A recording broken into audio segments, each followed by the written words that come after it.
Why, Johnny Ringo, you look like somebody just walked over your grave.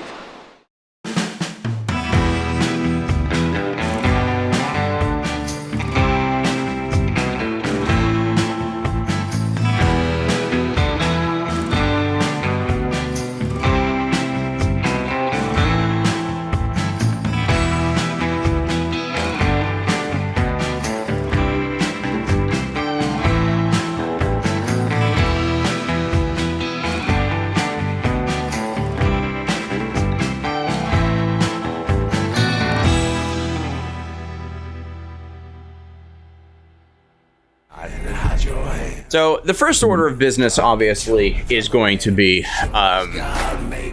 once you reach where the land is, find a place for the bunker house, start erecting it, and Sutter needs to choose where his homestead is going to be.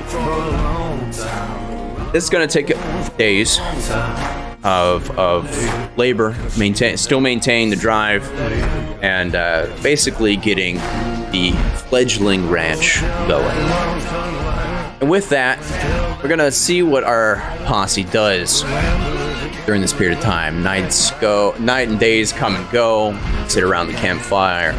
You actually have somewhat of a permanence here. You know, you don't have to pack up and leave the following day. So when you set up maybe your tent or your camp area, you can make it a little bit more to your liking. Maybe share some stories around the campfire of all the craziness that's happened since you left Texas. 8 months ago, I wanted to say. I said it in chat a while ago. But it's been a long 8 months. Winter is starting to set in. We will start the interlude with left to right, starting with, this is your first interlude, Warren, so we'll let you go last. How about that? I'd appreciate it. Yeah, cut the man a break. We'll go clockwise. Okay. Go clockwise, starting with Buckskin first. And a jolly card, Buckskin. So again, we're only looking for the suit, spade, hearts, diamonds, or club. I drew a Nightcrawler. 5 of spades. Oh, hell yeah. I don't say that. Spades. Downtime option is the character spends time alone in quiet contemplation. Backstory option is a great victory or personal triumph in the past. Or a trek, a difficult obstacle the group negotiated along the way. This can be something you totally manifest over the duration of you guys erecting the ranch over the next few days or what. Hey, Rachie.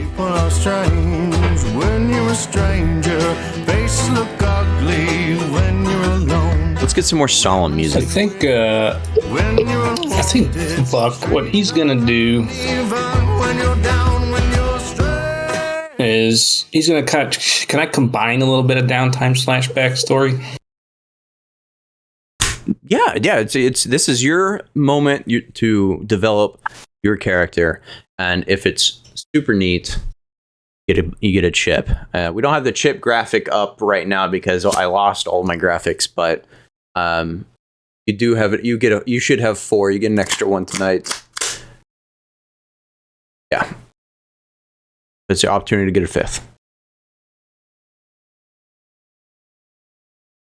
So I think Buck's gonna kind of move away.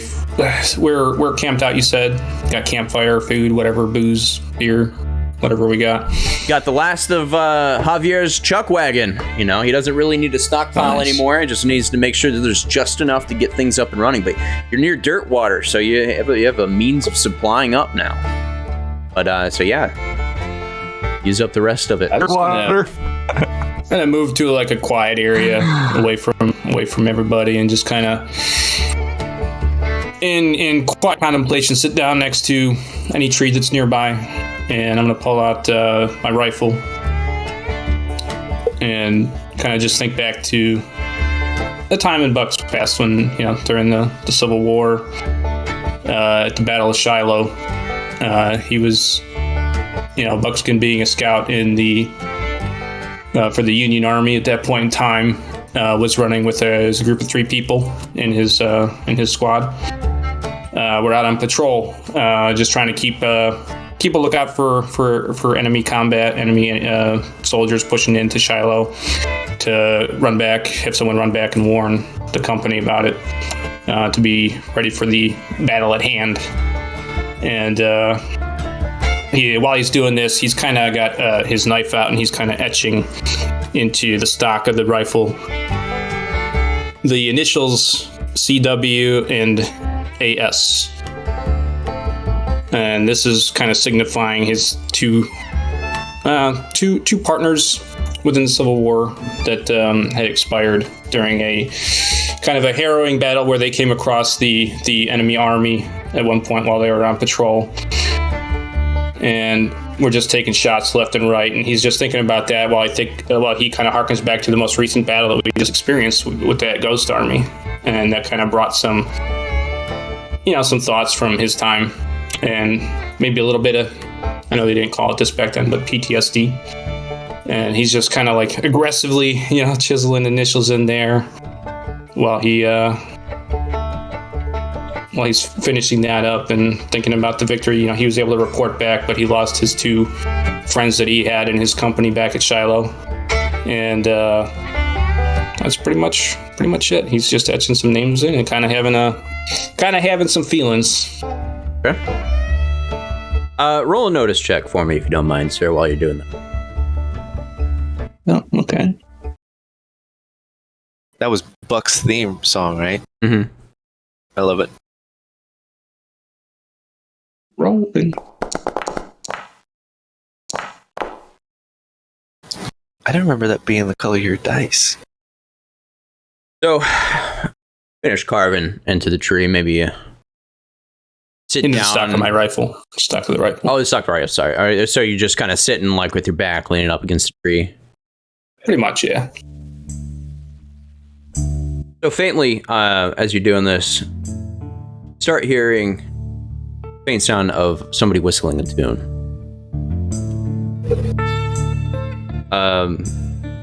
It starts faint, but grows louder, and as it grows louder, it sounds painfully familiar and quiet. Put your finger on it. Then, after a little while, you realize the tune that your brother James used to whistle at his bar. He was cleaning up the bar. Try to pass time. Normally after closing hours, you guys are wrapping up the night. Look over towards the direction on the other side of the tree, and you see, looks like a person also sitting there on the other side. First you see his cowboy boot and pants, and kind of keep turning till you see who's there. Oh, so you finally started to notice.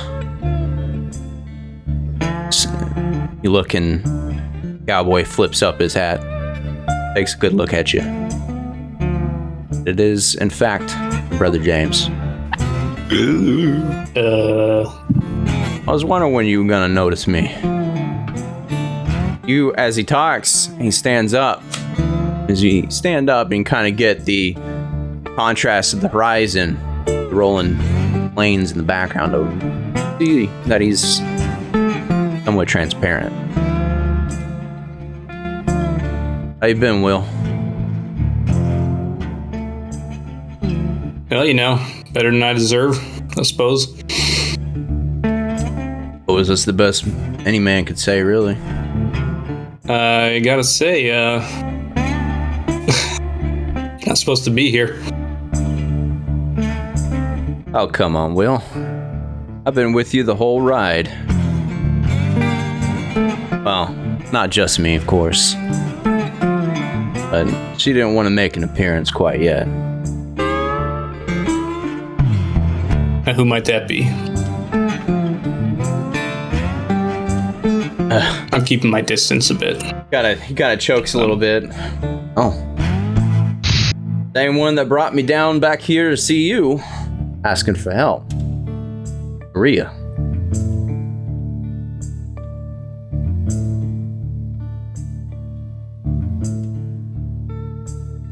Maria's back where our saloon is, or was. I'm not sure what you mean. Well, come to find that something seems to be going on. We were, I guess you could say, called back. First was Maria, but found me and called me back too. An old shaman said that you might be needing some help. I've been trying to help as best I can. Just like when we're little, steadying your aim for you. Sure you don't get hurt, best I can. Done pretty good for yourself.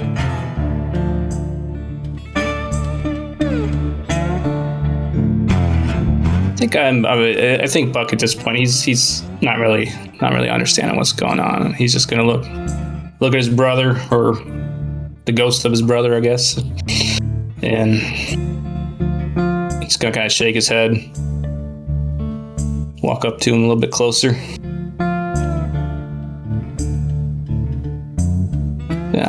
No, this doesn't make no sense. Doesn't make no sense at all. Yeah, you can't be here. I understand.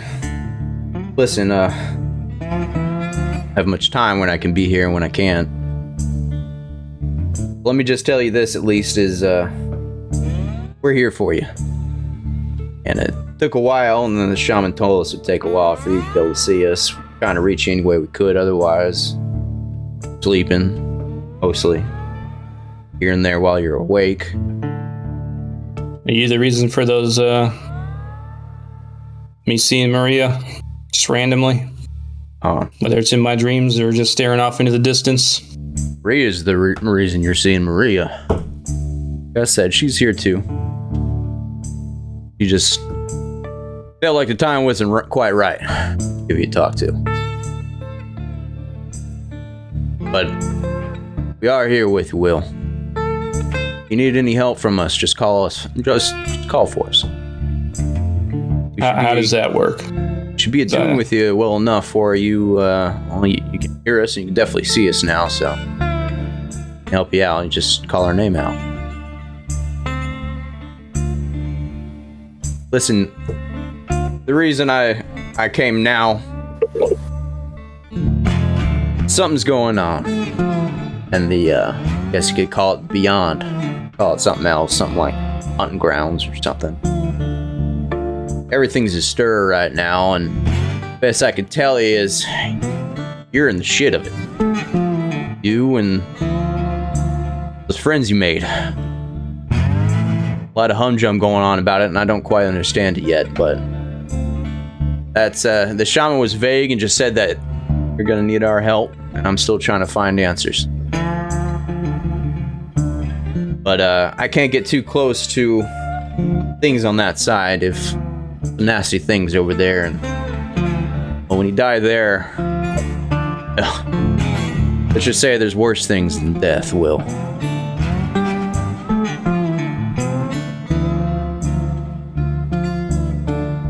So is this permanent? I don't know. You ain't around all the time, are you? Not even when I'm pissing or shitting, are you? Hey, look, we're listening, I'll tell you that much. We don't have to be looking the whole time. Definitely not for that, you. But hey, James, I gotta say, honestly, I should be more surprised. I really should be. But I've seen some weird stuff so far, and this is a lot less surprising than I would think. Well, shit, we're all no good at these things. I'm gonna go for a bit now, I think, but see him kind of become opaque for a sec, and gives you a hug. Kind of a pat on the back. Yeah, I give him a hug as well. Good to see you. Good to talk to you again. You too. I don't know how long this will last, but I'll leave you to your thoughts for now.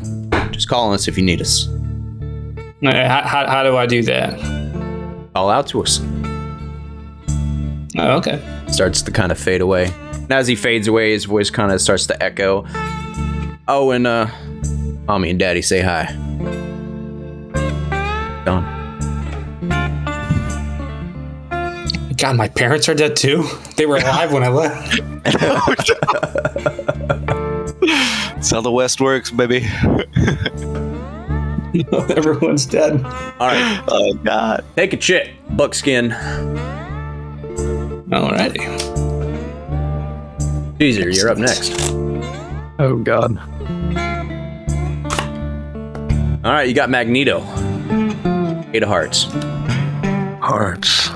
Practices skill.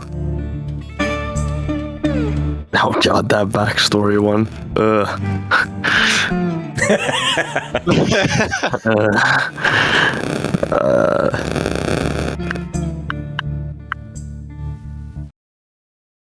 Did you finally send me a theme?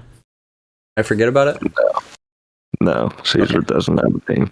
Just making sure. I was going to ask, will we start now with the 3 chips again? Or is it just 3. Yeah, 3 unless you dress up. As Govan asked, combining them, I do have an idea here, actually. We're combining downtime and backstory somewhat. Because the big part right now is him practicing with Bill to learn chi. So, you're practicing. I'm teaching. I'm not practicing. Yes, let's get that straight, shall we? Keep your shoulders up. So, Caesar, uncharacteristically, finds like a more secluded spot, maybe under the same tree that Buck was at, just a few days earlier or later, and takes off his armor, sits there in just plain clothes, and starts meditating, trying to connect with his inner chi. But his thoughts are just constantly drifting towards a certain someone else in the party. Gale, Constance. Just realizing maybe it's not just something minor, him being attracted to her craziness. Maybe there is something more there.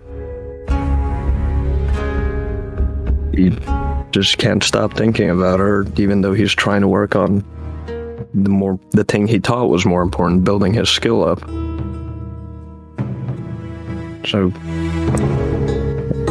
sitting there trying to meditate, but nothing's coming from it. So eventually he gives an exhausted sigh and just stands up, punches the tree, annoyed, and looks back towards the camp, maybe seeing Gale doing her thing down there. Just a sigh. And then looks to the sky for a while. All right. And going clockwise to Bill. Diamonds. I'm hearing that. Yeah, it sounds All right, we're just going right down the list here. I love this song. Diamonds. Well, let's see what we've got. Downtime. Character studies or works on an object of some sort. What is it? Backstory. Something your hero wants or already has. Might be a material possession, recognition, political goal, or even a trip he wishes to take to some amazing destination. Or trek. How the group found something that helped them along the way, such as an oasis, minor treasure, ammo, food, friendly locals, etc.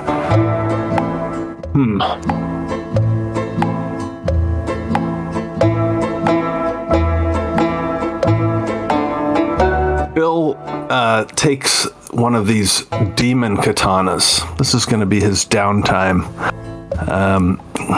He's got one katana left. He sold the rest. And this is from the Demon Yakuza. And he basically dismantles the katana to some degree. He unwraps the handle. He manages to wedge the blade out of the hilt, and he just takes it apart. He's looking for like a signature inside. He knows the intricacies of a katana, and maybe he does this at camp in front of people. Has no shyness in him, and he's just spends an evening just taking this sword apart, and with the thought process of perhaps replacing some things, kind of making it into a new sword,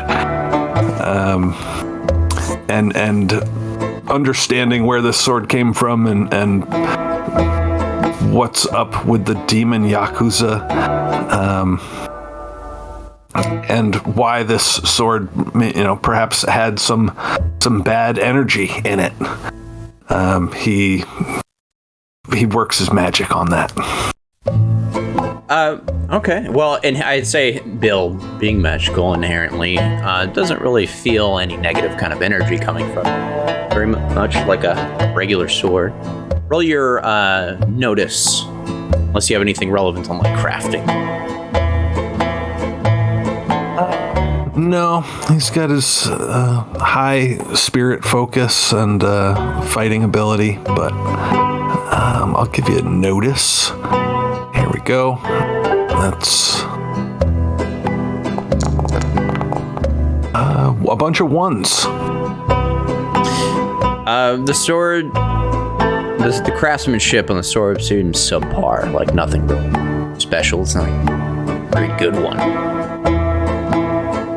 Well, he was disappointed with it, but he just wanted to make sure that there wasn't anything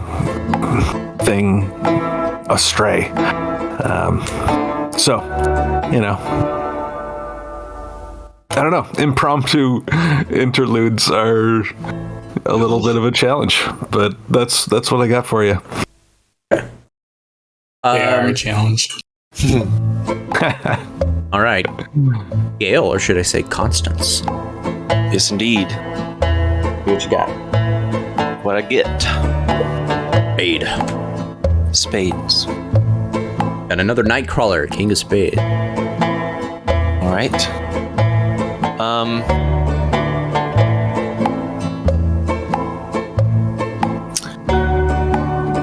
I think this is also going to be a bit of downtime for Gale. She'll probably not so public area. I think she's going to wander off and try to actually find somewhere quiet as well. Probably monkey see, monkey do. Go to the tree every Buckskin and Caesar went to. And she'll sit there for a moment and contemplate about the shit she saw while she was unconscious. Thing that she saw when it came to a shadowy figure, Bayou Vermilion messing with Sutter, the things that have been leading us almost mysteriously, incoincidentally, to where we are now. To Sari talking to people, Bill's sword, all that stuff. And she's getting concerned about this thing, the reckoning, whatever it might be that was referred to. Since that's happened, she's been in a lot of cold sweats and nerves. Not quite as little collected as normal.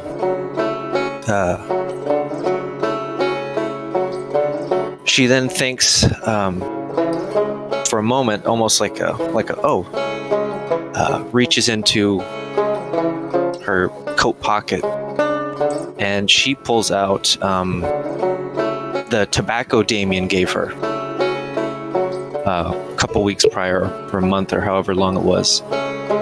He had let her know that if she ever felt a little lost or needed some guidance, that maybe if she smoked the son of a gun, that it might be able to do her some good. So she's gonna get into a little crisscross applesauce again. Sit there and she's gonna take the tobacco, be super respectful with it, not, messy. Roll it up and light it. and she's gonna start smoking the tobacco and try to relax and stick with her thoughts for a moment, try to get everything situated, figure out how to prevent all this shit from happening. Or to help. Let me send you a DM. Okay. Quick. Because this is something that happens as she would be doing. You.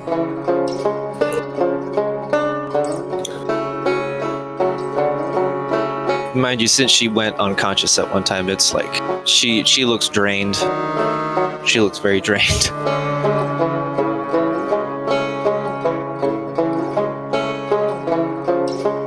Needs to get her groove back. Yeah, my mojo, baby. I found it. It's right over here. It was underneath this tree this whole time. What the hell? Right next to it. See your brother's ghost. Just, oh, hey, man. How you doing? Oh, yeah. Did you see Buck? He was just over here. Yeah, try not to scare the shit out of him, okay? We need him. Give him a heart attack. You just see Buck talking to a tree. Nothing. Now, how she hugging the tree. Now, whether or not she pays attention to what happens as you're rolling tobacco up is up to you. Typically, you'd probably want to roll a spirit. Well, she does have pretty good spirit. Normally.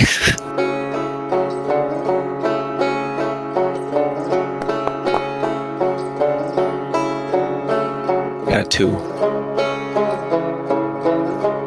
Do you want to use a chip? Yes, I do. We haven't rested yet, right? So we still have all of our injuries and stuff. Oh, I thought we did rest. This is over the course of a few days and things like that. So, yeah, he's saying that because you're fatigued. And oh, shit. Yeah, you have all those minuses. That would have been a success. So, take your Benny back. Okay. What did you call it? Thanks. Oh, good catch. Take a chip back, and good eye there, Buckskin.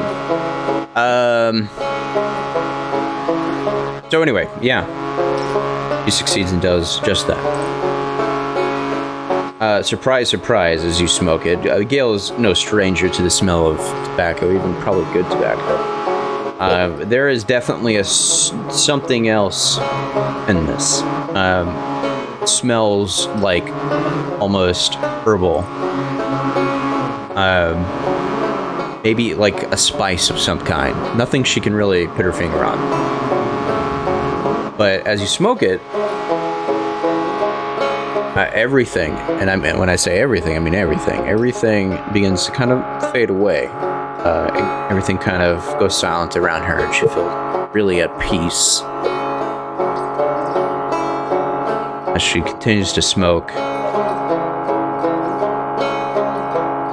Similarly to the things that happened to Buckskin, maybe we'll say this tree is maybe the top of a small hill. You see someone approaching from the bottom of the hill, calmly walking up. Native American man and full, like, ritualistic dress, coming up to approach you. As they get nearer and nearer, you recognize the face of this man. He is the shaman from so many years ago. He approaches you and sits with you. And silent for... Gale do anything?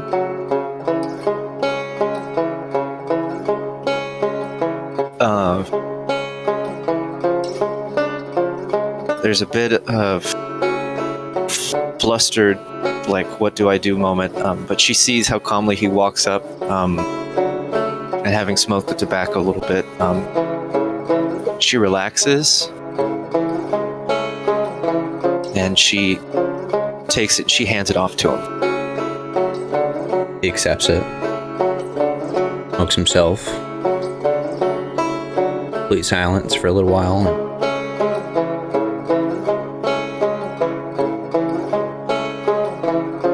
How have you been?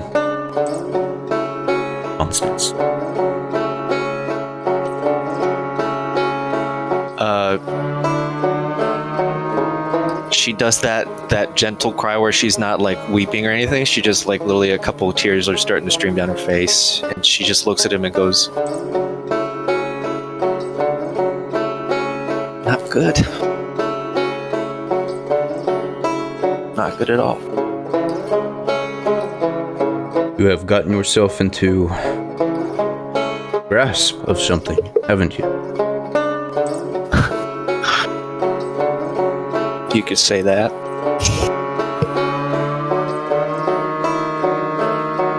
Finding your revenge didn't sate your thirst, did it?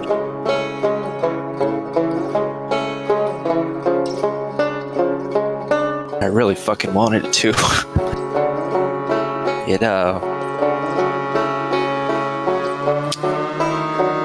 It only made me more angry.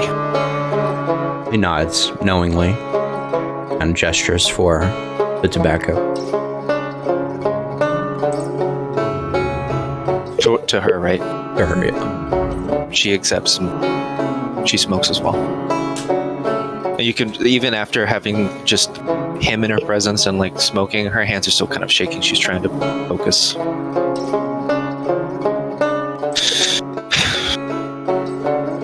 Do you have any questions? He hands it back to you. But what is happening?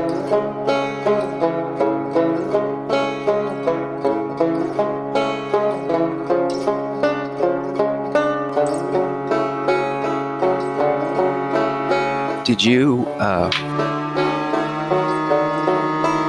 you ever feel like I do? Thinks about that hard and long.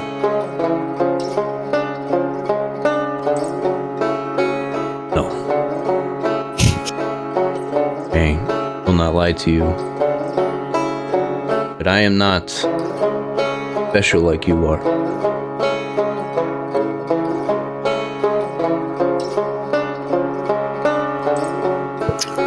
That's reassuring. Constance, something is in motion.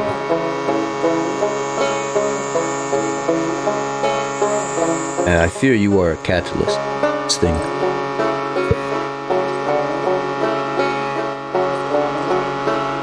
You do not find the love in your heart.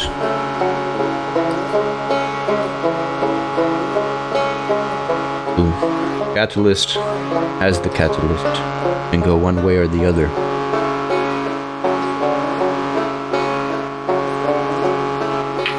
You do not entrust in your companions.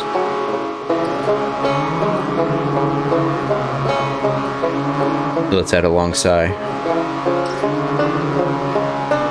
You have to fight. Fight is not over by any means.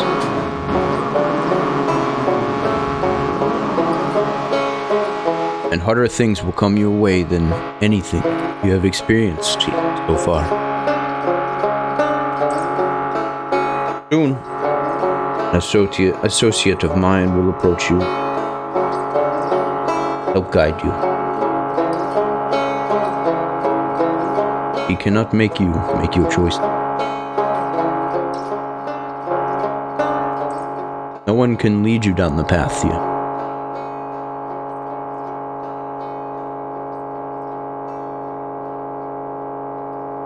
But I am here for you and watching.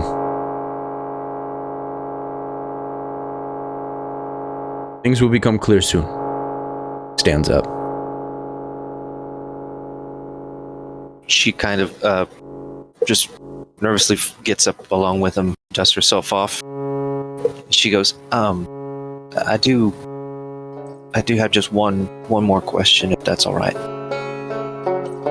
As you say this, stand up. Realize he's gone. And you look out in his direction, where he was, and in far, far distance, you see what appears to be a man on horseback. You have pennants with you? Keep it near me all the time.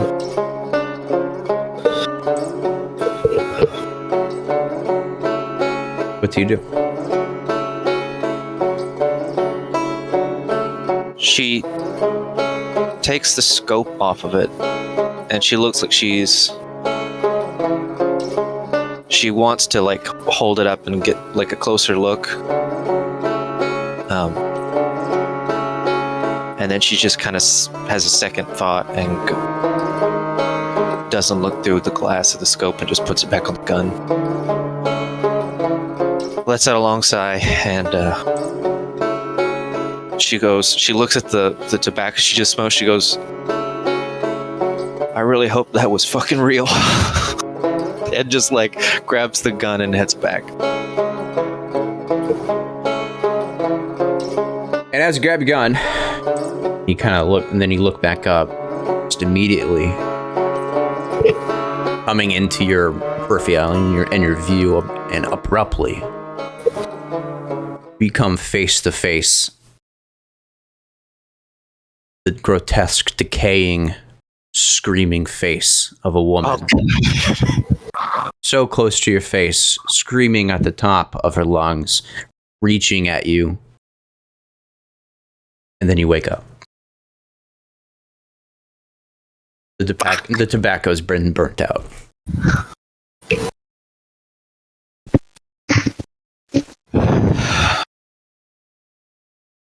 Wipes her face off, gets up, tries to not think about it too much, but can't help but think. Yeah. May take a chip for remembering about your damn tobacco. Thanks, brother. Let's all remember this tree, by the way, because everyone's having some fucking special moments right there. Oh shit! Moving right along. Special tree. Our one and only mad scientist, BRINEY. Well, bring it on. I'm hoping for a gambit here. See what I get. No, you got Phoenix, which that might be a lot worse. Phoenix hearts. Hearts. See, I got A weird picture. practice a skill. Tale of hero's greatest love. Practice is a skill. Downtime activity. That makes sense for Warren. He's going to be practicing his tinkering skills. Along the way, we see Warren is constantly picking up bits of interesting shaped scrap metal from the sites we visit on the trail. You know, like horseshoes, little bits of shell fragments. The next morning, he can be found tinkering away on various contraptions he carries in a pack on his horse, attempting to use these new bits of scrap that he's found. He never seems to get very far on the gadgets. The contraptions never seem to function correctly, but he ends up tinkering away on them every morning. Nonetheless, most of the time, it's hard to even tell what the hell he's working on. With little progress, Warren ends up frustrated and quiet. If asked where he got these things, he'll exclaim, "They're just ideas. They're ideas I got floating around in my head." Next, we see Warren. He's played by a young Kurt Russell, mullet and a cowboy hat. It's late in the afternoon, and he's struggling with his Ghost Rock flamethrower. Fuel is dripping out of the lines. It's like, the damn thing's acting up the last couple days. I don't know why this blasted thing's leaking everywhere. And he just like sighs, frustrated. Next, we see like the sun setting over the beautiful countryside, and Warren has like a small fire next to a pup tent, like a small tent. It's late now. It's a large moon in the night sky. He's waited for most of the caravan to fall asleep before attempting this ritual again. He digs in his leather bag and produces an obsidian-colored stone. It's about the size of a fist. It has these strange, chaotic runes running symmetrically down each side. Warren takes the rock and he looks around nervously, checking for witnesses. Seeing none, he hoists the stone from the pack and tosses it into this smoldering fire. And he grumbles and sits cross-legged now down before the flames. It's just a moment when the stone begins to hiss and radiate green light amongst the embers of this small fire. The strange stone levitates from out of the fire, slowly rotating in place. The light of the flames dancing off Warren's eyes, and then suddenly the rock stops its slow rotation, seemingly staring at Warren with invisible eyes. And he says, "All right, I got some more questions for you, and you best to tell it to me straight this time." And the scene fades to black. The next morning, the whole party's, we're all, or not the whole party, but who's there? We're near the good tree that we've staked our claim on. And Warren has his flamethrower out there that he's been tampering with. Burns the tree. He's like, yeah, been having some trouble with the fuel lines on old Burnett here. You wouldn't believe it, though. I had the strangest dream that showed me just how to sort things out. And Warren, he squeezes the trigger, letting out a green gout of ghost rock flame, secretly having divined the answer from the stone the previous night. Oh. And that's my scene. That's great. Obviously, first time doing an interlude, so you get a chip. It's very like wibbly wobbly. There's no real rules. I normally just see if it's like original and it actually advances your character's background and story. That definitely, you definitely get a chip for that. But my question is, you're doing this all out in the open, right?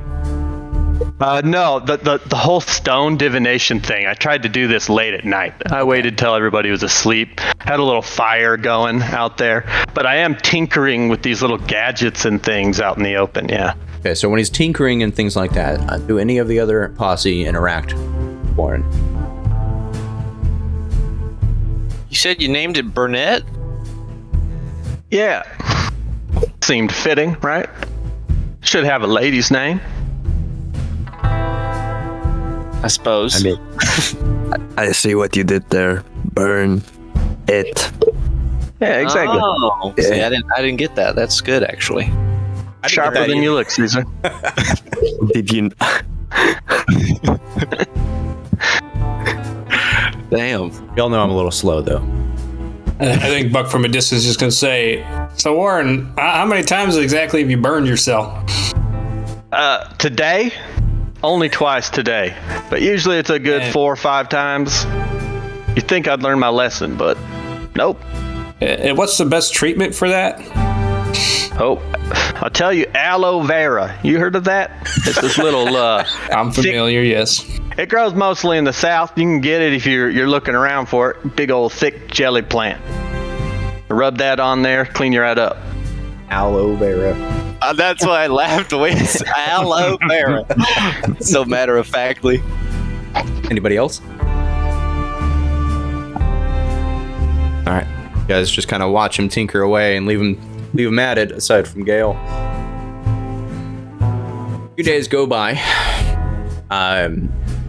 This area again, we're entering fall. Grass is yellowing, and despite that, this area isn't really abundant, and so it takes a bit of work to gather up lumber and constructing things, but things move fast. Bill settles on a place for the ranch, and tent gets erected, and skeleton of the house to be begins to get erected. You guys are still in the process. The actual barn, corral, my goodness. So, bring it over to the scene. And let's fix the site. It's probably black for all you're right. Also, I don't know if anybody else, I don't hear any musica. Yeah, it's been on and off for me. Like, play a song and they'll be quiet. Weird. Refresh. It's Foundry. All right, let me hit that. Hit that.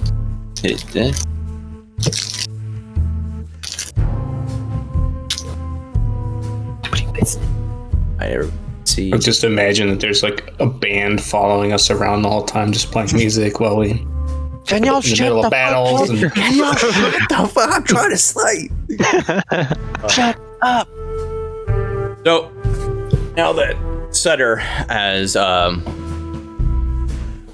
of gotten settled in, he addresses the whole drive, or the drive hands. All right, gonna take a couple with me. All right, gonna take a couple range hands with me, and we're gonna go ahead and scout the perimeter. Of course, as usual, while in my absence, Abby is the law here, but you guys do what you will. Keep at it, and we should be back tomorrow.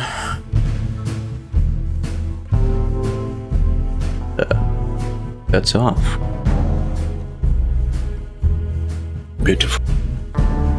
The rest of the day kind of goes about as normal.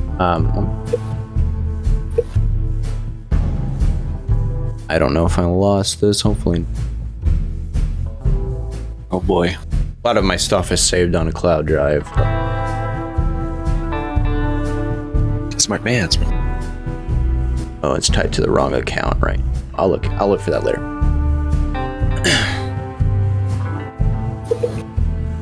And anyway, so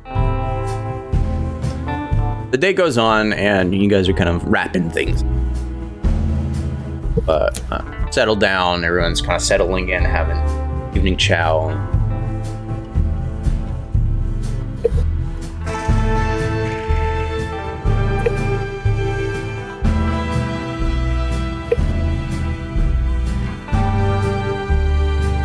How bad does that look? Okay, this looks fine. As the sun sets, you see a group of cowboys that are not Lazy S approach the ranch. Like 5 men on horseback. They get real close to you all, and they don't get off their horse. And they start yelling at you all belligerently as you're trying to enjoy supper. What in the fuck do we have here? Who the hell are all you?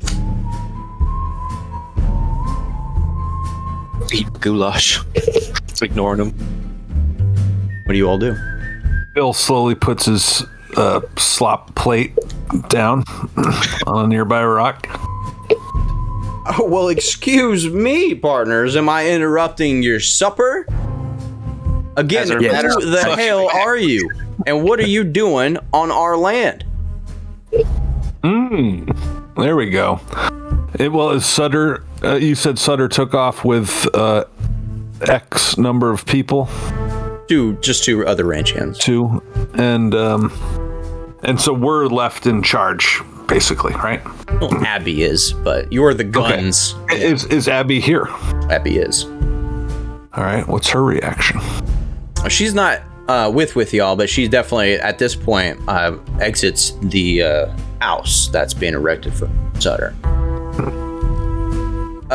Good evening. What seems to be the problem? He answers her. Well, the problem is, ma'am, that we're out here trying to catch a couple of one of our strays, and come to find a bunch of strangers on Northern Star land. There must be some kind of mistake. This is the Lazy S land now. We just bought this back in Colorado. They continue to get belligerent and start kind of circling around. All I see here is a bunch of goddamn squatters. They start circling around where everyone's eating, kicking up a lot of dust. Y'all better find yourselves a new place to squat real soon.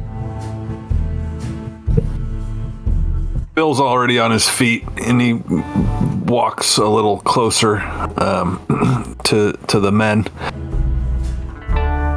And he says, This is simply a misunderstanding. All of this can be worked out. with words. And he's clearly armed with 2 pistols, but he's got his hands empty.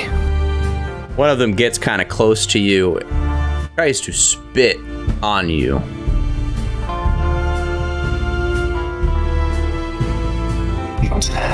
Is the horse stopped? Did he stop the horse to do this? As he's rolling by, no. All right. What do you want? I don't want to be spit on. He's nobody I'm just does. doing an agility check to see if he successfully spits on you. Are you doing his agility, or you want me to do my agility? His agility. He's kind of like shooting, except he's shooting with spit. Well, my agility Somehow worse than bullets. My agility's a D12, so go ahead, give it to me. Yeah. So he just needs to hit a 4. And Does he have a shooting skill? Actually, he does have a shooting skill. He's not shooting. with his spit. He spits on your boot, Bill. You didn't see him. He rolls up behind you as the others are kind of circling around, and you get a response of a little bit of spit on your boot. Bill looks down at his boot, along with everyone else. They all look down. If I may control everyone's vision for a moment, as we all look down at Bill's boot. And he looks back up at the guy and he says, "That's impolite." And his face is deadly serious. But he keeps his hands empty for now. It's impolite to squat on other people's land. Y'all better pack up your meals and get the hell out of here right now. We're not squatting there, sir. We're just passing through. If you just give us a moment, we'll be along our way. Just gonna catch a couple winks and we'll be out your hair in the morning. He looks at the structures that are being erected. Yeah. That's so. Oh, Oh, those. Well, you see. about those. Well, oh, go ahead. Go ahead. Yeah, go ahead. Go ahead, Warren. No, you're good. Save me. Well, pardon my friend here, but I'm Ranger Madsen.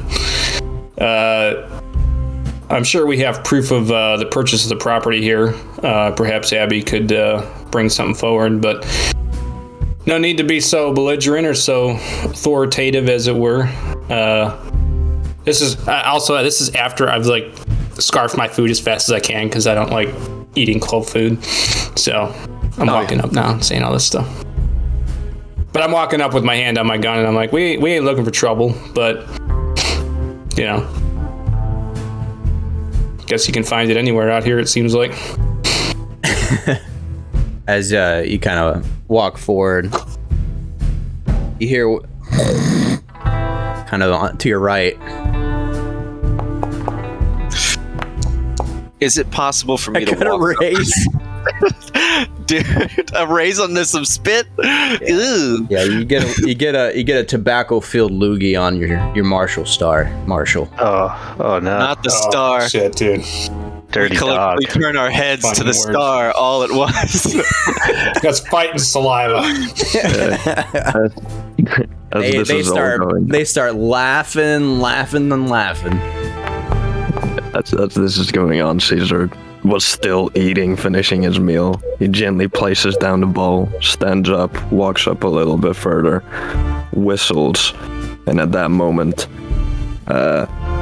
Devil Eyes rides up real quickly. Caesar does a spin, grabbing his sword off of Devil Eyes, who then circles around and abruptly stops beside one of the men's horses, rearing up and slamming its front hooves down to attempt to intimidate the other horse.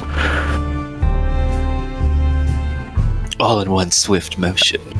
Are we going to have problems here, or will you come back in the morning and deal with the man who is in charge? Because honestly, my sword arm is beginning to itch a little bit. Well, with 2 raises on Devil Eyes taunt, she does just that. And the other horse rears up out of fear. The other cowboy, and he begins to lose his grip and might fall. He does. abruptly on the ground. I spit on him. That moment when Spit out of. Get him. Roll an agility for me. that moment when my horse is the most intimidating member of the party. It's just the flat ability of agility. Yeah, just a flat agility. That's what I've been doing. Yeah, Ability of the agility. ability of the agility. You succeed. Damn. All right. The Cool. ability of the agility. Okay, I'll also join in on the spinning. All of it just. He's just like covered in a face full of spit. My spit goes in his mouth. As you guys are doing this, you realize the rest. You realize the rest of the ranch hands and the Lazy Ass crew have all stood up with you and are behind you, guns on their hips. There are only 5 of these cowboys circling, and many of y'all. This guy lands on his ass and gets spit on multiple times, quickly remounts. They kind of obviously get the message to fuck off. And as they're riding away, you hear the classic, "You ain't heard the last of us!" And ride off into the night. Well, not until they're dead, at least. That's true. Dang, we might as well kill him now. We'll have plenty of time to do that. Anybody want seconds? I didn't get to finish my first bowl of goulash. Goulash. You know, and I think I ate my food too fast, so I'm just gonna go sit down in a chair. Typical buckskin. I'm pretty sure Javier would shove a shotgun down my throat if I asked for seconds. Bill left his bowl on the ground, and it got covered in dust from the horses. And he's standing there, and he just looks upset, and he walks kind of away.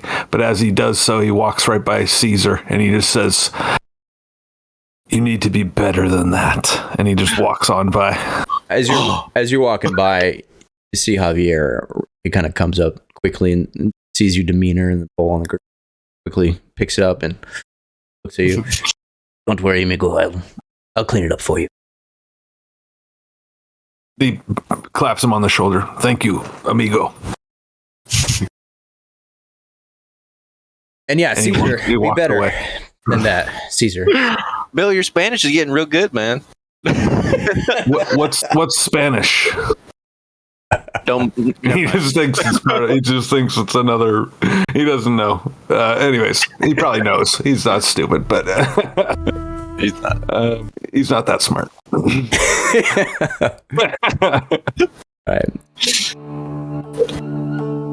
All right. So, the rest of the evening goes on uneventfully. Camp kind of is a bit of a hustle and bustle as to what the hell just happened. Kind of talking everything. Some of the drive hands are even like asking her, like, "Is this legit? Like, what's going on here? What are they talking about? Who's Northern Star?" Eventually, things kind of settle down, and people settle in the bunker, the drive hand bunker, where everyone sleeps. Day passes. Next day comes. Everyone wakes up and continues their chores. What does each of you do? There's construction and the drive to still tend to. God damn. Song is going hardcore. Yeah, this is I think not Buck's just in gonna the right supervise. category that I have it in. Switch this. It's like this feels like a Ford commercial, or something like a real fucking crazy like barbecue pit song. Like, Yeah, that's not meant to be in that category. I have it in. Bill's gonna tend to the herd. I'm sorry, Govan. I'll just get that out. Bill's going to tend to the herd because he thinks that building these structures is going to get stopped anyway. So that's his thought process. But he's quiet today. He's always quiet, but he's extra quiet this morning.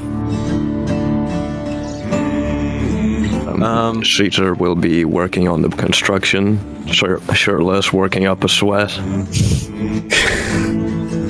Who was that? Gale walks by. Directed to yeah, I was like, what was the whole shirtless point needed for? Well, in being shirtless to show off all of his old gang tattoos, the very visible Japanese kanji for the demon Yakuza on his arm, which Bill might notice. I thought they were unicorns. No, I'm just kidding. Warren will be working with Caesar on the buildings. Why are you flexing all the time? You all right? Why are you flexing all the time? I love Warren, dude. I've got to say. Just Great making addition. polite observations. Well, why are you staring? Sorry. We're constructing here, and you're staring at me instead of that plank which is about to fall on your foot. Watch out. I think I'm going to follow suit with Bill, actually, and also tend to the herd. Mostly the calves, like the little babies. Trying to take care of them, make sure they're fed as well. Okay. Roll a notice check. Oh boy. Not very good. Oh, it wasn't. Damn. I only got a die 4 for a notice. All right. Who else? I only had one quick question. What was the name of the what did those guys say that the name of the North Star. land was? North Star. Northern Star is what they Okay. were calling themselves. About to be the 5 wounds. Hello. Yeah. Seven South wounds? Star. My bad. They called themselves the Star to the North. Kidding. I wonder, is their leader known as the Fist of the North Star? That's what I'm talking about. Be the man of 7 wounds. I guess I will assist with some construction work, but I'd also like to keep an eye out for anything in the area coming towards us, coming from a distance, anywhere. Well, day passed on uneventfully.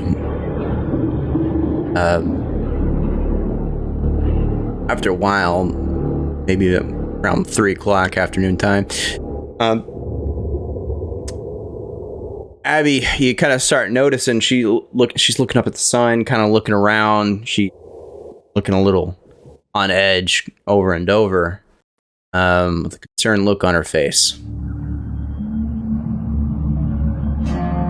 And she goes over and helps Caesar for a moment. She's holding the other side of 2x4 while he's hammering it in the other side. And all of a sudden she looks over his shoulder and stops kind of paying attention, lets it loose, and Caesar lets down a hammer and the board flies up and almost hits him in the noodle.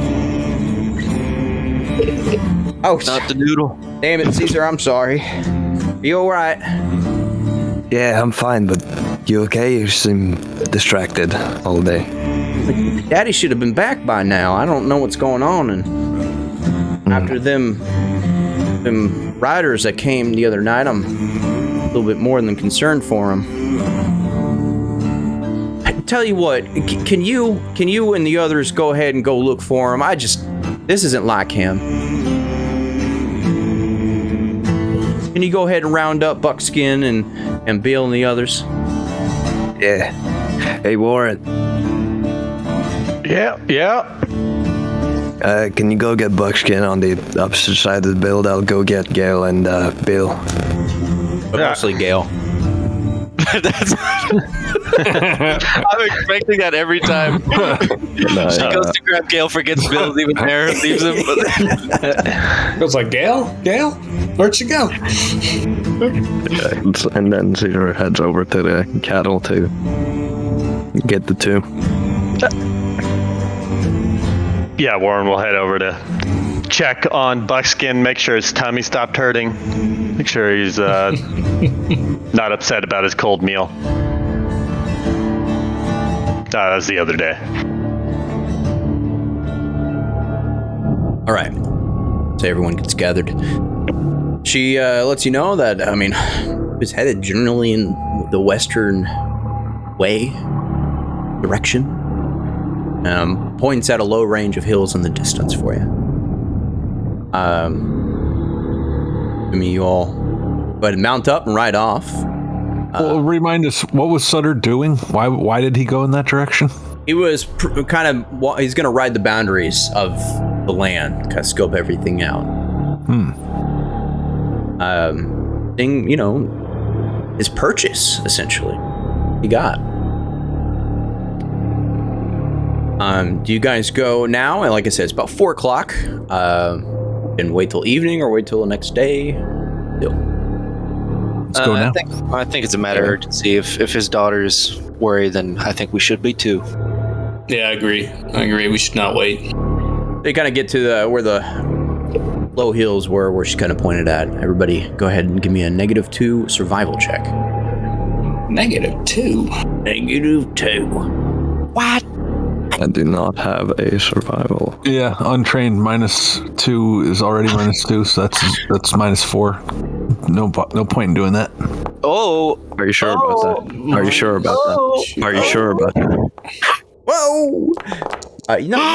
Bill, you can always land on a 4, get exploding dice. You can still roll. I see that. I certainly see that now. Yeah. God damn. Caesar said, How many was that? say no more. Yeah, you also succeeded. You got four exploding. Amazing roll by you there. Yeah. Yeah, Caesar can view the core samples. Sutter. No, just... All right. So anyway, the two who should not have succeeded. Bill and Caesar.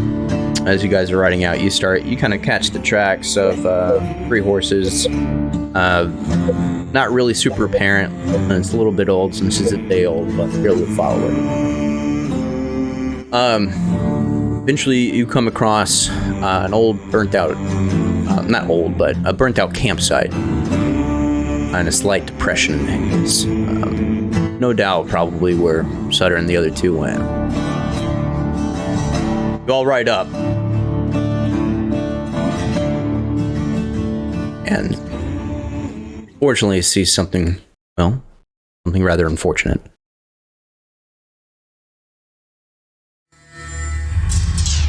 First of all, see 2 corpses of the 2 ranch hands. One clearly has an arrow square in the chest of him. The other dead, by what appears to be a cutthroat still in their bedroll. There's no sign of Bill. We will do. My mind is immediately going to Sare. Because those men that came and were trying to harass us, they all had guns, right? We didn't see anybody with a bow and arrow. This has to be Tasari. He must have taken Bill. I'd want to ride up and, first of all, make sure that the guys are dead. Just no, because an arrow to the chest, he could have survived, maybe. Cutthroat, not so much. So you're examining the person with the arrow in him? Yeah. Are you hopping down from your horse? Yes. Yeah, Bill also hops down to examine, because if they've been wounded or killed within an hour, he might even be able to bring them back. Right. So Warren's gonna scan for an ambush, see if there's anybody lurking, waiting for us to check. Just say. Buck's going to assist with that, or do the same thing, I should say. Just scan around. Okay.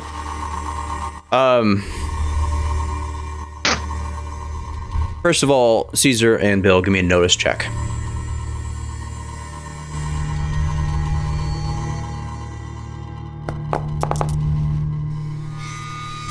Nope. Damn. Exact rolls, by the way. All right. Examining the guy that got shot with the bow and arrow, he's in fact dead, very much, and looks like the way he died, he was probably on watch.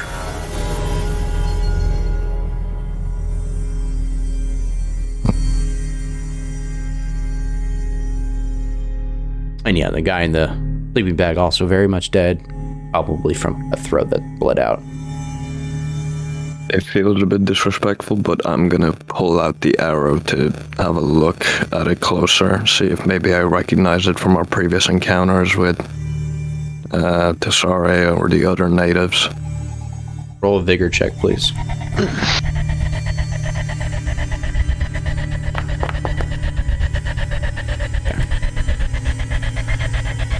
You're checking what on the arrow? Sorry, one more time. If I recognize the craftsmanship from our previous encounters with like Tesare or the other natives, because usually they do have specific looks to them. Roll a notice check. All right.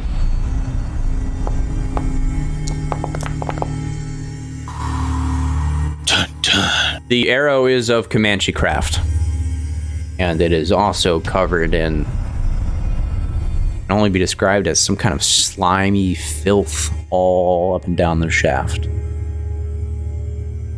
Gross. Brisk rusting. You pull it out, it kind of get it wafts in your direction. You get a huge whiff of vile smelling sewage and decay. I look towards Bill and I say, looks like our friend Tesare is back at it again. Disgusting. Throw that thing down. And he looks over at his hand and is like, not realizing that he was still holding it, and it's just like, ugh. Ew. Put that thing down. Can Warren potentially stroll over and pick this arrow up and roll either a science or a weird science to get some sort of gleaning of what this is? It's probably a poison, but... This wouldn't be weird science. What about science? Sure, I'll give you science and also a vigor check, please. Oh. Well. Yeah, it's 4. Okay. We'll roll this one first. Vigor. Come on. Science. Oh, good. Nice. All right. Well, this isn't anything natural. It looks like it was concocted. That sums it up. It's an unnatural concoction. Looks like we're dealing with something unnatural here, boys. Was it concocted? It might just well be. Good eye, Gale. I have 2 of them, so I have to have no. And I think it's one of them works. I think it's fair from a raise you got too. Basically, whoever comes in contact with this has the potential to practice. Oh, well, best stop touching that right away. Probably ought to burn that. Might How wanna about- burn that? How about how long these guys... Sorry if you guys have answered this. How long these bodies have been dead? Can we glean that? Anyone have healing?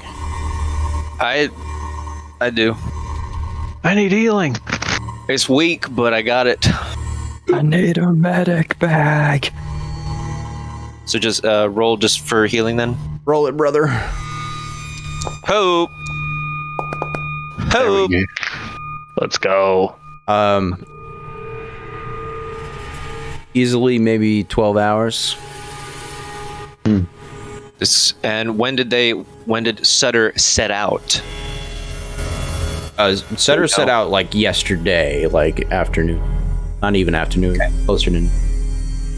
So they've been gone for almost or more than 24 hours because we left at around 4, right? Right. Oh, so they've been gone for more than that. Okay, so this... All right. Hence Abby's concern. Yeah, a little while. Yeah. I've gone too long. Yeah, they were gone about half a day, or this happened half a day ago.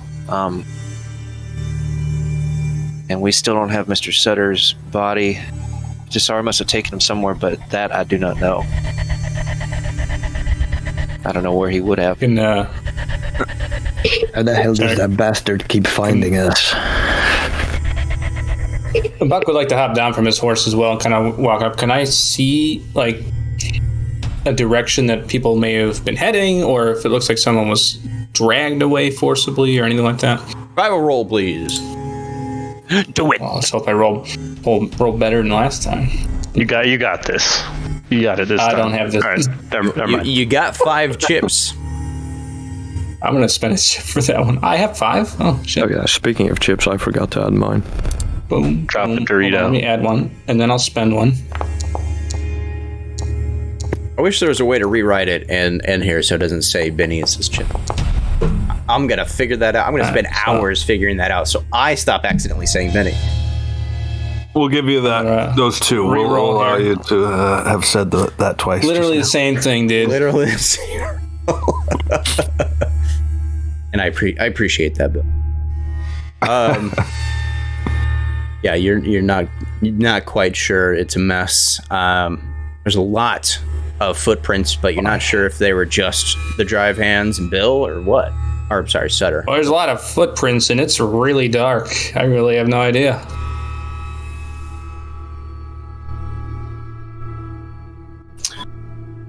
I mean, I have a survival, but it's also weak too. It's only.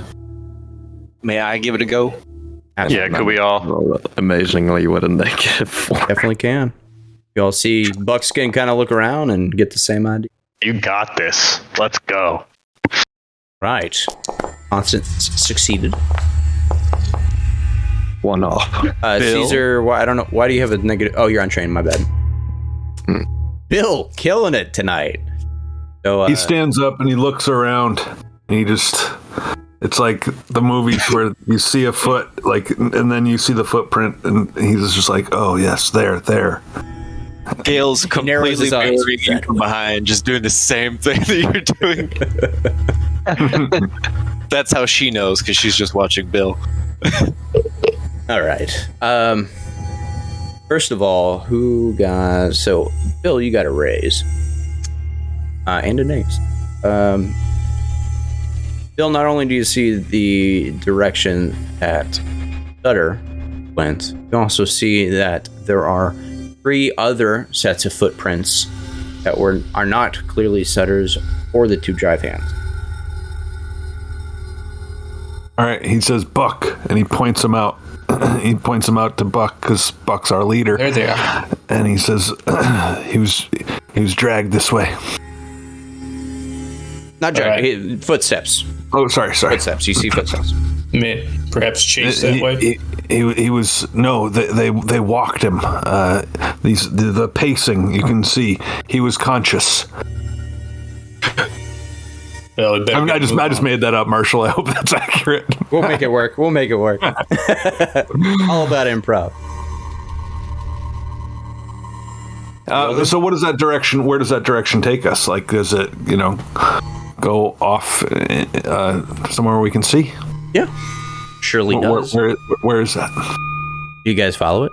Or wait, are you asking what direction? Well, I mean, like from where we're standing, does that go off into trees? Go off a cliff? Like, what from where we're standing, what can we see? This whole area is kind of like rolling small hills and short grass with shrubbery here and there and a sparse tree. So yeah, it just kind of continues on and into more nothing. Well, I guess Bill would take Nosy by the reins and just follow that trail that he has discovered. Okay, you don't have to go too far. You go a short distance and you see a small hillock, and sure enough, Sutter lying face down in the ground. There's a small clump of brick. Bill has to rush to him. How far away is I he? run up as well. Not far. Short walk. Can I take out my pennants and scope around just to make sure? He's the only one we see, though, right? Yes. I would like, if I can, make some kind of notice with my scope. You may. Around us. Yes. God, my smarts suck. But let's see. Come on, baby. Oh, nice roll. Whoa. Holy shit. Holy hell, dude. Oh, God. All right, so you Scope. see a guy taking a shower in New York. What is he doing over there? oh my God, he's cheating on his wife, a woman enters. Anyway, you get a good sight of everything, like I just described, just small hills. You can see from miles. Don't see anything out of the order. I did want to say, I guess I'll bring this up in a minute. One of my powers is gone. I had numb, and then I had like some kind of like. I'll just ignore that for now. Retcon whatever you want in there. Then I don't know what could have happened. I don't remember which book it's in. I'll look for it. So that's all I see? Yes, nothing. Okay, cool. Yeah. All right. I put my gun back, and I also join the others, going to Sutter, make sure he's all right.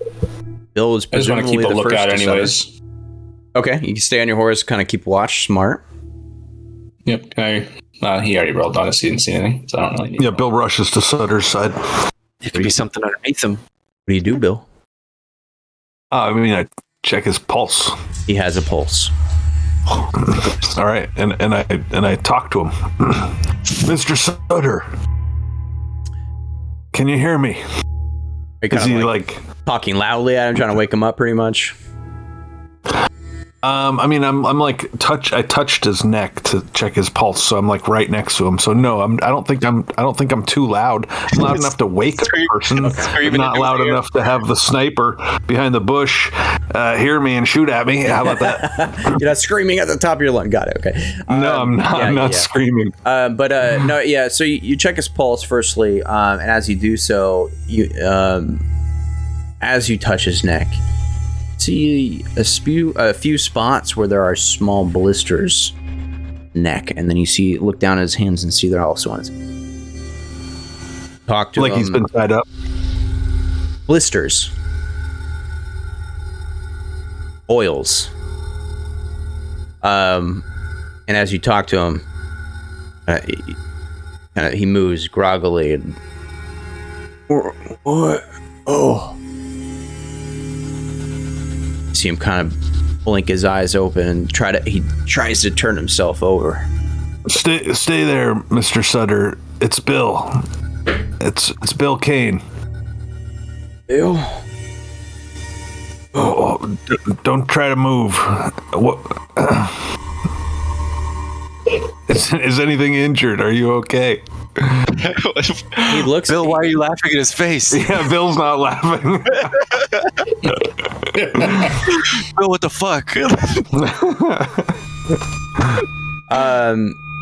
As he kind of turns his head a little bit, you do see a spot of blood on the other side of his scalp. Not much, not a lot. Bill's just got to go ahead and do the old healing. Who's to say how long ago these wounds took place? But if they, let's see. Let me go ahead and I wish you could just click on this and have it pop in there. But let me go ahead and copy and paste this into the chat. Bill's old healing trick.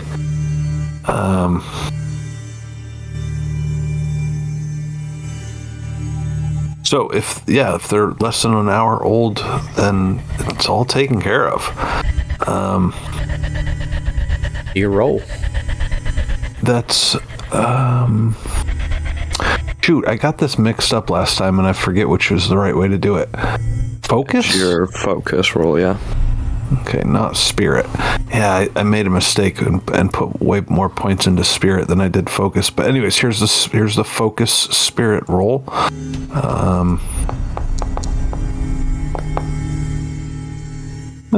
That's all right. So Bill, you saw what looked like a wound on his head. Mm-hmm. You do see this close up. The boils, however, the blisters don't go away.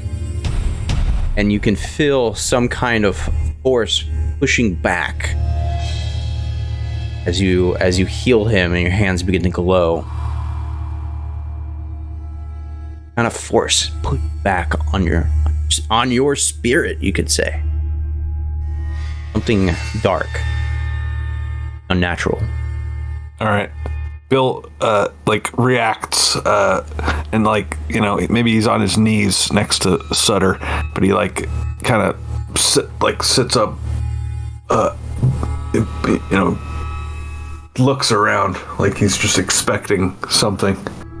Like he's, I don't know, You do this. in Sutter, a different place. He's looking around. Sutter rolls over on his back and sits up. His legs kind of just still sprawled out. And he's scratching his head. Get a good look at his face and see blisters on his face off. Hell, buckskin. Oh God! What happened? What happened to you, Mr. Sutter? And Bill gets onto his feet and helps Mr. Sutter up to his feet. Gets to his feet and we was attacked in the night. Oh, God damn, my head. Thank you, Bill. Damn engine got the other two hands. Shot our man on watch before he could even warn us. I was just lucky he went after poor old, what was his freaking name? Sandy Claus. Poor old, this isn't the right one, but poor old Mora next while still asleep. Got the woman's throat before he could get her eyes open. No. Mr. Sutter, it's good to see you moving. Did you recognize them? Well, I'll tell you. It was Morris gurgling what woke me up. And I swear I saw that old Comanche. So sorry. He was with two others. But Tosari looked real sick. Something was wrong. Covering all sorts of sores and looked closer to death than an undertaker's boots. Well, I pulled my hog leg, but the sneaking bastard jumped me before I could draw a bead. I don't know who it was, but it wasn't Tosari. Said he had some others with him. I caught wind of him though. It was like breathing in rot and corruption. While I was still gagging, he let out laughing all the way. Let out laughing at tormenting me, I reckon. I tried to chase him out of here, but I ran out of steam, I guess. As I was fading out, I heard the other two talking. Shit. One of them kind of sounded like you, Bill. The other one had kind of a Mexican accent, but it wasn't Mexican. It was some other kind of like Latino accent. Spoke a few Like words. Caesar's? Shit. I think you're right. Said something about how they were going to decide on finishing me off. I heard Tosari say something about master. Something about this isn't the way he wanted it. God damn. Kind of winces down and kind of tries, like he's trying to catch his breath.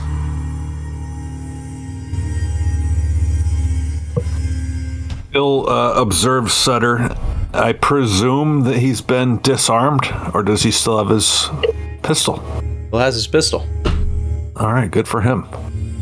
But to translate some of the country talk, he tried to draw his gun on him, but he got blindsided before he could.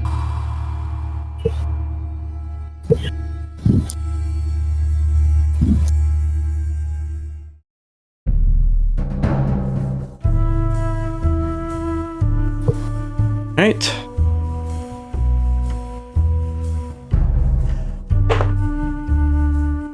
All right. You guys get back to camp with Sutter in tow. Abby quickly approaches you guys, obviously, first, concerned. You see the other hands out. A few on watch. Or at a distance, you might have been the Northern Guard fighters. You get visibly relieved when that doesn't occur. What do you all do?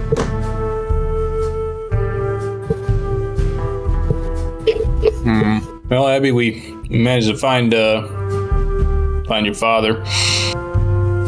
I see that. But It ain't good. Oh, don't let him worry you, darling. I'm all right. Kind of approaches his horse and goes to help him down. Looking a little tuckered out. Bet.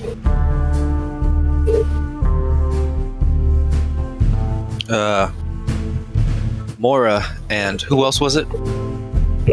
It's the other ranch hand. Figure it out later. Yeah. Insert names here. Sadly, did not make it back. Suspect that good old Tasari came around and tried to fuck us over, and he did. After Sutter says he's alright, Caesar's going to say, you keep saying you're alright, but those boils on your skin still ain't going away, Mr. Sutter. Abby say, oh God, Daddy, he's right. Let's get you in bed. Bill goes to take Caesar by the sleeve or something and tries to pull him away for a private conversation. You're in trouble. I'm gonna give you 2 across the ass. God, Dad, can you chill out? For the first time since Bill accepted the position of teacher to Caesar, for the first time since then, he looks at Caesar more like an equal. They used to be equals until Caesar was like, will you teach me? And then Bill started, being He's demoted. Yeah, well, Bill took on more of a teacher attitude.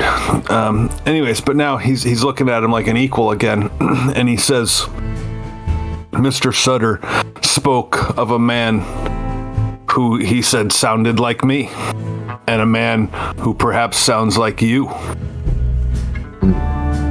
Why would another Japanese man and another Brazilian man? He asks, he doesn't know you too well. You've only been together for almost a year. Brazilian? Is that ring a bell? Yeah, does that ring a bell? I am. Is that what you are? Lebanese? I don't know. I'll have to agree. Why would another pair of men, another Japanese and Brazilian man here in the America, what does that mean to you? For you, I'm not quite sure. You would know better why someone from your homeland would be there, but for me, we've already had an encounter with my old gang here. Clearly, they want me, or they said they were searching for my father, and Tosare considers himself our enemy. So it wouldn't be far. I wouldn't put it above my gang to work with him to try and harm us. But aside from that, I don't know. This Tosari is so evil that he collects other evil men to fight against us. And Bill's just he's just shaking his head and looking off into the distance. Well, this T-Sari, he's bound to come back, right? He's not just gonna go away. For sure. What if we set an ambush for the old guy and see what we can catch?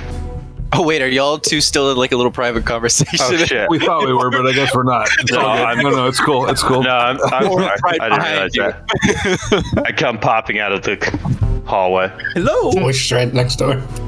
No, I'm sorry. I didn't realize you were talking privately. We can talk about that, Warren. Don't worry. No, it does make sense that we would be talking privately, considering it was brought up that there were 2 people that sounded like us. We probably wouldn't want to be like, hey, Camp, by the way, there were people that sounded exactly like us that attacked the boss. We're not under suspicion, though. Don't worry about it. Here's the deal. We're going to hogtie the 2 of them, and then we're going to figure out if they are Japanese or Brazilian or whatever the fuck they say they are. I want to hear those words come out of their mouths. Just kidding. Actually, Bill, I have the man, the one who has your katana. Could be him. All signs point to yes. Seems like our own past is starting to rear its head again.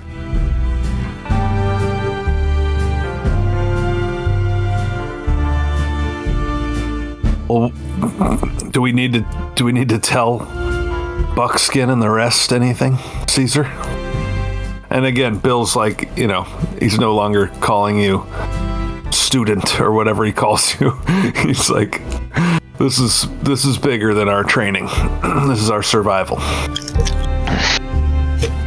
Well, I think the rest of our group was there when he said that, but I think once Abby is done taking care of Mr. Sutter, we should fill her in on what he said. Even if it does put us under suspicion. Okay, I'll train you later. We need to figure this out. He turns to go, I don't know, 10 and to... in the distance, the tree of spirits looms.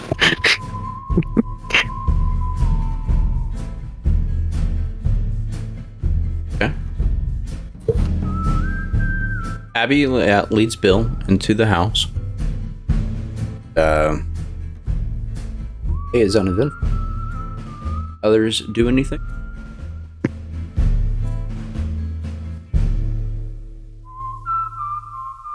Well, actually, no. I guess not. I'd probably just go up to Buck and be like, so what's our next point here? I mean, we now also have to worry about the Sare. Those same men who came and bothered us the other day. If we leave camp to go and figure out the Sare gentlemen, they might bring more people to come and bother us while we're not here. Yeah, I'm thinking... Do we sit around and wait for him to show up with some kind of reinforcement? Or, do we go about going to him first and trying to find him? We don't really know where he's at, though. That's the problem. That's true.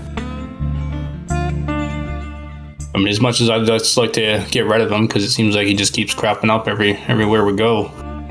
Fucker. He's following us, it seems like. He can turn into a bird or a bat? Or a bird again? A crow or raven. One of those. I guess I don't know what to do next if that's the case. We just keep an eye out for a raven. I think it's late now, right, Marshall? It's like even dark, late evening, 11 o'clock or 10 o'clock or something. Probably not quite that late. Okay. Well, Gail, I think that maybe we probably just sleep on it for the night. Figure out what we're going to do in the morning. Maybe a couple together maybe a couple of us should actually stay up and keep watch. Yeah, I think that's a good idea. If Mora, I think he said, got her throat slit in the middle of the night, we don't want that to happen to anybody else. So I suggest we have somebody keep watch, or multiple people. Yeah, I have no problem taking first watch, and we get one other person to do it. We can talk to the rest. I think after that discussion with Gail, I'm going to kind of try to rally everyone up real quick, and we'll just figure out who we can get to take watch over the night, and we can do shifts or something like that if need be. Yeah, you just make sure. Organize it with Luke, everybody. Everything gets covered. Every night there's normally a watch, but maybe we'll say we kind of double it up evening after learning the events. Luckily, the night goes off without a hit.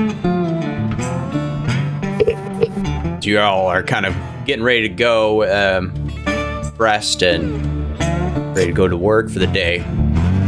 Abby,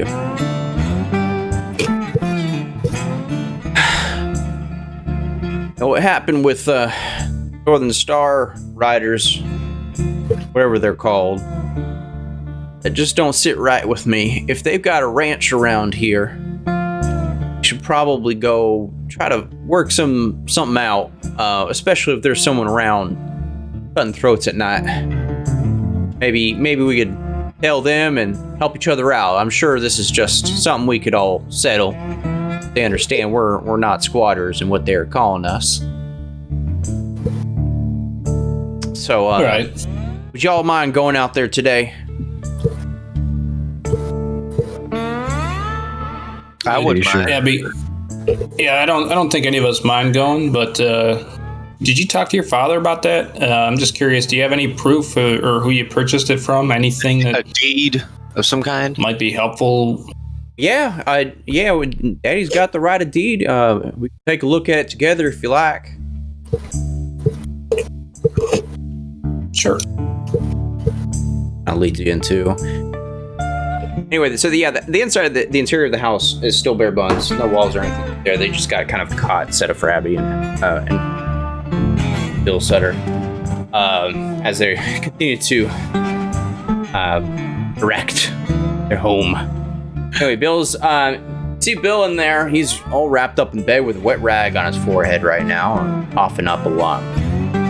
Inside the house here, you can see his saddle with the saddlebags and everything, saddle blanket, everything he mounts up on his horse. Abby walks over there, bags, paper. That's right. Guys up there. She while she takes a look at it, all of you take a look at it. Bill doesn't seem to really notice. Bill Sutter, that is. Yeah, everything looks right. United States government, seal approved. Yeah. Do you see anything wrong with it? You have any relevant skill to this? You may definitely roll. What would be the skills? Yes, Caesar took a law class. Yeah. Common. I'll give common knowledge a roll here. Speaking of Bill and your knowledge of American deeds that you somehow have. American deeds. Studied. Maybe when Bill was coming over here, he was maybe interested in the prospect of purchasing land and thoroughly went into that road. You know. I've researched American law because I aim to take repossession of an item that has been stolen from me in a foreign land, and I knew that there would be some problems there, so that's why. Property law. Bill, Property law. Makes sense. this sale of land looks 100% legitimate to you. All right. You tell that to the rest of us. Yeah, I give it the old, this looks good. The Bill stamp of and I explain why that I took time to study law for some reason. No, I explain the reason. Whatever my credentials do for you. Abby says, well, then it's settled then. You go over to the Northern Star Ranch and you let them know. Ranch hand 1C went into town the other day and found out where the Northern Star Ranch is. Give you directions. Really want my ranch hand list. I feel naked. Not the ranch hand list. Was the ranch hand's name 1C? Yeah, like as in random ranch hand. Okay. Here, I just got my list up actually. Tucked away. Me. Stumpy went into town. That's somebody's name. Old Stumpy. Not Stumpy. Old Stumpy. No. Stumpy. No. Stumpy walks with a limp. I thought he was dead, but that's great that he's alive. He's on my list of alive. There's 12 dead ranch hands, but Stumpy's not among them. Aside from Moira, who was the other one that died. Yeah, I need to add Moira. Stumpy's so great. Moira and I want Stumpy to be huge, like just a wall of meat. we'll say Moira. No, Stumpy is died. If you've ever seen the movie El Dorado, Stumpy's like a hole in that. Hey, at least the Irish twins are still alive. Or Rio Bravo. Don't say that, dude. He's gonna do something about that.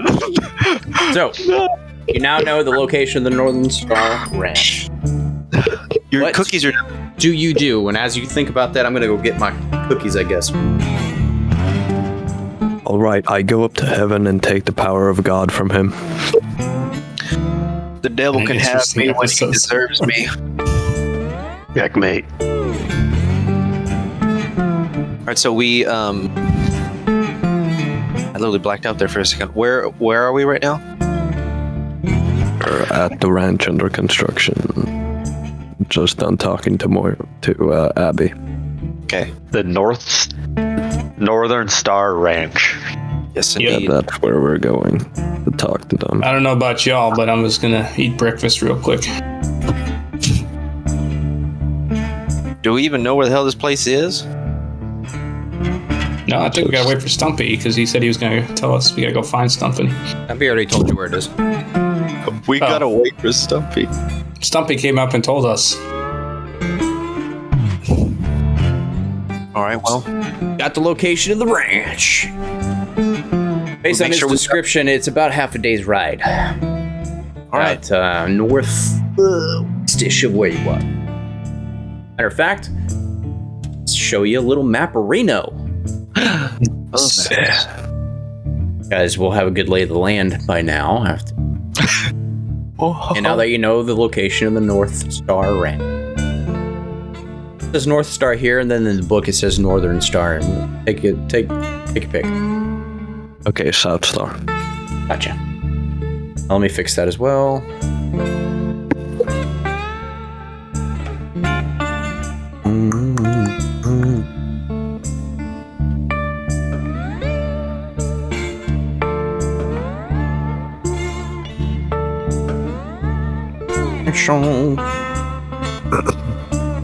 Low global lighting.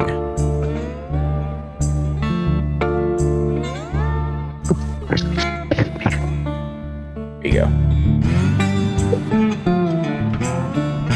So, where the laziest ranches, North Star Ranch houses, Big Horn River, and Dirtwater for them.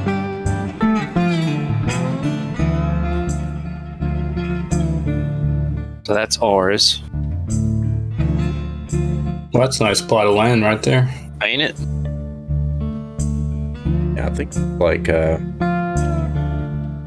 several thousand acres, yeah. Good. You could make a country out of that.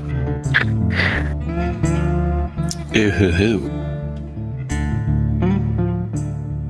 65,000 to be. Goddamn. Are you sure this isn't Sutter's name isn't George Washington McClintock? There's a reason why he was able to get so much land for so cheap. I'd like to roll common knowledge out the area. Hell I yeah. would love to. God, hell. Character sheets Hell open yeah. again. Hope. Common knowledge. Yeah. Look at all them dice. Because you guys are all just rolling so well, and I'm just like, I can't get an exploding die to save my life. I specifically didn't want to say anything about how well we're rolling today, not to jinx it, but All of you Oh, I succeeded. jinxed I don't it. know what you're talking about. All of you succeeded. All right, But mine didn't explode. let me give you the lowdown. Here's the lowdown, dude. Until recently, most of the land in the Wyoming Territory was more or less public use. That is, owned by no one and available for grazing purposes. Anyone who wanted to park a mass of cows on a stretch of grassland could, as long as no one owned it. And for the most part, no one did own territory. Now, the rise of the Sioux Nations has caused property values in the area to rise considerably, particularly those lands capable of supporting herd. Promote the expansion west and development of its own beef industry, Washington began granting land deeds at very low cost to folks willing to brave the Native Americans and elements on the off chance of turning a profit. That is how Sutter got his deed. Got his deed from such an entrepreneur who had prospect. With a dog.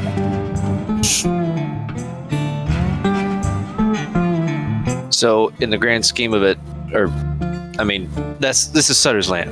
They're just making an assumption that it's theirs. We don't know. I guess so, yeah.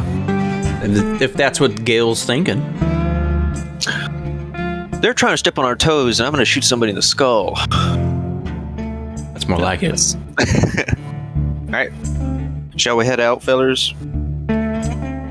Yeah, I suppose we gotta get on the road here. Let's get it. Sounds good. Eat your goulash on the horse. Your slop. No, I already ate.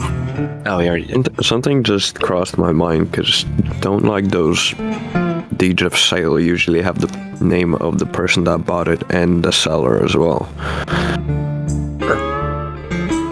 I don't know. I'm not a lawyer. They do, yes. Normally, I don't know if they did back then, but who knows? That's what I'm saying. I'm It's not Deadlands. a historian or a lawyer. I don't know what they look like back then. Could have been written on a napkin for all I know. I'm just a man eating cookies. They were handwritten. I know this up at least until 1908. There you go. Because I was just wondering maybe if the seller was somehow associated with Northern Star. Like a rogue employee that just ran away with the deed and sold it. Yeah, Mr. Sutter don't really strike me as that type of person, though. No, he's talking about the person that sold it to Mr. Sutter. Oh, I gotcha. All right. Sutter is also a thorough man. So probably looked into mine a little bit. I'm sure there were means to make sure something was legitimate and not stolen, what have you, back then. Yes. Or maybe not. I don't know. So we're moving at this point already on horseback. I hope so. It's half a day's ride. Yeah. Can I just we're roll already- a nose check just to keep Already an eye out halfway while there, we're riding? Marshall. Well, I'm sorry. What'd you say, Buxton? Can I roll a nose check to keep an eye out for a little bit while we're riding? Yes, absolutely.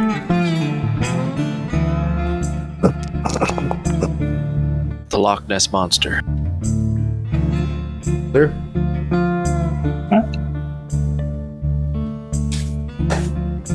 Well, I'm not seeing nothing yet, but let's not dilly-dally. And just so, half a day's ride goes by. You guys see the ranch in the distance. Bordering the ranch, you see a group of armed men on horseback that approach you. 4. Don't draw their guns on you, but they have them out. Or they don't aim their guns at you, but they have them drawn, actually. If we see that from a distance, I think we probably pull out our guns too. I do. If you... Okay. I mean, they have their weapons out. They have their guns drawn. Is that what you said? Have guns out. They have rifles. They're currently riding up. One hand the reins, one rifle to point out of the sky. But no, like pistols out of holsters. They're all carrying rifles. It's just kind of, I don't know. I guess it's kind of different. If you're carrying a rifle, you can't necessarily holster that. So, all right, I won't be the one. I'll keep my pistols holstered. I don't carry a rifle. I'll be the one to take my rifle out. I'm not taking a rifle out, but Buck's just going to have his hand on his pistol. It's just resting. Not aiming it, buddy. Same. I do have a rifle, so I'll have that out. Just over my shoulder. Does anyone reach for their weapon as soon as they get an eyesight of these? I probably took mine out when I see them. Warren's not. As Gale reaches for a weapon, then they do aim them at you. And you're approaching. Warren doesn't unholster his fucking flamethrower. That's what I was laughing at. Yeah. I do start to crank on my faucet nipples that control the gas. There we go. Hey, we got it. Finally. You get a chip. Oh, Which dial, though? Which dial? Left or right? left. Heart chip. Okay. Oh, lefty loose. He's gotta turn up the heat, crank it up. I'll take what I can get. But no, I keep it holstered. Okay. It only took one, so yeah, you now have 4 Winchesters pointed at you. Unfazed, still keep the gun out, but I'm not pointing it at nobody. There's 5 of us. Bill makes distance between himself and the rest of the posse. You got the deed on it, don't you, Bill? Do I? Okay. Do you? Okay. I don't know. I didn't declare that I did. Nobody took the deed. Oh shit! I thought that was Buck's intention. I didn't say I did though. But Well, I thought you said, like, do you have a deed that we could take to them, and then we talk I did word it like that, I guess, when I was asking. Asked if she had like a copy or something. Regardless, she would not let you take the deed. Okay. Just If she allowed us to take a copy, that'd be nice. I don't think they had a copy though, did they? Yeah, she wrote over to FedEx and had a photocopy. Well, yeah, I already mentioned that, but I didn't. Don't worry, I got a photographic memory. It's all up here. Continue. I can even tell Trot in the dirt here. Sorry. I can tell you the exact handwriting, the exact swirls. All right. Bill commands those men, put those guns down. But they get about 48 yards from that. Bill's not carrying it. I mean, he doesn't have a gun drawn, so. Gonna make demands on us in our land. You're about 5 seconds from getting shot in the face there, partner. Well, who are you and what you doing here?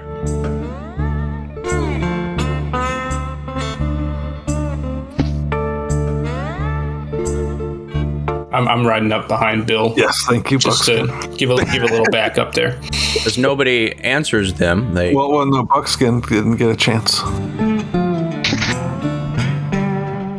Did I hear what they were saying? I don't know how far we were in this situation. They're like 40 yards from you. So they were yelling so we could all hear. No. So no one's got their guns drawn except you guys. I guess. Sorry, I got mine. I didn't see that. I wasn't looking at you. I don't know. I was matching energy. I'm sorry, Bill. I'll put it away. Fuck, shit, I'm sorry. All right. No, it's 5 strangers coming towards our ranch. One reaches for a rifle. What the fuck do you think we're gonna do? Then somebody's telling us to put our guns down. Got a lot of nerve. We're not coming here for any trouble. We don't mean to cause any issues. We just came to have a chat. Chat about what? Well, chat about some of your... Pretty much, yeah. They kind of look at each other, a little confused. Are they the same guys from the other day? No. Oh. I yelled from the back of the pack, hey, some of your friends came over and harassed us while we were having dinner, and they were spitting on us and shit, accusing us of squatting on land that we currently own. Well, technically our boss owns it. Gail, lower your rifle. I already did after Buckskin said that we didn't have it. I put it up. Sorry. You all holster your weapons. We'll escort you over. This sounds like something you want to talk to Mr. Logan about. Mr. Logan. Roger that. We do so. Yeah, I no longer have my hand on my pistol anymore. It was still holstered. I just had it resting on it. They lead you over to Star Ranch.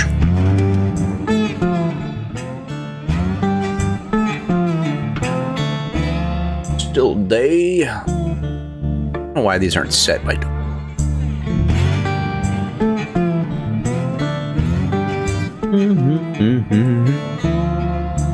As soon as they turn their backs, flamethrower. No. I'm with it if you are. Alrighty. Upon your arrival, you're met with more well-armed riders who continue to escort you through. Reminiscent kind of when the Sioux kind of escorted you off of their lands. These riders keep grouping up, well-armed, as you approach the house. One of the cowboys heads inside, as everyone else kind of stares at you. Hands always near their iron. I look at one of the guys staring at me and just like trying to be really smart. Just say, "You like what you see?" Spits on the ground, unamused. Caesar, I don't think there's really any reason for that. Come on, just trying to lighten the mood. I don't like when it's this tense. Yeah, and as Caesar said, Can I just do it? Go ahead. I was gonna say, can I just do a notice check? I just want to get an idea of how well equipped do these cowboys look? Weapons and gear and everything. So right now, there is 6 around you. Like, most are armed with either a Colt or a Winchester. You don't... Plenty of time. During a long 5 minutes of uncomfortable silence. To see what you're dealing with. Let me see if I got a picture. Right here. Alright. After a little while, a gruff man exits the house. Bit like. Oh boy. That's gruff. Someone needs some aloe vera for that skin. Rough indeed. He fell into a fire. No, I'm just kidding. Shortly followed behind him, still wearing, appears to be a surgical. Odd-looking feller as well. Is that Matt Damon? This guy looks like a douche. Matt Damon. The eyes. Look at Damon's eyes. Matt Damon and Ben Affleck. Dude, what the fuck? What are y'all doing here? They were in Thor, aren't they? Like one of the Thor movies. The gruff man kind of flicks his hat up and kind of scratches for a sec. Howdy. Can I do for you? Fine. Just gonna. Buck's just gonna kind of tip his hat and say, "Howdy, sir. Just hoping to have a quick chat." I'm all ears. Beautiful day for a chat, wouldn't you say? Oh yeah, it's nice. Lovely. We're coming from the Sutter property. Just moved in, purchased the property. I guess that would be the east, right? Southeast. From the map. Yeah. Southeast. Just to the southeast here, along the river, Bighorn River. Okay. We had a little bit of a run-in with some folks that said they were with the Northern Star Ranch. Came and gave us some trouble yesterday evening, or 2 days ago, I guess. Lets out like a long sigh and reaches out front pocket of his vest, pulls metal case, flips it open, pops a cigarette in his mouth, lights it. As far as I'm concerned, you all are nothing but flea-bitten squatters. You and your mangy beasts got 3 days to get off my range. Well, that ain't gonna work. Bill's just giving him the finger the whole time, quietly. Didn't say a word. Bill's super serious now. Yeah, I'd say as my friend over here just said, it's not going to fly so well. We purchased that property, or at least my employer purchased that property fair and square. Have a deed to prove it. Scoffs. I don't care dog spit about no stinking piece of paper you may or may not have. I tame this here land and there ain't nobody telling me who owns it. Me and my boys will round that scrap of written into the dirt just as quick as we do you. If you're still there when we come and knock it, 3 days. Which one of them is talking? Is this Randolph or Barnabas? Logan. Randolph Logan. Barnabas Logan. Okay. Well, with all due respect, and you didn't really introduce yourselves, I don't think, did they? The masked man didn't. With all due respect, Yeah, I'm gonna try to say this intimidating. If you show up there and try to cause any problems, you're gonna end up underneath this here dirt that you so-called tamed. Or at least part of it. Go ahead, You know, roll. no skin off my back, which way?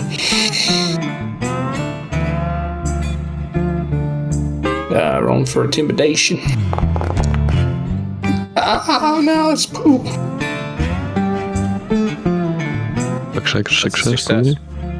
Oh, it is? I always thought 5 was. Oh, it is? Man, I fucked that up. They're just shivering in their boots. Spits his cigarette out and glances back at the mask behind Got a him. little stream running down his leg. Man in the mask nods at him and enters the ranch quickly. Enters the home quickly. Well, this ain't gonna go well. He looks at you and puts his hand on his gun on his. All the I put my posse hand that on are currently around you, they all draw and cock the hammer back. Oh, whoa. It didn't really count how many there were. 6. Well, 7 when including Logan. We don't got to do all that. We very well could if you want. Initiating combat on us. If I may say, Constance has like pulled out one of the cigars that Caesar originally was giving to Damien, but she took 3 of them. She lit one of them and she's smoking it while she's just standing there. She's watching the rest of them. I don't think there's any more discussion you needed on the matter. Get off my land.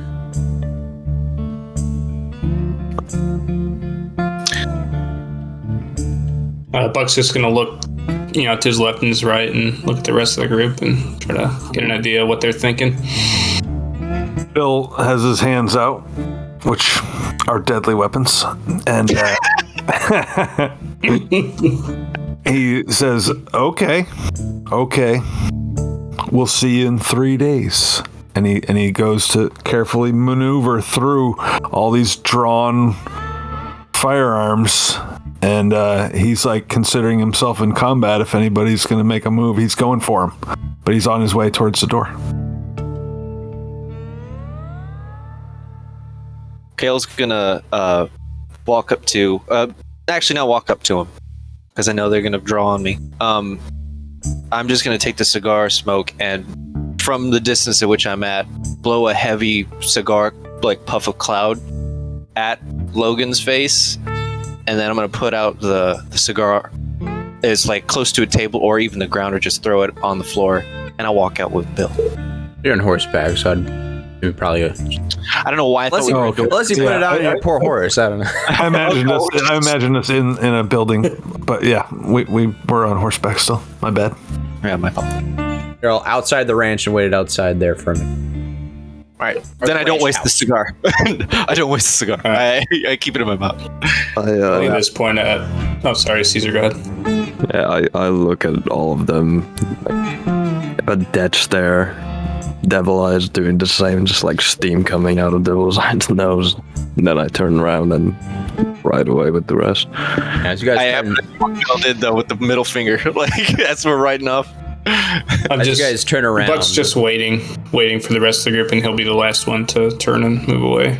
Okay, Buck, you see as everyone starts to kind of ride away casually, and everyone pretty much all around.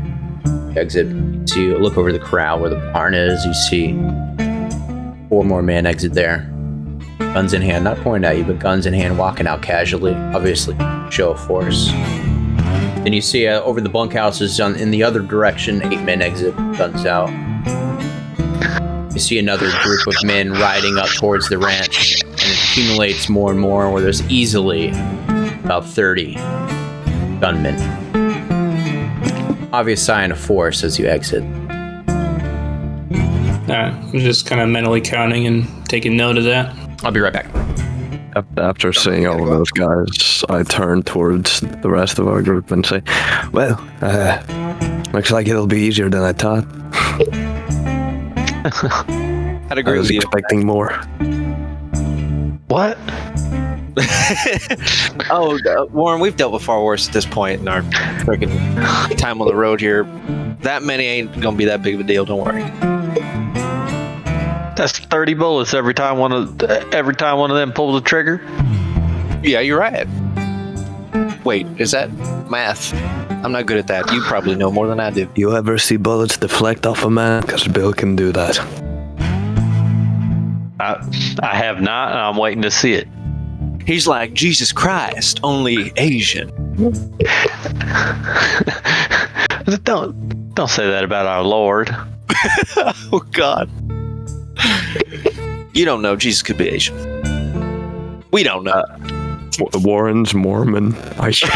He's from Salt Lake City, yeah. He is. Warren believes that Jesus went to America, remember? Oh my God. Of course he did. What do you mean? He brought us the golden plates. Yeah. I don't want to do that. All right.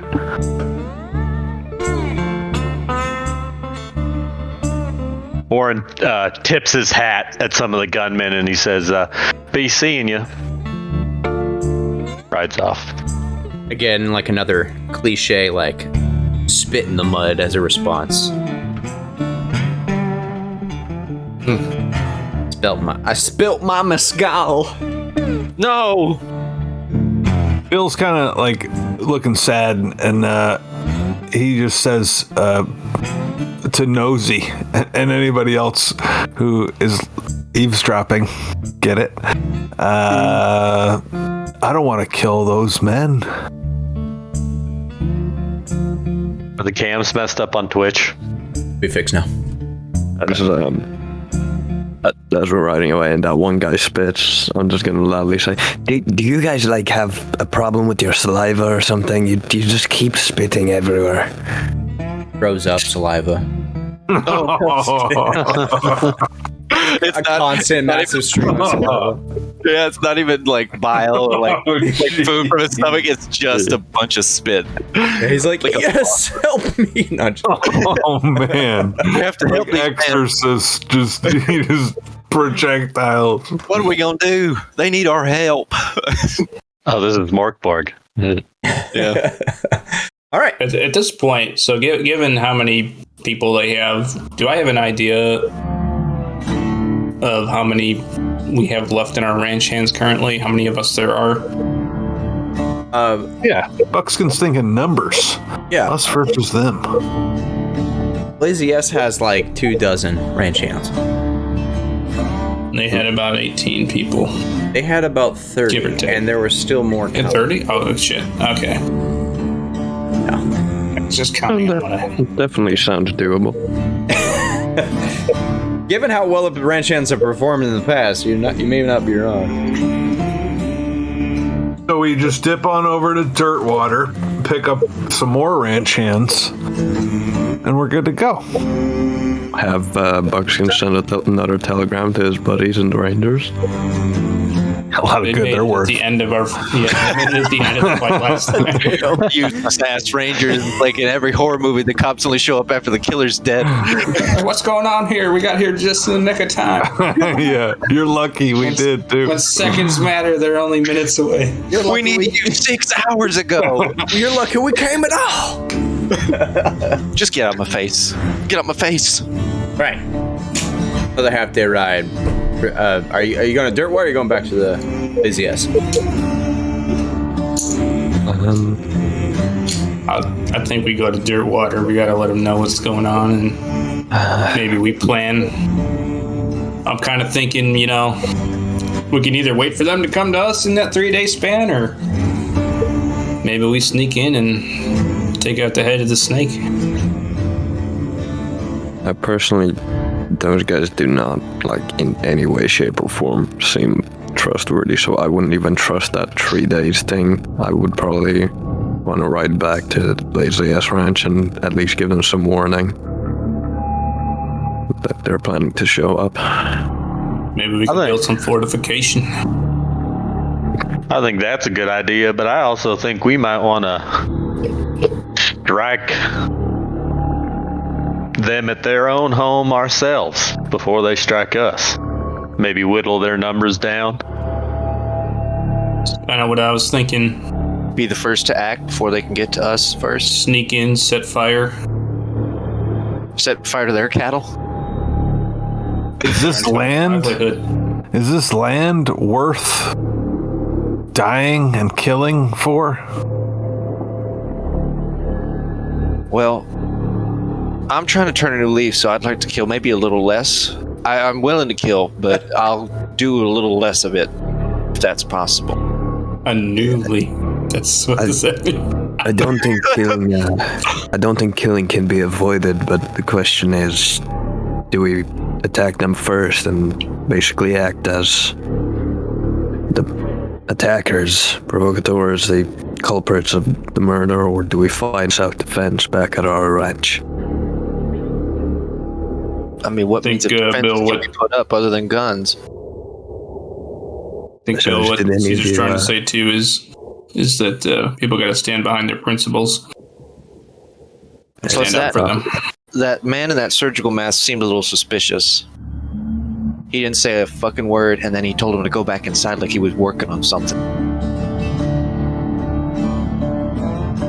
That also is something that concerns me. I don't think it's just those men. I think there's something else involved. What was he doing surgery on? Why do you look so suspicious? Why do you fucking say a I word? agree.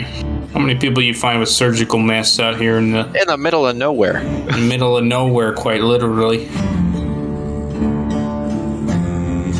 If we do end up going to them first, they got something up their sleeve that maybe we don't. I mean, we have those cool guns, but and Warren's fucking magical flame spitting device. It's not magic, it's science. She's green flame now. Well, that's what Ghost Rock, yeah. His scientific flame throwing device. But I guess we just have to have a unanimous decision. Do we stay home, defend the ranch, or we go to theirs? What do y'all think? I say go to theirs. I'm going to raise my hand on that and put my vote on that. That was my initial thought, but Warren raises his hand. we're not back at the camp yet, right? Or at the Sutter property? Yeah, if you want to be. Homestead. I guess we should talk to Sutter and Abby about it too. I think we discuss it with them and just let them know how unamenable to the situation that this Northern Star Ranch is. And kind of the scenario that we were involved in. Okay. Arrive. Stable your horses. Tie them up. You doing? All of you voted on what to do. Bill was silent, Yeah. but he goes along with you.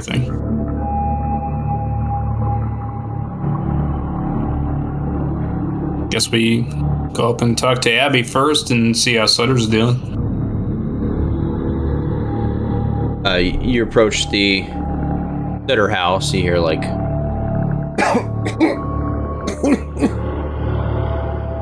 you approach the door.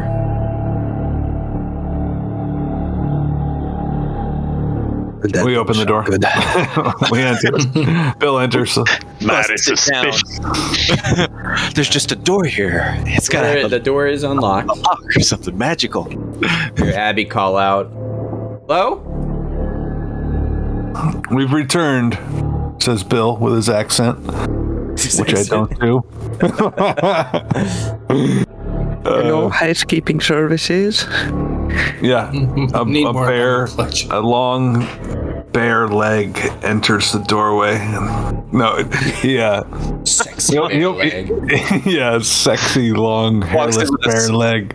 No, he opens the door and he says, "We've returned." Very gruff. Gruffer than Bill normally sounds, or Bill Sutter normally sounds. He's got a wig on for some reason. What happened? They're a bunch of assholes. Afraid They outnumber us, and we have nothing good to tell you. They want all of us to get off your fucking land, even though you own it. They didn't even give us a chance to be polite about the conversation. Oh, They clearly. basically said, Go ahead. "Oh, sorry, go ahead." I was gonna say they basically said, "To hell with the whatever deed we had." Yeah, they didn't care if you even had one or not. Chit chat. They were doing some funny business there, though. There was a man named Mr. Logan. He did not introduce. Oh, Mr. Ronald Logan is the owner of the boat. You guys. Right. Randolph And then Logan. there was another individual with him, dressed kind of funny, wearing a mask, a medical mask of some sort, and just seemed odd. And not really sure what's going on there, but basically, yeah, he didn't care about the deed or the purchase rights to the property, and told us we had 3 days to get down and get lost. What kind of a crazy person wears a medical mask out when they're just talking to people when they're outside of a medical situation? That's crazy. Bill kind of goes to say something.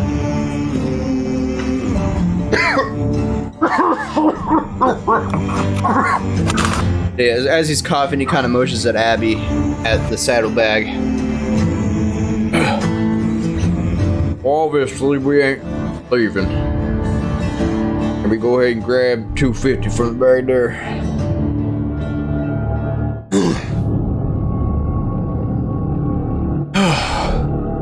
All right. As I see it, we're gonna need to finish off the property first thing. Hoping to finish the house first, but Vince could probably do us some good, starting with the direction for start. I need you lot to take the money that Abby's got, go buy the material, and come back. Second, kind of glances at Abby. Go ahead and take the deed. Bring it to the land office in Dirtwater when you're getting supplies and have it recorded. Want to make sure everything is nice and legal.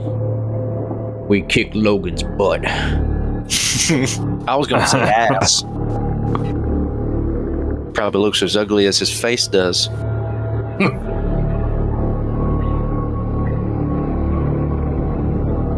We're with you, Mr. Sutter. We'll stand by you. All right. I'm glad. Chances are things are going to get nasty. I won't lie to you, but he kind of looks at Warren as he says, "Ain't nothing that we really haven't dealt with yet." What is it?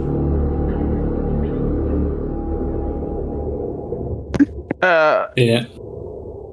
I don't. Sorry, Warren, go ahead. Sorry. I don't think so. I mean, these are just men, right? Not like they're vampires or ghouls or something. They can't be that. They can't be that scary. Besides, you own this land legally. There's nothing to be afraid of. They're just trying to bully you off your property, and we're not going to allow that. I'm inclined to agree. No, says I. Won't allow it. Make sure we're fortified and make sure law's on our side. The one We'll thing leave, about there, Warren, is that man seems to be the worst monster of it all, despite what we've been through. I'd agree. That's deep. It's heavy. Buckskin, you should write poetry. All that philosophizing. I don't know how to write. Is you a philosophizing kind of feller? All that hanging out by that good old tree. It's the lighting tree that to you. look on it.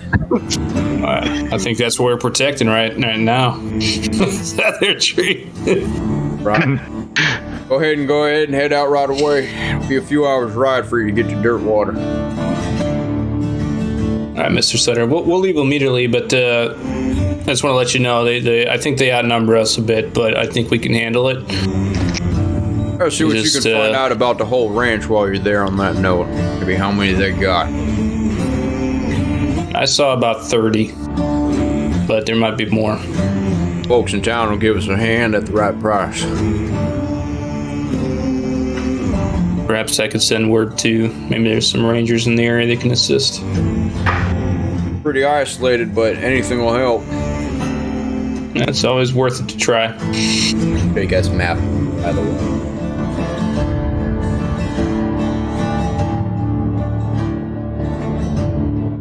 Before we head off to town for supplies, Bill tries again to cast his magical healing upon Mr. Sutter.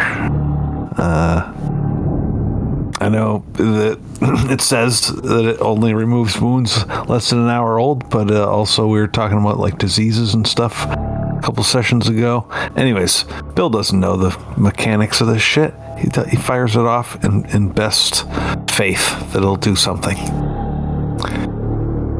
And roll. Yes.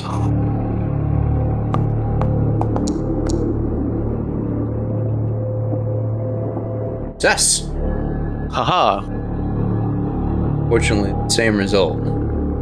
Hands begin to glow and you hover over Bill, try to help him out. Feel some kind of negative force push.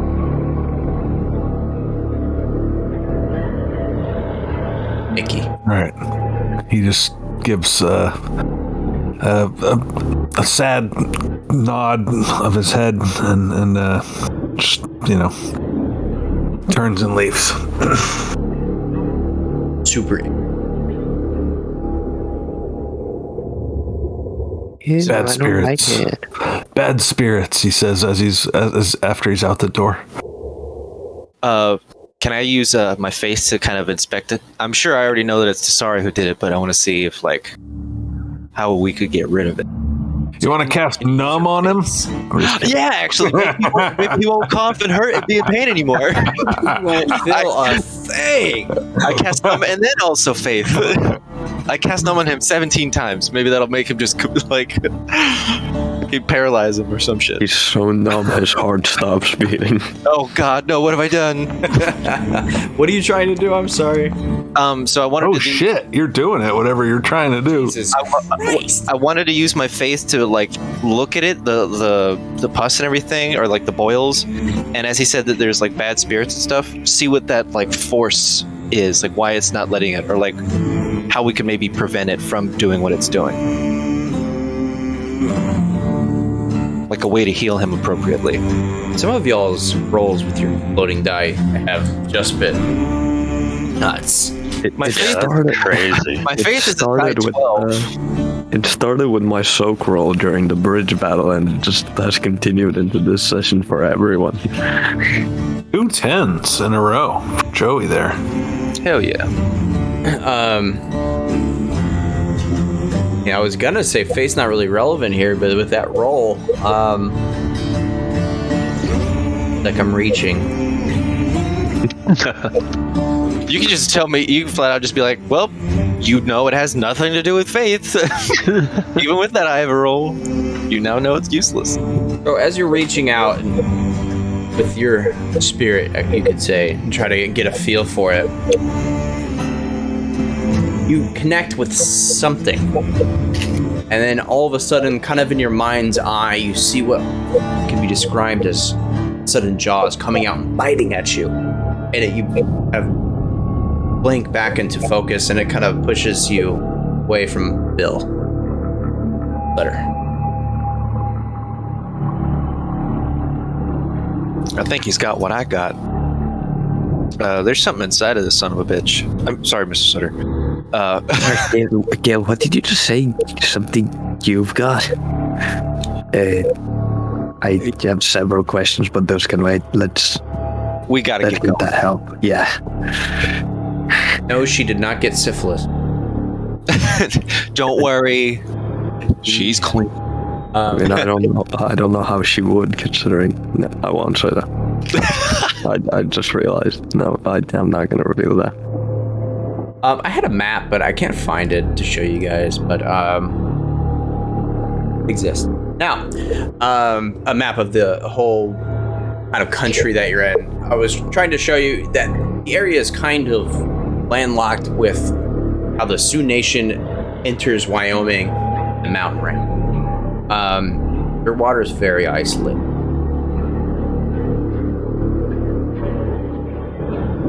Okay, moving on. So you guys head to town. What are you doing? Yes, we head to Dirtwater. Yeah, sounds like we should head right away. We should keep that deed nice and protected, though.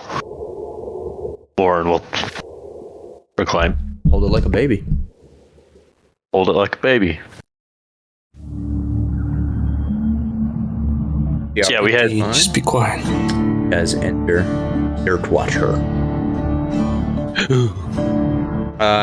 By now, sunset was gone back and forth from the star, reported back, and now you're heading straight to Dirtwater as requested. Evening rolls in. That's how we get bow-legged being on that horse this whole time. As you roll in, kind of the first thing you see is an illuminated with lights and lanterns and such. Looks like to be a small hint village. Then you see the rest of the city. The rest of the town, I should say. It's a small town. Large livery on your right. As soon as you approach, you see, like in the distance on the far left, what looks to be the construction of a train station, railroad coming out of it. Go ahead and move you all to you get vision this time before I move you. Let's hope it's one of the few railway companies that we haven't pissed off. We've pissed off like 4, haven't we? Is there one left? I don't even think there is. Well, there's the one that helped us against Blaszczak, that we had the spy in our group. Which one was that? I cannot remember the name, but he at the end he helped us against Blaszczak, and I was like, you guys are chill. There's Wasatch Railroad, Iron Dragon Railroad. Their positive attitude towards us remains positive whether or not we remember who they are. Not wrong. Unless you're like, hey, what's up, dude? And you're like, who are you again? And then they might get offended. I don't know your name. You. Oh, you railroad company, you. You. Anyway. It's so good to see you. Al Feller. I don't fucking know you. Time for us to round up the posse. Fix the tags that were super relevant. All right. So, yeah, you enter town.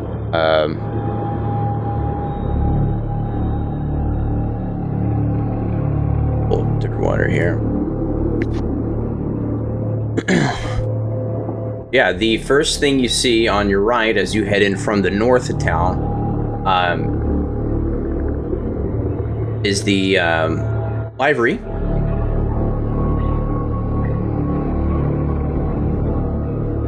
Go out of order. Anyway, it says in a sign on it, Dirtwater Library. Continuing on to the left. What's happening?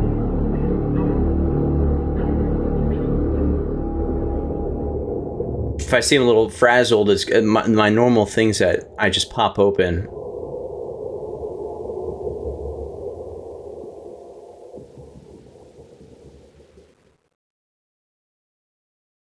Right along. As you go down the street, pretty much every building is going to have a sign on it to be relevant, unless it's some kind of residency. So on the left-hand sign, you see a sign, and at the base you see 2 double doors. Sounds like maybe some fun is happening on the inside there. It says Big Lucy. Which way are we coming from again? I'm sorry. Coming from the north, heading down. Okay. Big Lucy. Big Lucy. On the right, you see Clark's Feed Store.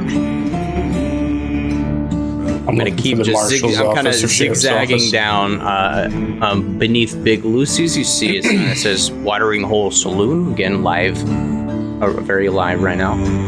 The other side, long, large building, Winslow's Hotel. Just south of that, you see what looks like construction going on right now. Road splits at this point, and continues south, and then it goes to the just to the south of this, you see a sign that just simply says Land Office. Very fresh sign. To the east of that, you see big letters, old, rickety, kind of crappy sign that says Jail. And across the street from there, again to the west, you see Gloucester's Dry Goods. South of that, you see no sign here, but you do see what looks like a red and white kind of hole. Obvious indication of a barber. Across the street, to the east of that, you see Territorial Bank of Wyoming. South of that, you see a cluster of buildings that all appear to be just residential, and to the far west, like to be a church. That's pretty much the town. Will do. So as we ride past Big Lucy's and the tavern, Caesar's head is like lagging behind his body, where he's like, But then he realizes, all right, we have something to do. He's jonesing for something. I'm jonesing hard here, brother. Why don't we all make the most of our time and split up for different chores? Who's got the... I say that we don't split up individually, though. It goes to 2 and 3.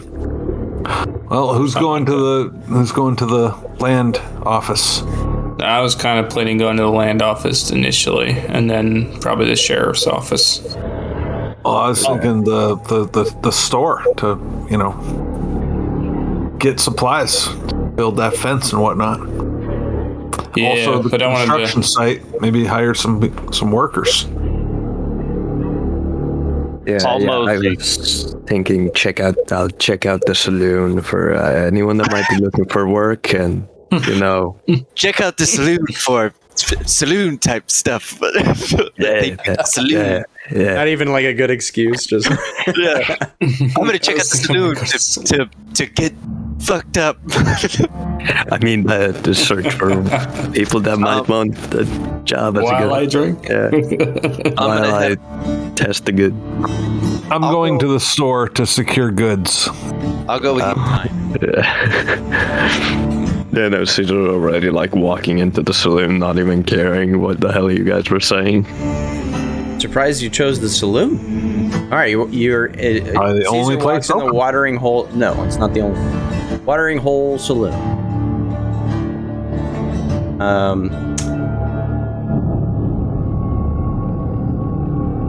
right, you're entering a bustling saloon. It looks like maybe it was an older structure than the rest of the buildings here. Things look pretty fresh, as all the newly constructed buildings that are around you. But it looks like it's been here a while, been remodeled a bit, but it's a two-story building. Looks like there are some rooms on the top floor. Down below is where everybody's drinking right now.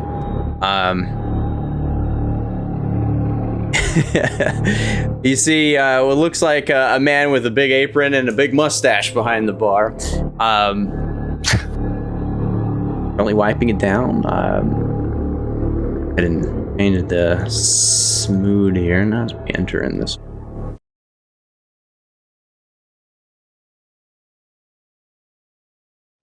You said the saloon is not the only place that's still open? Correct. What else is open? Well, the other place, the first place I said that was kind of bustling as you entered in town, which is also open. The little camp town is hopping right now as well. Let's see here.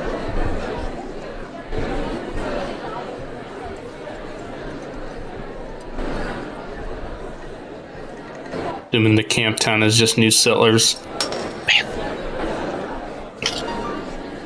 Buddy. Buddy boy. Buddies. Well, it's gotta be true. That Forrest Gump just there? and the hotel is open as well. So the jailhouse ain't open? Well, okay, fair enough. Jailhouse is always open. I'm going to visit the jailhouse. Whoever's in there just may be asleep. Well, he's gonna get woken up. Bills with buckskin. Okay. Well, we'll go to Caesar first, then I suppose. Caesar, what are you doing in the bar? I will walk in and head straight for the bar. Obviously, can I, any good drink you're serving here? Well, hello. Good drink? Well, we got whiskey. We got a little bit of gin, too, for some of our folks across the pond. What can I help you for? What's your pleasure? Well, I'll have gin and, any interesting going on around town? Any people looking for work, maybe? Like, in the middle of you talking, he immediately seems to have just noticed you and just looks at you and what you're wearing. I'm sorry, could you repeat that? I must not be from around here. We don't get many visitors, especially. You're like, oh, was that some kind of old armor or something? Yeah, old, maybe in the style, but I made this back home in Brazil. My father was from Japan. But, yeah, I'm wondering if there's any gossip around town or people looking for work. Know the goings on around this area. We're a small town. Not much happens here, and there was a bit of a humdrum today. Say you were in town with, and all the way from Japan, you say? I'm sorry. I'm originally from Brazil. I've been here for a while. I'm working for a Mr. Sutter. He opened up, he started building a ranch just a bit north of here. And we're looking for some help. No. Oh, you're with that new drive coming to town, huh? Why fuck you laughing? He lets out a long whistle. Because they're about to get interesting around here. Yeah, no, I heard about that today. Y'all met the Northern Star Boys, huh? Oh, you mean the saliva guys that keep spitting on everything? Yeah. They have a real problem. I don't know why they keep doing that. I'm not sure what you're referring to, friend, but I'd have to look over my shoulder once or twice if I was you. Gin, was it? Yeah, gin. And keep it pouring. One moment. Anybody else go in the bar? Yeah, I follow suit as well. I go. Can I make some kind of notice check to see if any of the assholes from the other ranch are in here? Sure.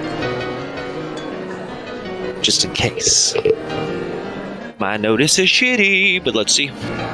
This is us. Any of them cocksuckers in here? I see a group of cowboys at the far end table having a few drinks and laughs. One of them, The one that we dragged off the horse and collectively spat on. Maybe we'll just kill them all in town and we don't have to worry about like half their army. The one that Devil Eyes just decided, fuck you in particular. That GM, sure. Why not? I'm not going to go over to that table or whatever. I'm just going to clock the fact that they're in here, and I'm going to find back of Caesar's head, wherever he is, see that he's at the bar, wander up, and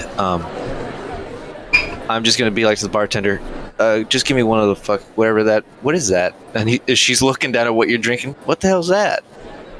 You drinking water? It's gin. You want to taste before you order? Whiskey. No. She goes, it looks a little mysterious.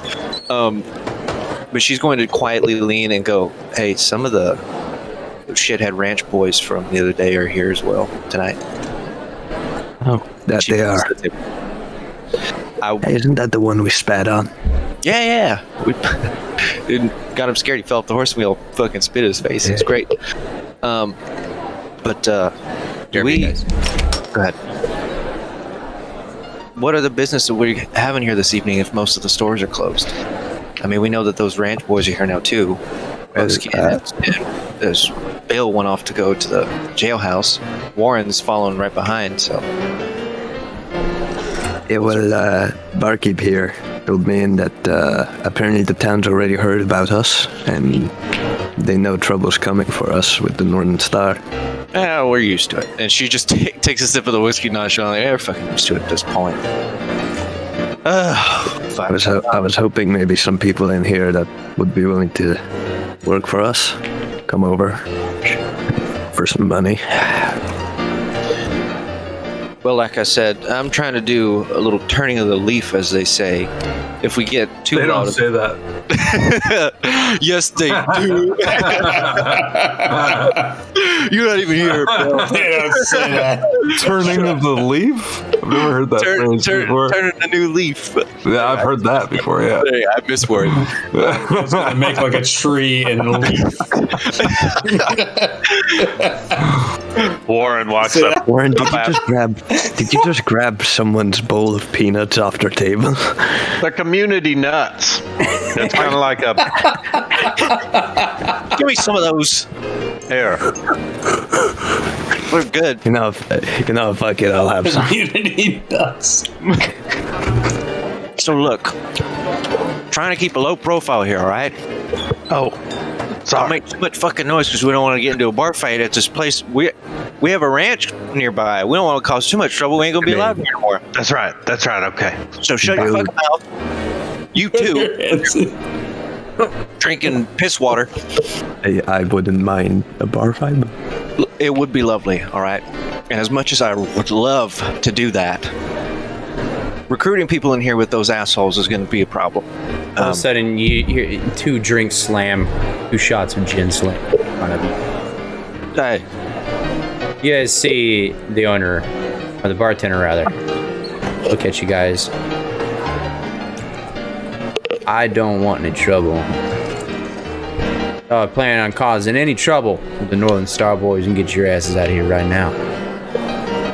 Don't worry, I won't start any trouble. But if trouble finds me, I will finish it. we already took. I don't care how the trouble finds you or which way it goes, but if it's with the Northern Star, better find your ass out of town. 20 worry. cents for the shots.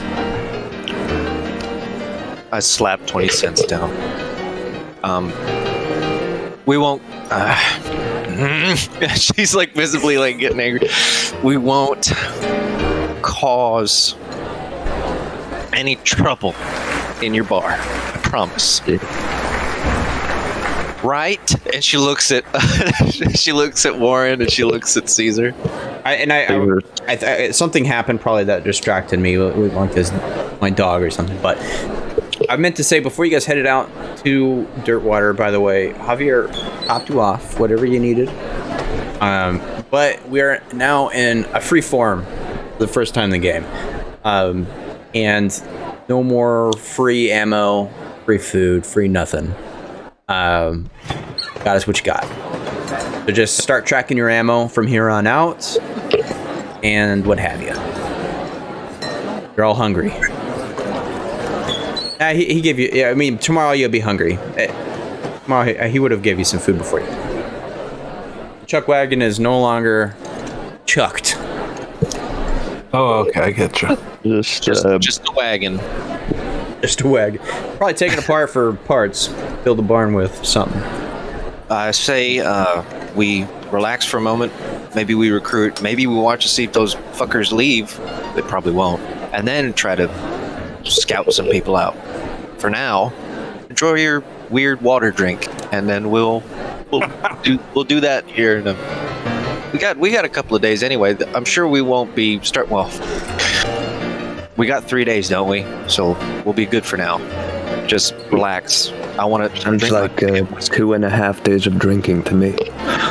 And bar peanuts. Hey-oh, as she goes and grabs stuff from Warren too. All right, we're gonna swap over real quick to our lawful good characters. The good Lawful boy. good, high five. The good old boys. Hey. What's up, Lawful Good Bill? You guys mosey on over. And it says jail. It's the door is ajar.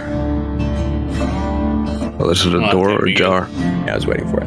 I want to continue until I got it. Gonna try to open it, I guess. Do I need to heat it like in some water, like run it under hot water first? This is it's a small building. One room. You see kind of in the corner what looks to be a cot, a man kind of laying it with his hat over his head. You break the door open, you see him slowly raise his hat up. A pair of barred cells occupy the back third of the building. And you see immediately inside where the door is, rack that holds, looks like a few Winchesters, shotgun. What is it? Well, hi there, sir. I don't mean to wake you up from an evening's rest, but hoping we could have a minute of your time here. No, it's fine. I was about to head over to Lucy's anyway. On full Marino. Who are you? What do you want? I'm Ranger William Madsen, and I'm here with my partner Bill, and we're under employment with a individual named Mr. Sutter, who had purchased some property up. I guess this would be north of us by Bighorn River. Okay. You see him noticeably raise an eyebrow when you mention Bill Sutter's name. Okay. Well, shit. That's motive. Yeah. I'm gonna have to murder him right now, I guess.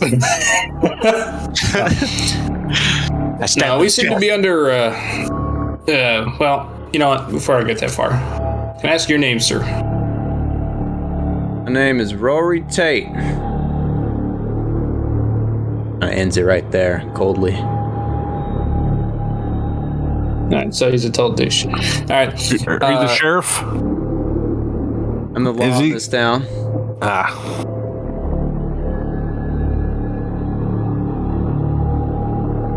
Mr. Tate seemed to be under a little bit of a disagreement with some property rights. Now, my employer has purchased these rights legally. Has a deed to prove it. Well, I don't know what North Star Ranch thinks that they're going to do, but it says we got 3 days to move out of there, and I'm just here to looking for assistance. Sound like a matter for me. Not until lead starts slinging anyway.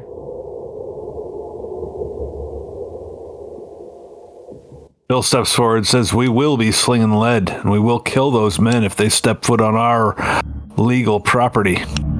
Kind of stands up. Well, kill anybody and wasn't shooting at you first or doing anything really in harm's way, like I know the Northern Star boys don't do. Be seeing your neck at the end of the noose instead. Yeah, Mr. Tate, they seem pretty intent on driving us out of there. And there's only one way they're going to do it. If they start shooting first, we're going to shoot back. You might want to consider the alternative then. Go ahead and get out of town. Oh, what's that? Okay.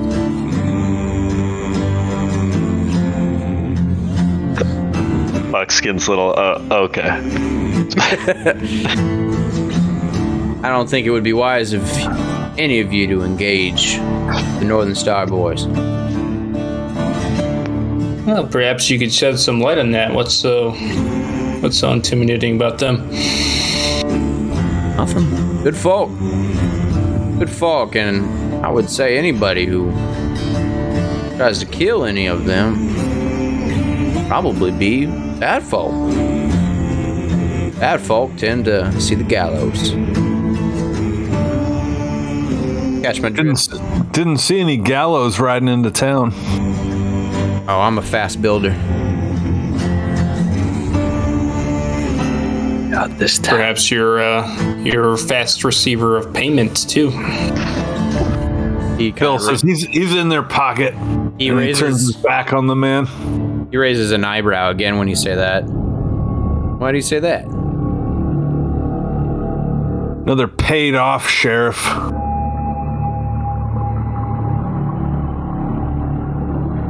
I don't think you're an honorable man, Mr. Tate. Well, and I think you probably came in here on horseback and I tied him up outside my here sheriff's office. Gonna have to be a tie-up fee, 10 cents each, I'm afraid. I've never been in a town charged you for holding up your horse somewhere. I keep a tight ship. Make sure that we don't get too crowded, you can say. Bill produces a quarter, and he says, "See if you can find the way of that nickel up your ass." And he puts it down on the other guy's desk. I swear to God, all of our characters have gone more and more assholes over the time. And it's They've ironic. been through a lot. I'm trying to be serious, but Bill kicks open the door, the front door. He kicks it open. Walks out. Stands there on the porch. Again, weirdly, there's a wig on his head for some reason. It's flowing in the wind. Rory walks over to the desk and grabs his gun belt, picks up his pants, puts on the gun belt, and I see him one kind of his motion. pants were down. No, he's picking them up because his belt he's putting on. Anyway, What the hell is he Off the doing? floor, puts one leg in. He's just Anyway, comfy. It's like, in man. one false swoop, while he's doing this, he definitely grabs the quarter as well, the 25 cents rather. Puts it in his pocket. Now, if there's nothing else, I have a date with Lucy. Boom. Well, you just hold on one second there.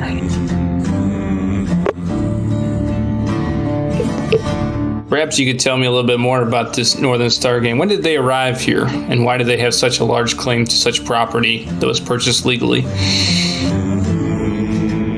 Again, land dispute matters. You can knock over the land office. When do they open? Be open tomorrow. What time? Don't know when they open. What kind of sheriff are you? You don't know the comings and goings of your own town? I know what I need to know. And it sure as hell ain't when the new land office opens, seeing as how we only have one landholder in town.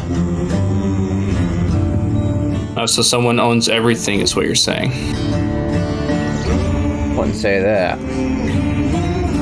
Northern Star Ranch owns whatever they claim they own. Submitted the paperwork over to the land office himself, Mr. Logan. And this land office calls back to where? Not sure I follow. U.S. government? I would assume they're the I ones realize who we're in give the territory. land away.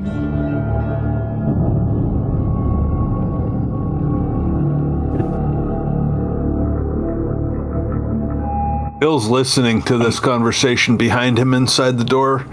He's just looking up at the night air and looking at the empty street. Well, Mr. Tate, let's say that we're just here to purchase some supplies.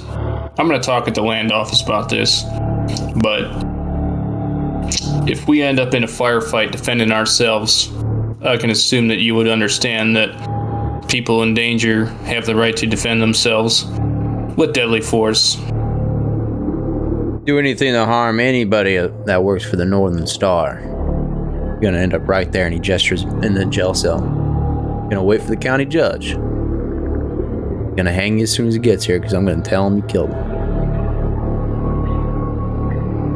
I see how it's going to go then. If I was you, So, Marshall, I'd just go ahead and pack your things up and get the hell out of here. Logan's got a small Ain't gonna army at happen. that ranch. He ain't got no chance. feel like you underestimate us a bit. Sure. You go enjoy your drink there, Marshall. Well, Sheriff. Sheriff's right, and that ain't a drink I'm after. Go keep yourselves out of trouble. That why your pants were down? What a prick. They're gonna be down. They're gonna be down soon, baby. So Bill's waiting for Buckskin out on the jail porch. Yeah, I walk out and I look over at Bill and I just say to him, I was like, Bill's got both of our horses' reins in hand already untied, and he's ready to like walk us wherever we're going. I ain't paying that bastard for my horse's stay. Well, I already They'll gave him pay the you. quarter Buckskin. It was kind of cool, don't you think? Told him to put a I think it nickel was- up his ass. That man's paid off. So we're walking. haven't honored We're walking down the middle of the street, and I say, "What do you think about having Warren burn down the law office, Jesus Christ. the land I office?" You know what? I got a couple favors I could call in. Perhaps we could make it look like an accident. Bro, what the fuck is happening? No. Bill's just like looking at the moon and the sky and listening to the crickets and Demons tell stuff. him to burn everything down. And he's just like, no, Buckskin. Seriously, what if we let the man with the fire gun burn down that empty building full of the papers that say that this man is more entitled than our boss man? Well, what's wrong with that, Buckskin? It's just papers. Can I look around and see if they have the telegraph or anything here that might be able to send information like that? Just even via electronic transmission? Not yet. I couldn't. They don't have it yet, or I could not look around and do that yet. Looks like along the railway construction, you see power line poles that are being planted in, but they're not connected. You know, Bill, normally I'm not open for stuff like that, but this guy seems like a real prick, and I don't think there's much communication reaching this part that ain't come on horseback. It's just wood and paper. It was meant to burn. And the man loves to burn things. I think we're going to be stuck here for at least the evening to purchase our goods, but I think we're going to go follow this here sheriff to Big Lucy's. Well, let's figure out what we're going to do in the morning. let's tie our horses off with the others, and I'll go with you over there. But let's check in with them first. I'm contemplating this whole burning down thing. I don't know. Bill pats you on the back, and he's just like, "It's just an idea. Everything's just an idea at some point." Sounds so sinister. Yeah. This is an idea. You know, Bill, I agree with you, but guy seems like a prick, but normally I prefer to try to do things the right way, but sometimes the honest way just gets killed. And you know, on that note, as soon as he's out of the jail, we might as well burn down the jail too. Bill laughs. Hell, He looks like maybe a little crazy right now. And on that wonderful note, back to the bar. Hey, y'all got more peanuts behind there? We kind of ran out. We ate most of the bowl. Community nuts. All there's just the shells left in here. Warren holds up 2 empty cups. And more of this strange white liquid you got serving us.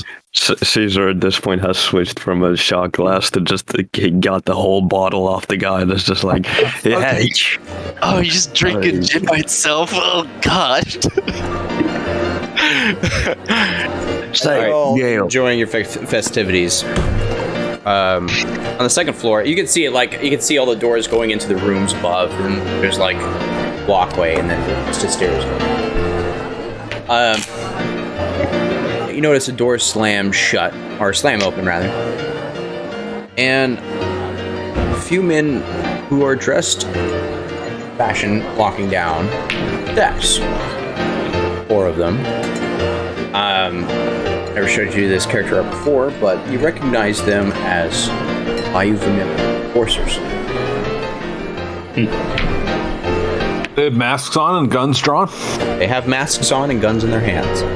Shit. Following behind them, you see an odd-looking top hat, long black coat, and his coat's ordained with a bunch of trinkets sewn in, kind of dangling on. And around his neck, he has a bunch of necklaces with medallions on. Obviously, you guys would know this also by now. He's a Bayou Vermilion. Probably not the right Higher terminology, but lieutenant, yeah, higher up. That's like an officer of some kind. And finally followed and closes the door behind them, a tall man with a very clean, straight brim black hat, wearing circular black sunglasses. You'll find black three-piece gun belt on the hip. Very prim and proper, wearing black leather gloves. And he has a badge front.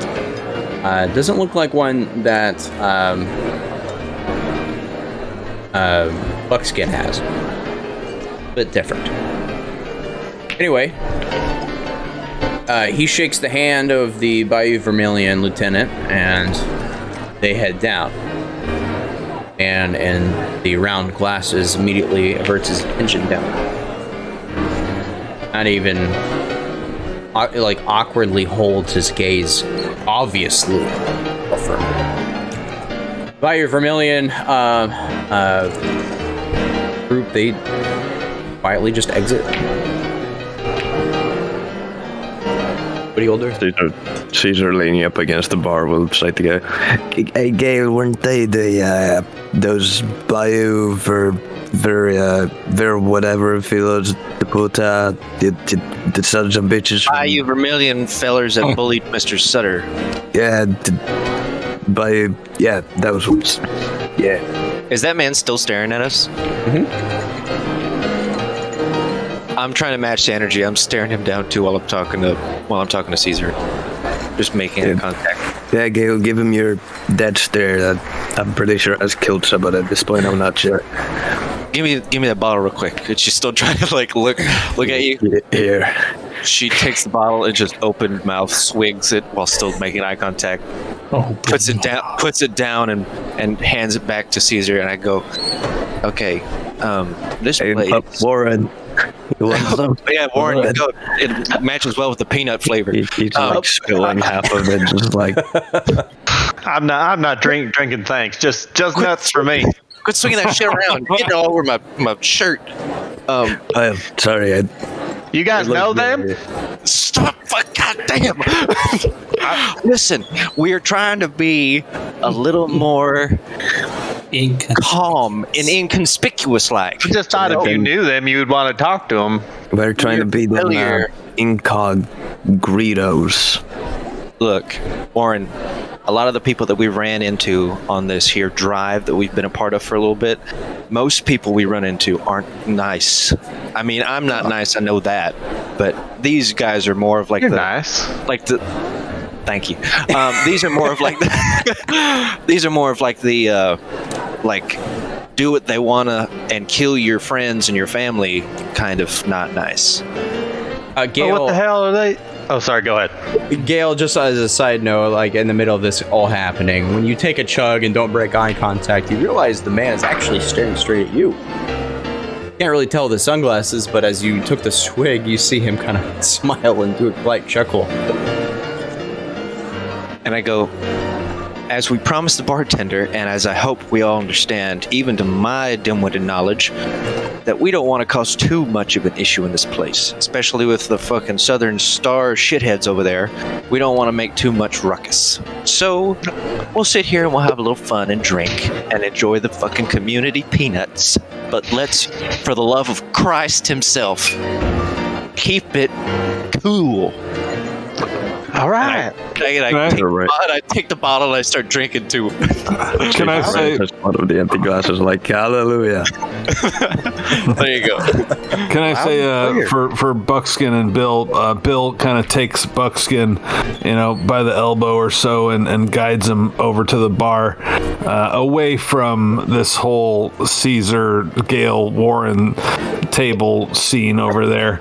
And he's and Bill's like, I want to talk to you, Buckskin. And we're clearly like watching them, but they're like all already in a moment. They're doing shit over there.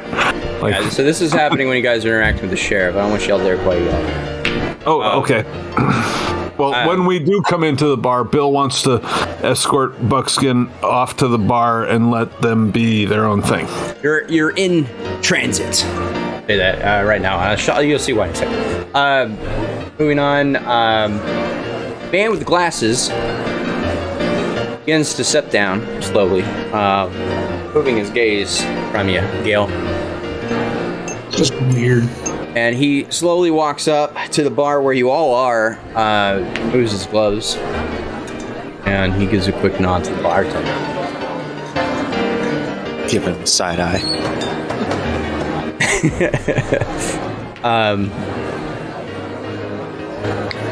She's white knuckling, really trying not to be.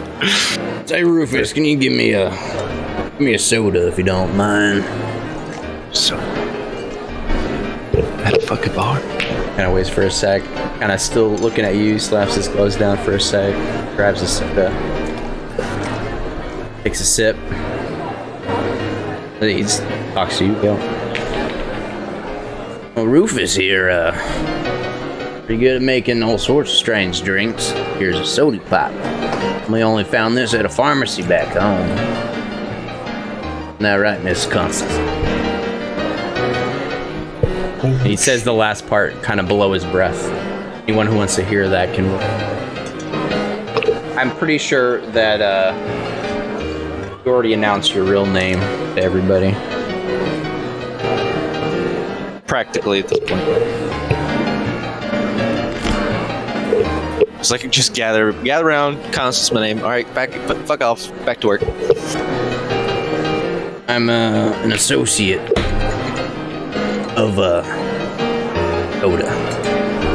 And you kind of look down at his badge now, and you see it in plain sight. You haven't seen one yet in person, but you see that it clearly states that he's a Pinkerton agent.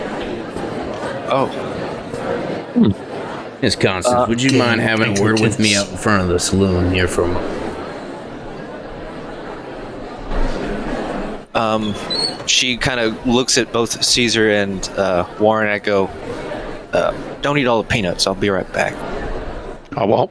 I can't promise anything, but we'll see. Neither can I. All right. She goes, of course.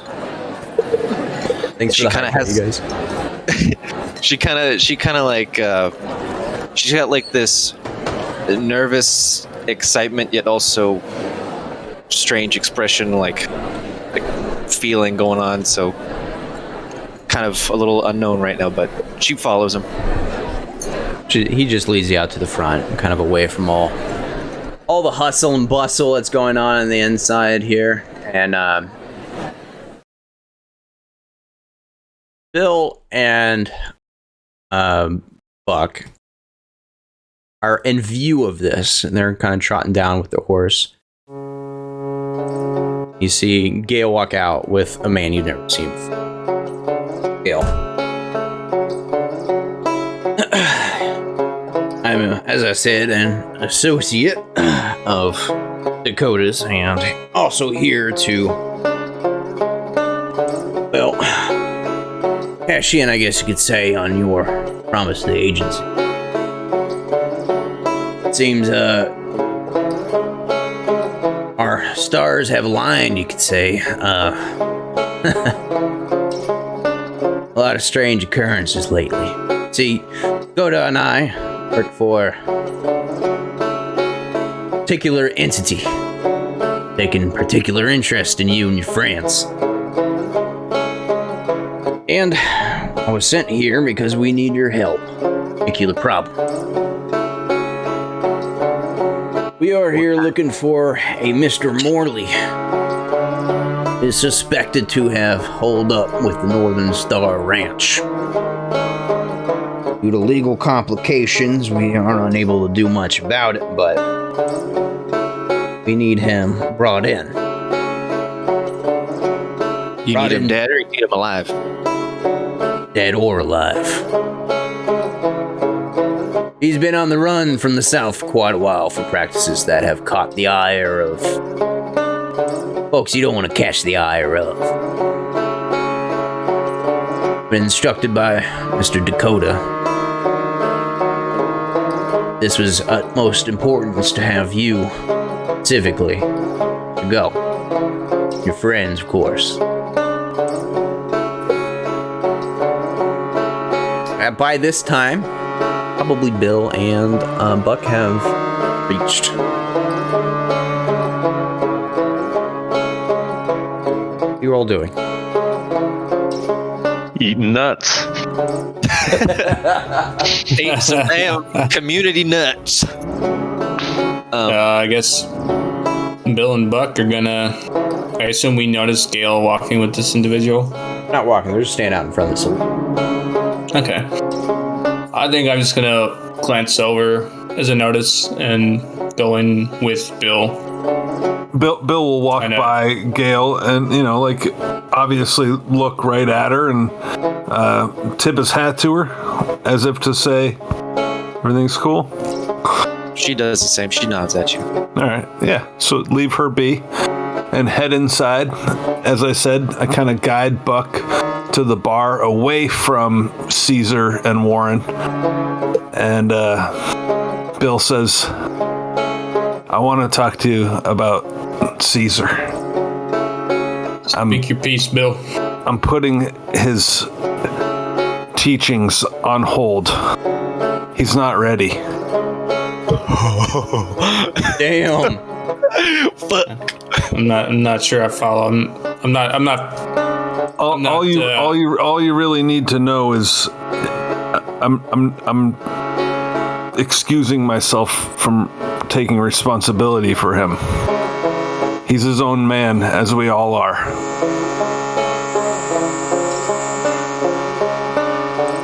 I think I follow. Bartender, 2 whiskeys. And some peanuts, too. That'll be 20 cents. I'll put down my money. I cover Bill's liquor. All right, so Bill's like got his back to Caesar and Warren, but he occasionally like looks over his shoulder, but he's kind of like giving Buckskin like the whole view of what's going on over there, and he's just like, I think we're both gonna. I'd like to roll notice just to see. Sure. Yeah, Bill's like giving Buckskin cover to like survey the whole place.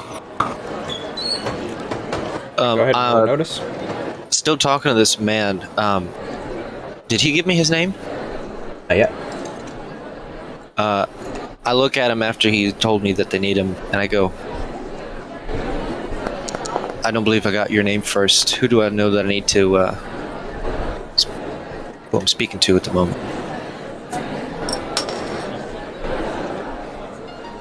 My name is Agent Rolf. Leave it at that. I will tell you that our mutual benefactor between me and Mr. Dakota, I only know him by his code name. Goes by the Basilisk.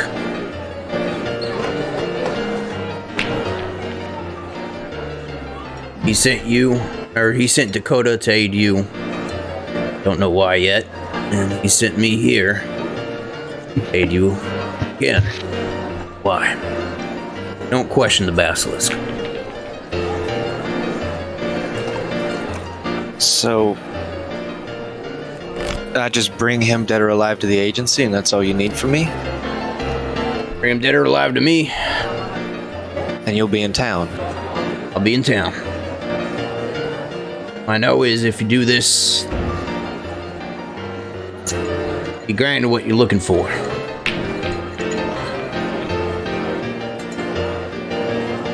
You promise me that? I'm just a messenger at this point, ma'am. Is Nico crying? You broke me, Sean. That took you back, didn't it? Was the basilisk? Yeah. Got you? Oh, A little Blades in the Dark one-shot reference. Little callback. yeah. Ooh, deep cut.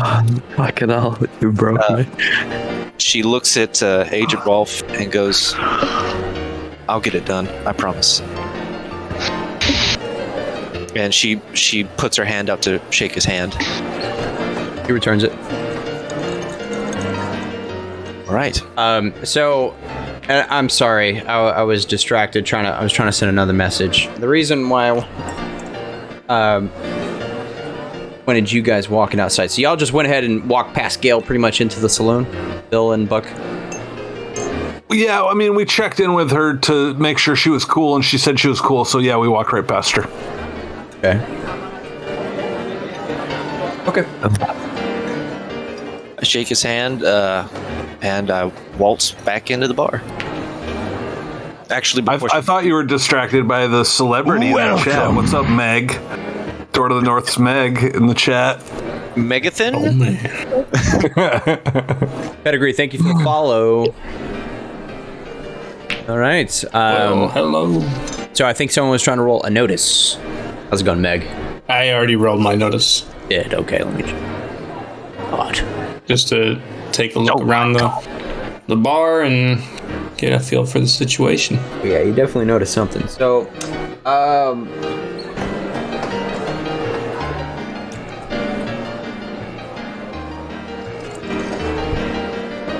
yeah, you watch it as a kid, not too old, like maybe 17, 18, kind of rushes out of the bar. And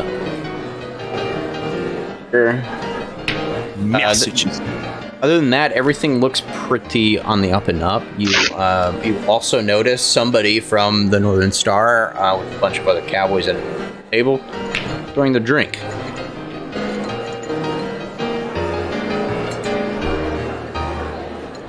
Now, while I was walking in, I know I didn't do anything at that point, but would I have noticed this person that Gail was talking to, at least the badge or anything? Roll common knowledge. Yeah, that'd be common sense for a marshal. Yeah, it's Pinkerton. He was a Pinkerton. Okay. For our audience at home, what's a Pinkerton? A Pinkerton, that's part of American history. It's the early FBI. There you go. Nice. Before I walk back into the bar, called. I wanted to ask Agent Rolf. I'm sure he won't. I'll be like, I'm sure this is none of my business, but the Bayou Vermilion officers that you were chit-chatting with on the stairwell, what's their affiliation with the Pinkertons? Morley feller was apparently running with them. They helped us track him this far. All right. They would like a piece of him too, but we came to an understanding. Let us take over. Any chance we could possibly communicate with them in a certain situation on apprehending Mr. Morley? Sure, I follow. Well, see, I have plenty of confidence in lazy-ass cowboys and my very posse itself. But on the off chance that this man could be very dangerous or creating something that we don't want to get involved or could harm us in a much more harmful way, maybe these Bayou Vermilion fellers could possibly assist us on some kind of raid against their ranch. We know where he is. You would have to take that up with them. I believe they're staying at the hotel down the street. She sits there and thinks about it for a second, goes, all right, well, I don't want to hold you up any longer. I'm going to head back inside. I appreciate you talking with me. Anytime. She wanders back in. Warren, you better not eat all them damn peanuts. And she walks back over to you guys. His face is like a friggin' squirrel, just like stuffed up. Yeah, Warren is around the bar. He's got some people now crowded around. They're having fun throwing peanuts like into each other's mouths from the distance or bouncing them. And like Buckskin said, he has a bunch stuffed in his cheeks. When Gail walks up, he's like, "Oh, hey Gail, somebody put something in my pocket." And he's like reaching into his pocket, expecting there to be more nuts, maybe something new. And he pulls out like a note. And he's like, "Oh, I think somebody put this in my pocket." And he hands it to Caesar and Gail. What is this? I don't know. It's not nuts. I don't think. Is it nuts? This ain't no fucking nuts. This is a piece of paper. And I open it up. Does it say? Well, what's it say? It says, "I owe you."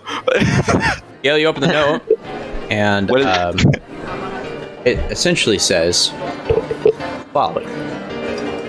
I was not expecting this. This should be interesting. Prevent Sutter from interfering with the Northern Star any means necessary. Do this and be granted access back to the Desiree lab.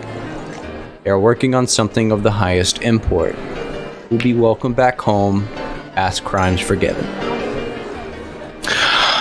The smile on her face for a second just immediately fades, and she crumbles it, puts it in her pocket real quick, and goes, "All right, Warren, why don't we get you some more liquor, huh, brother?" And she like wanders to the bar and goes, "Hey, barkeep, can we get a whole nother bottle over here? Warren's looking a little thirsty." And she asks, like, she purchases a whole nother fucking bottle and starts boozing him up like crazy. He hasn't had any to begin with. Yeah, Warren goes pale, not expecting the note to be personal like that. And he just kind of stands there and spits out a bunch of nuts out of his mouth. Like, listen, that's that you guys weren't supposed to read that. Could I get that back, Gail? That's probably private.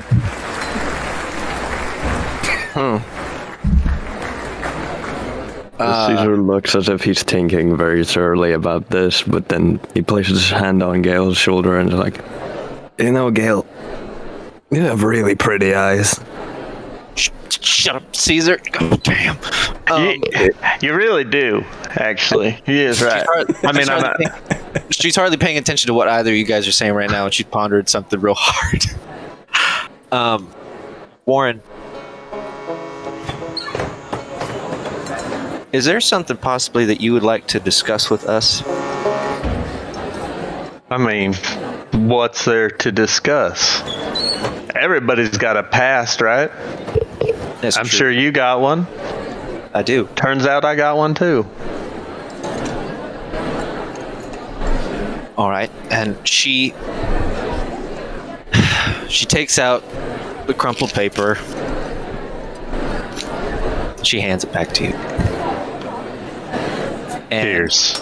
she sits down next to you and, like, are these little swivel stools, or I gotta adjust myself?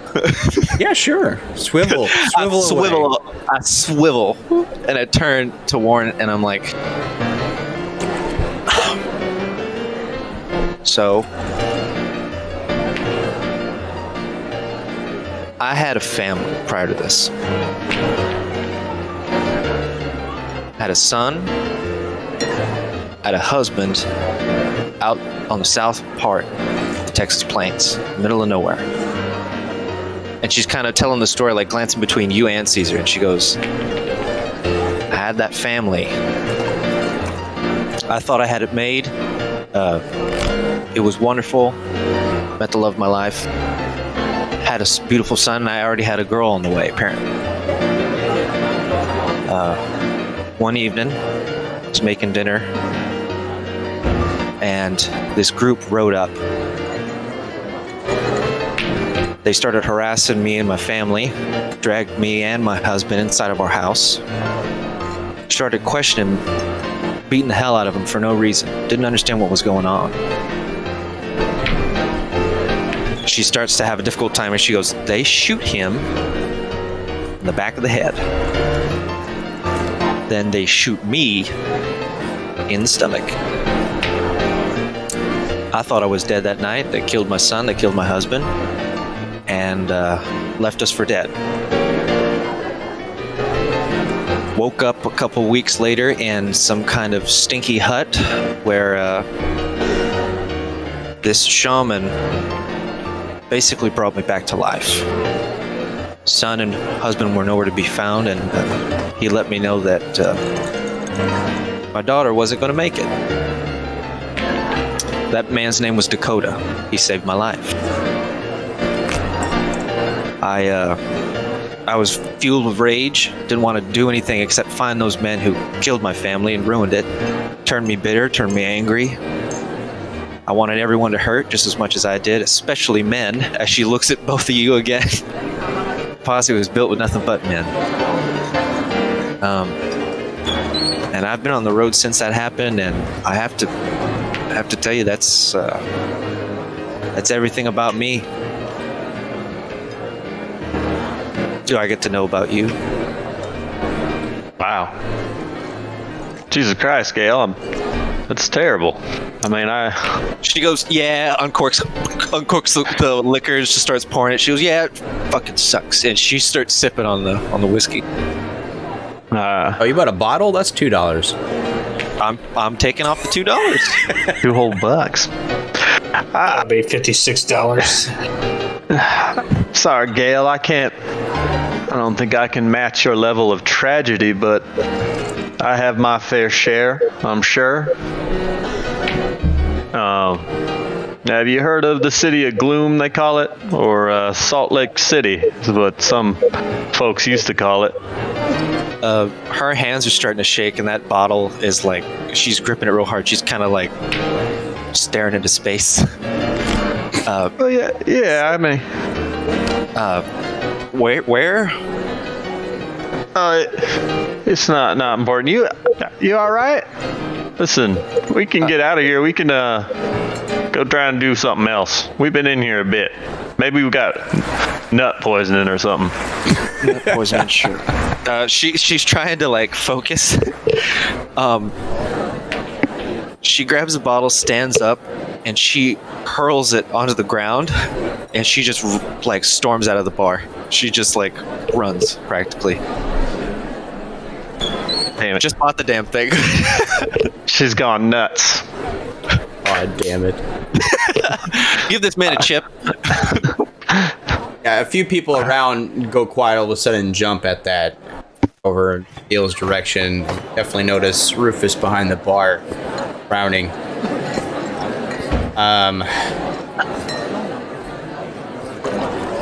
Rufus is frowning?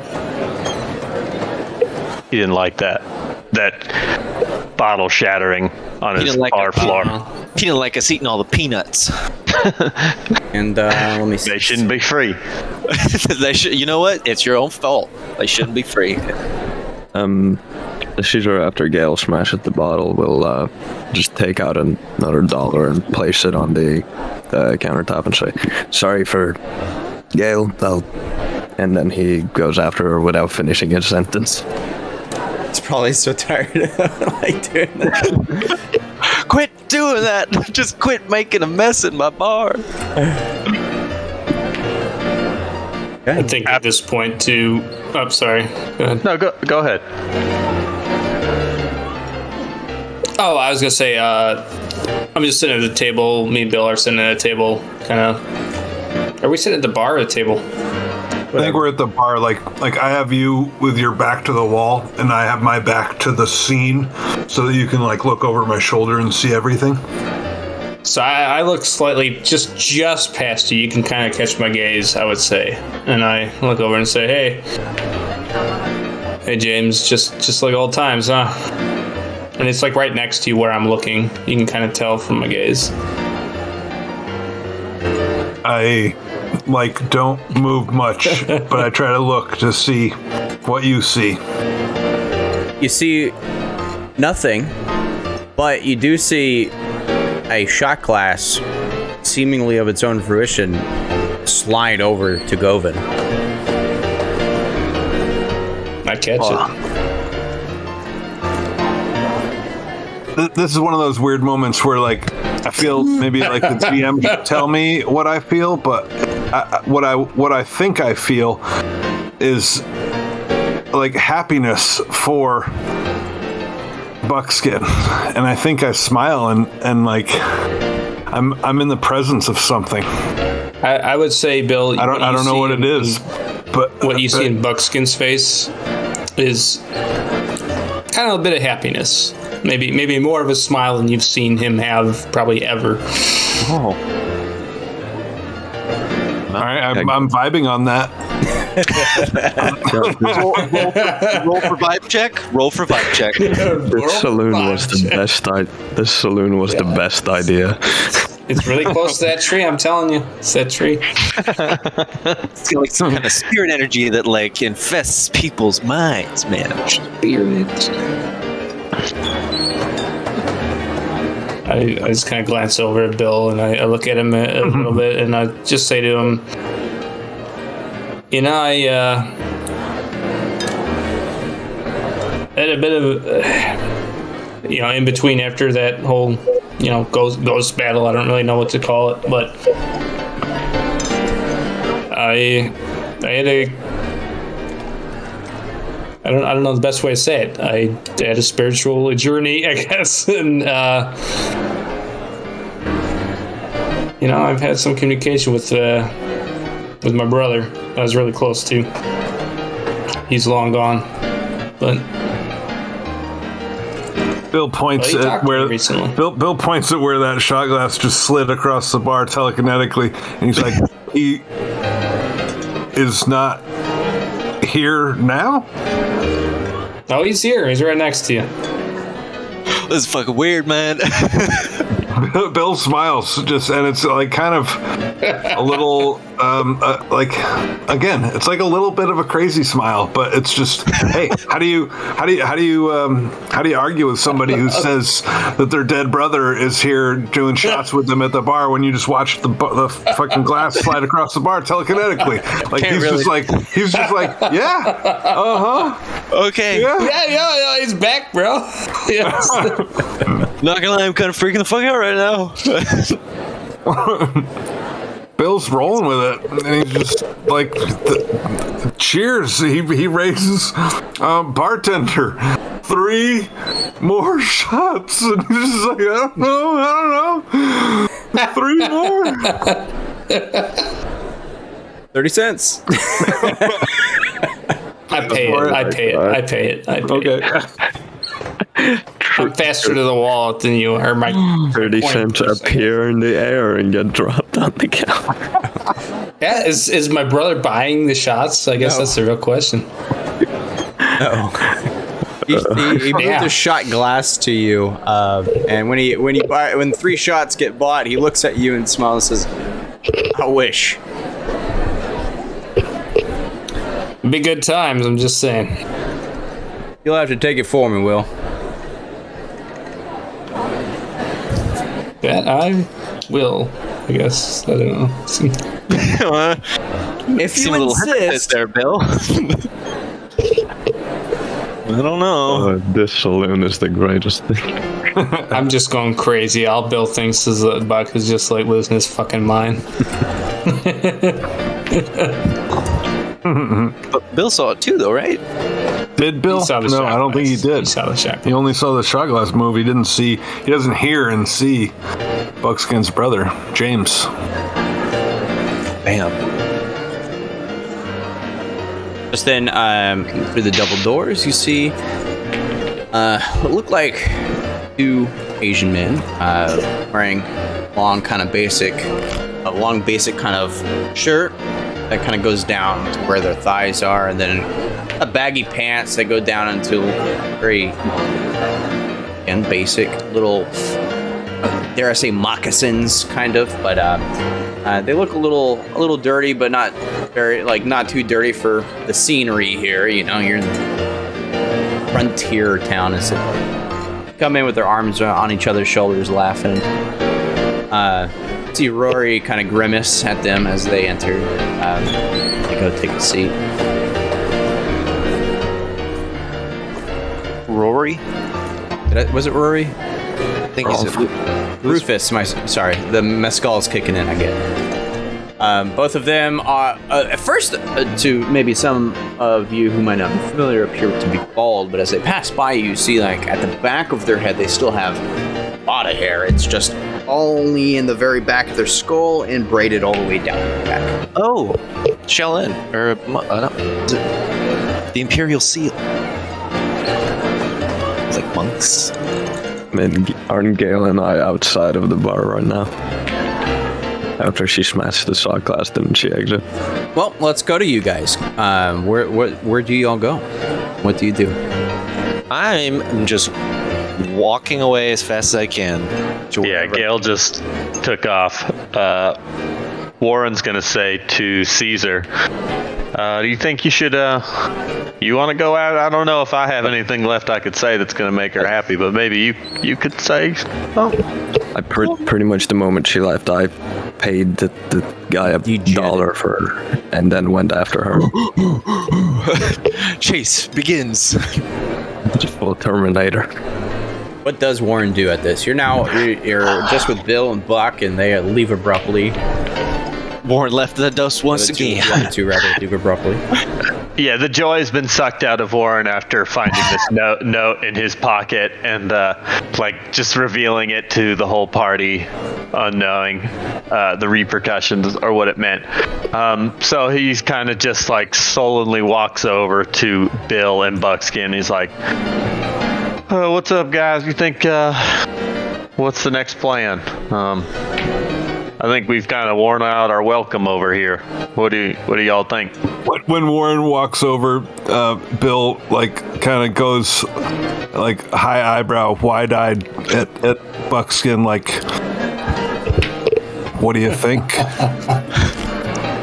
What do you do, Warren? You go to an empty spot near them too? Yeah, no, I was imagining we were at one part of the bar where Gail and Caesar were at, and we were hanging out, and Buckskin and Bill were on another part of the bar. So I had just made my way over to hang out with Bill and Buckskin, if they'll have me. Yeah. So essentially, Buck, Warren comes up to join you guys and sits down where James is, and James kind of evaporates. Sounds about right. What's up, Warren? Oh, nothing. Gail's upset. Not sure exactly why. I think maybe I said something. Maybe I didn't say something. I'm not sure. Maybe it was nut poisoning. The jury's out on everything. Bill gave Buckskin that look, and then he just says to Warren, "That's just Gail." How many times has that phrase been said in our campaign? That's just her bitch ass. Just leave it alone. Yeah. But Bill, non-verbally delivers that message to Buckskin, what do you think? Now's the time. But then he turns to Warren. He's, don't worry about it. You guys figure anything new out? Anything? Maybe. Possibly. But, Marshall,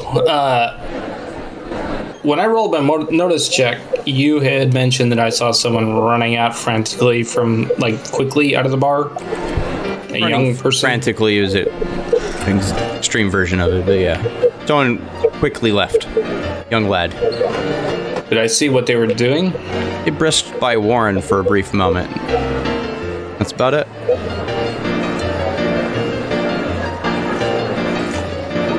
Well, Warren, I don't know. We were kind of thinking about some things here. We spoke to the sheriff, and he was less than inviting, I guess would be the best way to say it. It's kind of a dick. I'm pretty sure he's in the pocket of these Northern Star Ranch individuals, and he basically tells us if we did anything to disrupt them, that we'll be hanged, pretty much. So. Well, What did you guys find out? Do you have any interaction with anyone here? Anything positive outside from Gale running out? damn. That fucking whiny bitch running out of the bar. Not much. They're just giving away nuts at this bar, though. That's probably the best thing I found out. Drinks are a bit expensive. Didn't come across nothing? I'm trying to think. Well, there are some. I didn't recognize them, but Gale and Caesar, they seem to be turned up by some Bayou boys. What were the names? Bayou Vermilion? Bayou Vermilion. That's it. You recognize that? There's a couple of them. They came down from over there, and he points at where he saw them come, and they left, right? Or are they still in the bar? They left. Okay, yeah. He points to where they came from and then shows that they left. That might not be a good sign. And then, hold on, I wrote some notes.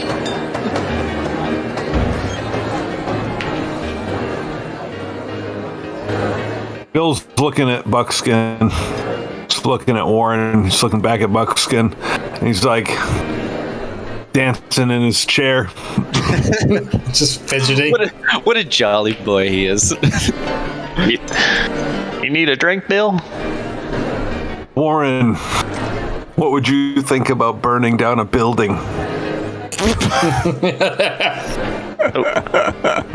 What'd you say, Bill? Yeah, I could use another drink. What do you think about burning down a building? I'll go get him. And Bill gets up, goes to the bar to get some drinks. We're at the bar. I thought we had sat down. Oh, we're sitting down at the bar. Yeah, Bill calls the bartender over. Oh my god! Did he say what I think he said, Bugsy? Oh, he did. He did. Of course I want to do that. you see he gets like this, like really like mad look in his eye and kind of deranged at the prospect. Pupils dilate. He's like on a hard time with this one. Are you being serious? Because I'll absolutely do that. Oh boy. Bill looks at Buckskin.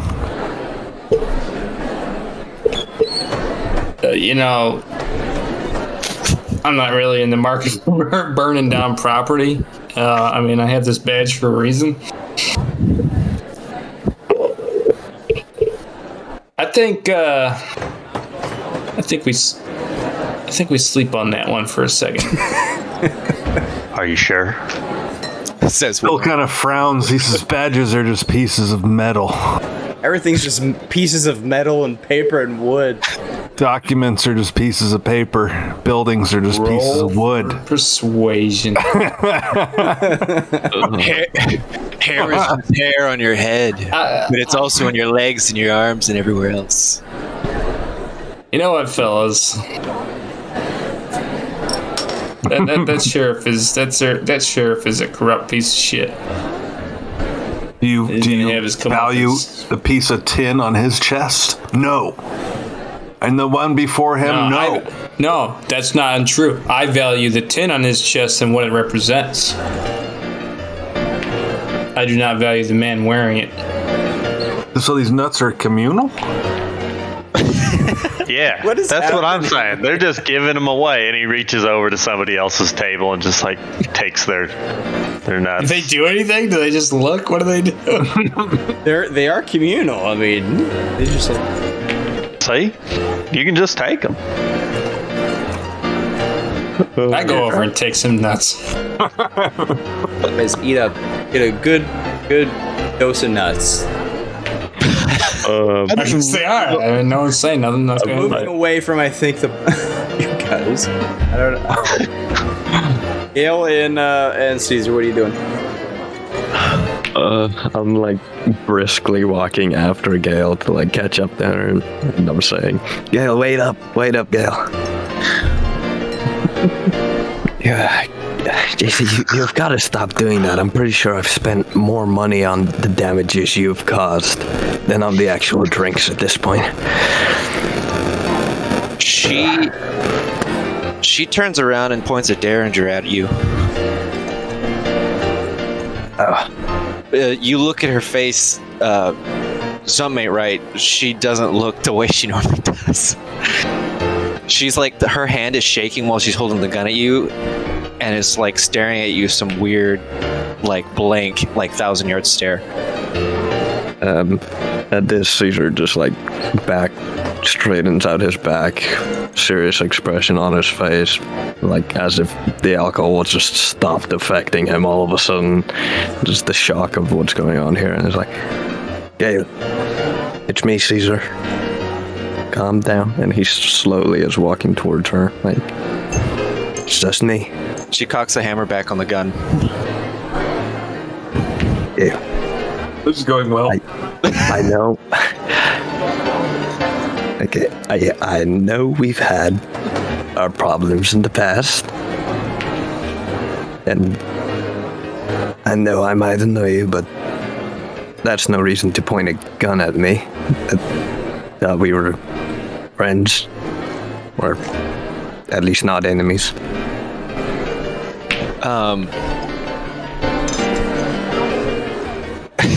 She's gonna try to like shoot past you. Say tries to shoot past you. As in, like like I said, her hand is shaking. She's trying not to. Can I make a spirit check, Sean? Or sorry, Marshall. Oh God. You want? Wait, chip. Okay. How could I have made That 2-1? been like a headshot. Okay, thank God. I'm like the bullet whizzes very dangerously past your head. She looks at you, she goes, I have 3 more in here. Back up. Caesar just like doesn't flinch at all, as if this has happened before with Gale, honestly. He continues slowly pacing towards you. Just clearly. She goes, I'm tired of these advancements. I'm tired of you up my fucking neck. I'm tired of you getting near me. Fucking back off now before I put a bullet in you. Now. It ain't ever gonna happen. And she walks away from you.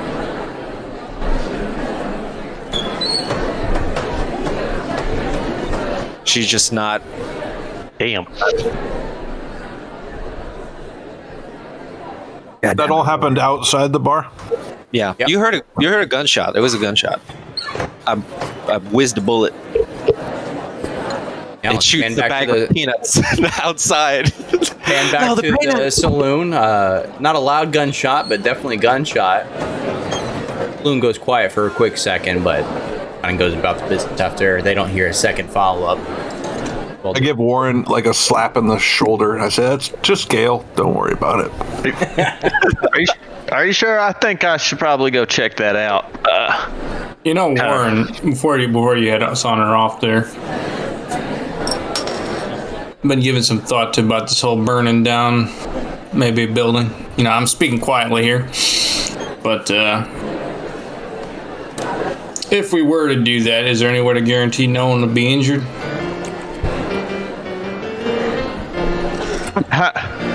What do I look like? goddamn doctor or something? I'm gonna burn it down. I'm not gonna take those. How am I supposed to know? We'd make sure no one's there in the building first. The whole point is just to destroy the building and the papers inside. I mean, Seems so simple. It's just papers and wood. you think that's really gonna stop? I mean, I would love to burn it down. I'm not sure if Believe something's being forgotten. So let me get probably just common knowledge. Everybody.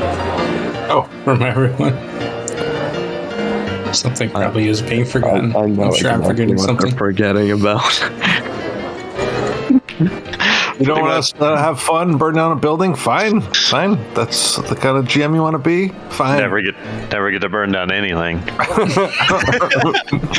Man, I can't burn down shit. I promise there will be opportunities to burn buildings down. Warren, I mean, yeah, if you burn down the land office, burn down the means of legitimizing the claim to the Sutter has.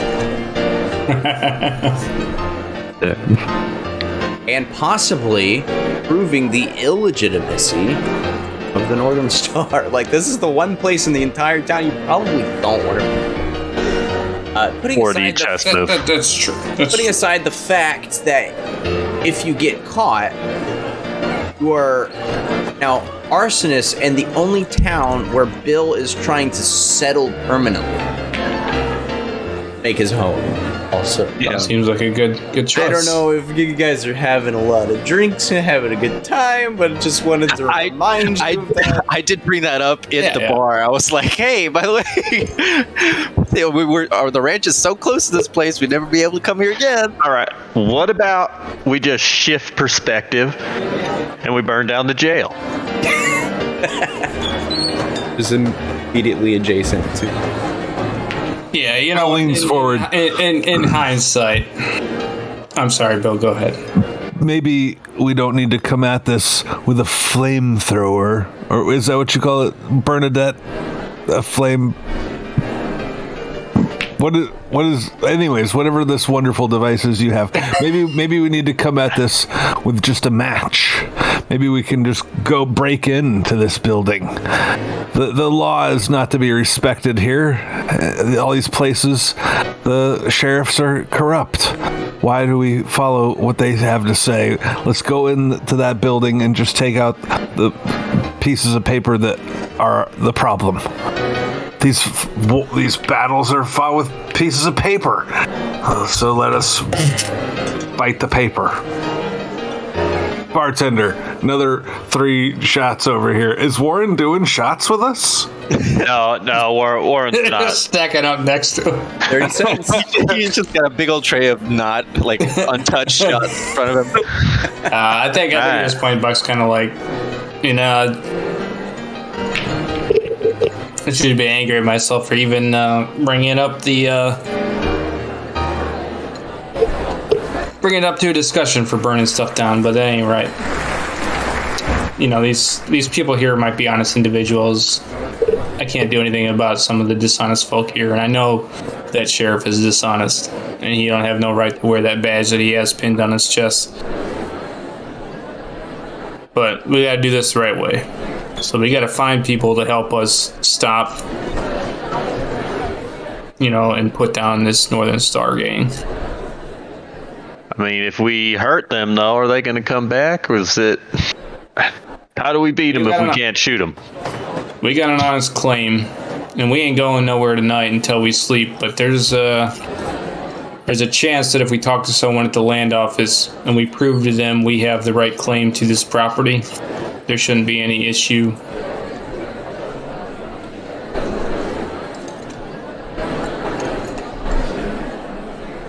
But I don't know. You got me all excited for nothing. I'm sorry. If you want to go somewhere outside of town, we can go burn something else out there. Oh, how sweet. I'm just all revved up on peanuts. If you want, we Don't go go find burn that real down the pretty tree tree. next. Yeah, we'll burn down a real pretty tree next to the ranch. I got excited. Peer pressure was getting to Buck for a second there. Bill looks hopefully at Buckskin like, what about the jail? He could still burn down the jail. Yeah, but I've been around town fires before, Bill. Once you light them, sometimes you can't stop them and they spread. And we got to buy supplies too. You remember what Sutter said? Yes. Yeah, we shouldn't burn down anything before we buy supplies.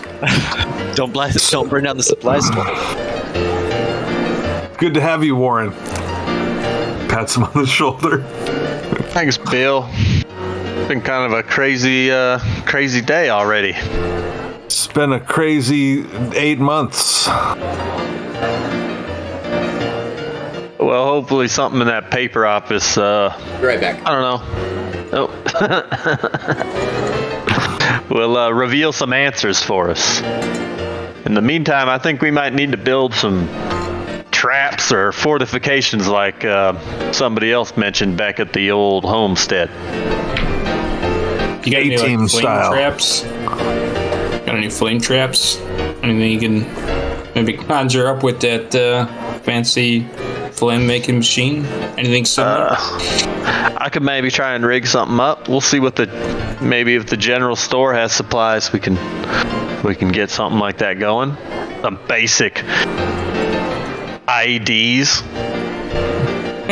Oh, jeez. I like where your head's at. Let's just buy 5 boxes full of dynamite sticks. Just all dynamite. Just to have. There's You always like the that giant- idea? There's always the goods store in the morning. What did I miss? Yeah. We still have some places. I'll say this We already character. set fire to everything. honestly. Okay, well, we need to go over to this other establishment where they also are partying. Big Lucy's. Yes, so let's go. I think Caesar and Gale are clearly up to some fun out there already. Let's catch up with them. Bill does his last shot. And then he reaches over and he does Warren's shot too. Oh god, this Man, not y'all going well. Y'all get fucked up. How many shots is that, Bill? I'm gonna say like 6. Yeah. Oh, hey, give me a bigger kind check. of. Yeah. Give you a vigor check. Sure. Let's. All you've had was over there. peanuts. so fast. Sean, You have in like a that, serious mission to do, and it's just Sean, in that case, I should roll like 3 of them at this point. You've been taking shots too? Oh fuck! Double ones for Bill. Snake eyes. I'll go ahead. I'll spin the chip on this because I'm having a good time. I don't want to be like impeded. Here's another vigor check. And Caesar, if you've had more than 4 shots, then yes, roll a vigor check also. As I said, that would be like 3 of them. 4 and a 5. You would be dead if you had 12 shots. 5 is a success. You're as you were. Yeah, Bill's having a good time. how many shots have I had? He's I've had a grown man. 5. All right. And Caesar, you're good as well. All right. So Caesar, speaking of which, Gale storms off while this is transpiring in the saloon. What are you doing? Do you go back to the saloon? Do you chase after her? Do you do Caesar things? Yeah, after Gale screams at him and storms off, Caesar walks back towards the bar, just untie she devil eyes, and rides her outside of town and just starts circling around the town in like full gallop. Just trying to get the wind in his face to like sober off and hopefully get some stress off after that bullet whizzing past his fucking head. I don't blame you. Okay. The three of you exit the saloon. Devil Eyes is gone. Noticeable Horse is gone. Literally right next door is Lucy's. As you guys meander over there, I imagine Gale does something similar. What is Gale doing right now? Similar to Caesar, not the other 3. She is like, I don't know what to say right now.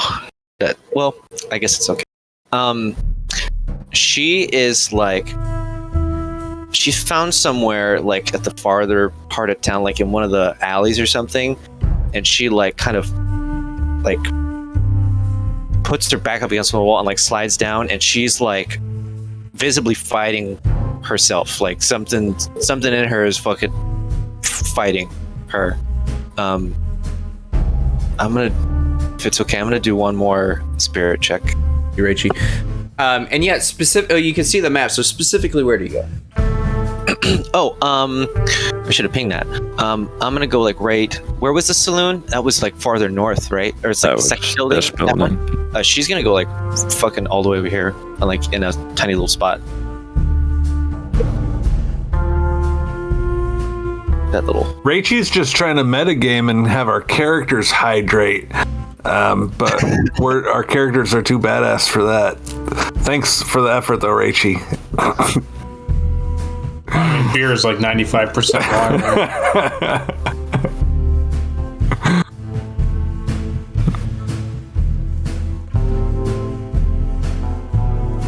All right. Ping where you went? Oh, I didn't know you stepped away. I'm sorry. Yeah, sorry. You like right there. Not drinking enough. I need to do that. I guess not. Hey, you're drinking water? now. Drink water and mescal. Drinking mescal, so I need to be drinking water. You know what I'm saying? All right, so you, Oh shit, I forgot. Water bottle has gin in it. I forgot.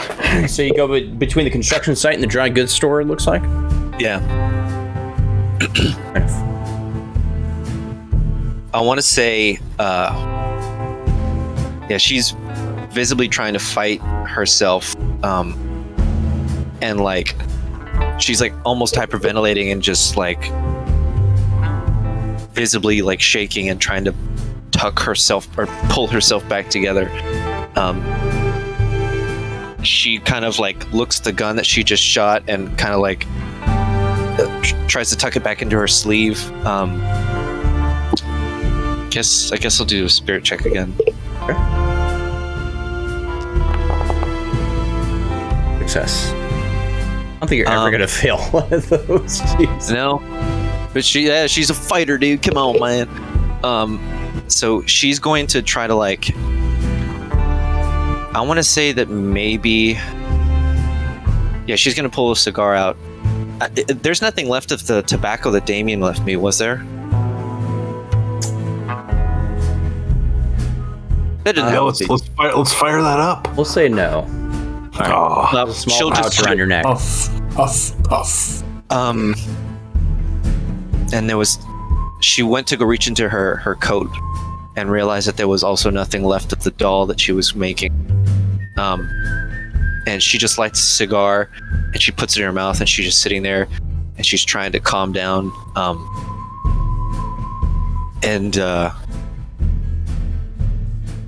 Dude, she just starts bawling her eyes out a little bit. Not gonna lie. She just starts sitting there crying. She doesn't know what to do. When did she realize that those cigars were technically the person she just shot at? Yeah, a little gift that she just literally shot a bullet at. Yeah, that's what she's doing. Just try to compose herself. Doesn't do too good of a job, I want to say, but even still, trying to get herself back together. Okay. Over to Big Lucy's. Big Lucy's is what passes for a gentleman's club in Dirtwater. So, where a lot of people go to find some companionship. Good place to play a good game of poker as well in the parlor. Only place in town that has a area to dance hall stage. You enter and there's a small bar here. Big but yeah, there's a big stage and piano playing in the corner. Everyone's having a good time. On the above the second story balcony, very heavy set woman. The feathery fan that she's fanning herself with right now with feathery headpiece hair. You are here without needing to really roll a notice check. Definitely multiple are Cowboy's here. We all do. Start shooting. No. Well, I mean, obviously we have to have a dance off, right? I just looked up the rules for dance. There are no rules for dance. What skill check will that be, Marshall? We can dance if you want to. Is it a hoedown or a hootenanny? I think we just like casually go to the bar for now. Yeah. Okay, it's I'm not gonna literally drink like no a 3-stool bar. Most people are that are approaching the bar are servers. You know, look around you. There's tables strewn everywhere. I see a small stage with some women currently dancing on it. Every table here and there, you said you see a cowboy enjoying a drink, maybe a lady on his lap. Some hanging over the balcony on the second floor. Sorry? I think we find the closest empty table. Okay. Yeah. Seems to be the way it goes. So yeah, we just sit down somewhere and I don't know, take in the scenery. Younger woman That's what Bill's immediately thinking. approaches you all as you sit at the table. She's got a pretty pale makeup on with very pink blush, poorly splotched on her cheeks, and bright red lipstick. Her hair's curly and tight knit in with a little feather, little headpiece. Approaches you all. Good evening, y'all. What can I get for you? Take coffee for me. Oh, honey, we don't serve coffee here. What? Well, do you have anything non-alcoholic? Thanks for a sec. You know, I've never been asked that before. I don't even think we have water. Damn.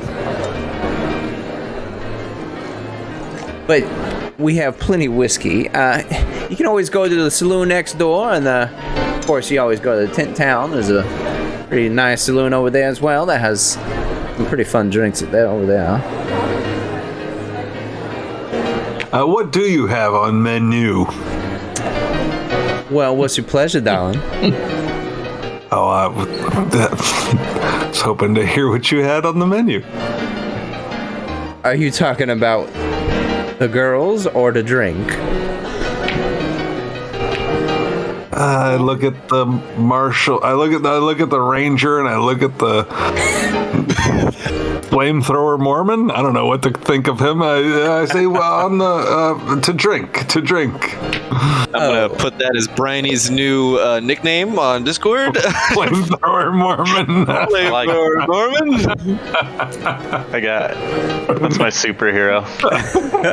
She kind of deflates when you say that. We just have whiskey.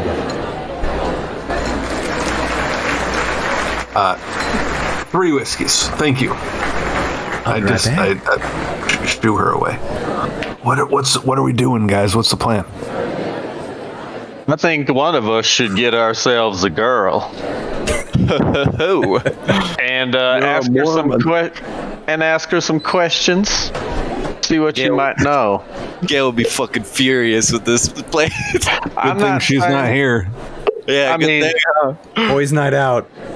Bill, Buckskin, do as you wish. I myself, man of God, cannot participate, but I'm sure As you're saying this, a really, really attractive woman kind of walks by and like slides her fingers along your shoulder and kind of gives you a look.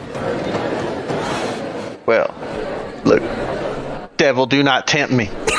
I'm sure that roll a spirit check.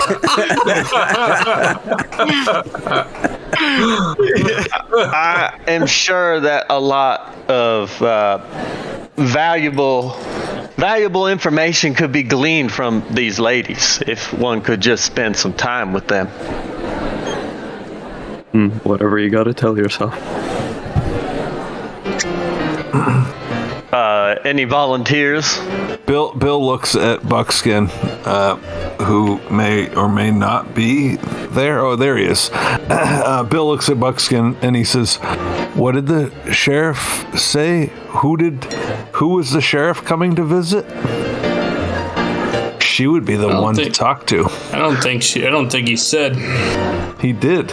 And almost as if summoning the devil, you hear what can only be described as like clogs, the wooden shoe, clanking against wood. But you look over and it's just the heavy-set woman, the feathery fan, hopping down the stairs with her high heels. That's what I'm talking about. Eyes locked on your table. Oh God. Bill, Hell yeah. now's your chance. If the sheriff, if she's the sheriff's, and he doesn't get a chance to finish the sentence, and he just looks at her, he just looks up at her from his seat, and he's just like, "Hello." I'm gonna fuck the sheriff's wife. I'm just gonna. Buck's just gonna like turn his hat down a little bit. That's what it sounded like you were gonna say. The young waitress that was grabbing your drinks comes back. She has a tray with your whiskeys and the glasses. The large woman intercepts her, takes the tray, walks over to the table.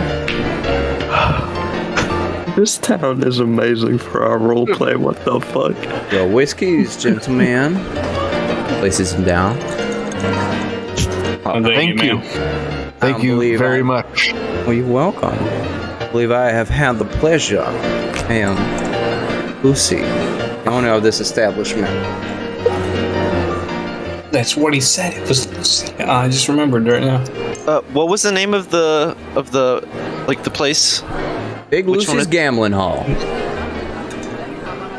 Bill says, "Are you Big Lucy?" Bill, show some manners, Bill. She looks up at you. Yeah, you're not here, Gail. Bill's in his seat looking up at her. That was Joey talking. That wasn't. I get it. She smiles at you. I'm not one of the workers here, darling, unfortunately. But yes, I am Big Lucy. And you Pleasure to are? meet you. Bill gets up from his seat and offers her his seat, and he says, "My name is Bill. Would you care to sit down, ma'am?" Is she like? How old is she? Like, Bill's in his 40s, I think. I think we established that. She may outdate Bill. All right. Well, then I'll stick with the ma'am. No thank He you. offers her his chair. I have my duties to attend to. I just wanted to meet our newcomers. Bill's like thinking that he's supposed to be doing something, and he's just like remains standing next to her, and he's like awkward. Buck's kinda, gonna like, lift his looks at head him. up and be like, I mean, you're not gonna leave so soon, are you? I haven't even had a chance to introduce myself, my lady. Yes, My darling. name is Warren Salt, but most people know me as the Flame Mormon. So you have a nickname that you tell you. Goodness gracious me. I've never had a moment in here. Well, I'd like to be your first. He gives her a wink and then gets nervous. Wow, he's so smooth. Warren's doing it, dude. Lay it on. My girls take a liking to you, son, if you're interested. She glances over at the cute girl that touched you earlier. I'm definitely interested. I'm looking for a girl who's experienced. I know that might sound weird. Maybe one that's been with some gentlemen before. I don't mean to be rude or anything, darlings, but are you, pray tell, with the lazy S drive that came into town? No, please go on. Your oldest. Sorry, Chad. Chad got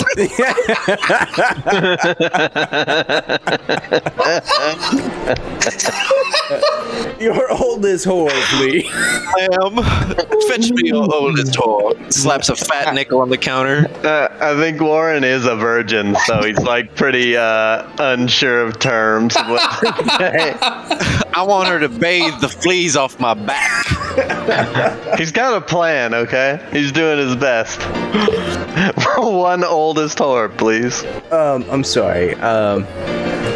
What was your response? I don't know. No, I have not heard of that, my lady. Could you go on? I want to take all her wrinkles and tan her hide like that. Just like Take a nice bar of soap and tan all them wrinkles out. grab her memories, like Bring her out like the old laundry. Like a fine wine. She takes the seat actually at this point and talks in a hushed tone. I am no friend to Logan and his cowboys, mind you. Okay. But they are our best customers. What are your intentions here? Oh, our intentions are only to secure the land of our employer. That's all. What is the issue? He looks at Bill and Buckskin as if permission to go on. Bill sits back down awkwardly, kind of defeated. He thought he was pimping it, but he's not. Ma'am, it's a land dispute. We got legal claims and property that was purchased. Well, if you have legal claims, then you have already trumped what Logan could possibly keep. He has no claim to this land. So could you tell us anything about this here land office over here? What is... and what you mean by he has no legal claim either? Word is that Logan has just been here for a long time, but he has no actual claim from the government on the land there. Now, the land office, well, that's very new. Since the government began making offers to the land in this territory, they prudent to construct that in the Dirtwater. Motherfucker called us squatters. He's a squatter. Seems so.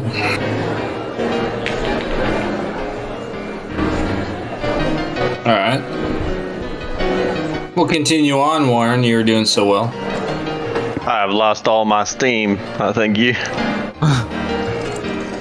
The girl that came by earlier has now come, and she is attempting to sit in your lap. Roll a vigor check. Warren looks a little bit pale and stiff and uncomfortable. Stiff, you say? Stiff, More ways than one. Stop.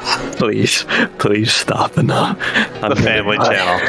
I'm gonna die laughing tonight. Stop it. Rated PG-13, y'all. Oh, man. I feel like we already did. All of Warren's blood goes to his head. Oh. Stop it. Why, ma'am, may I ask why you're so forthcoming with this information? We didn't even introduce ourselves. You're the only thing that came into town that could possibly, well, challenge Logan. Logan and his men are a bunch of bullies, although, like I said, they are our best customers. We could be your new best customers. Well, that was what I had in mind, darling. Well, we're of the same thought. How many men do you have? Doesn't. Oh, we have many men.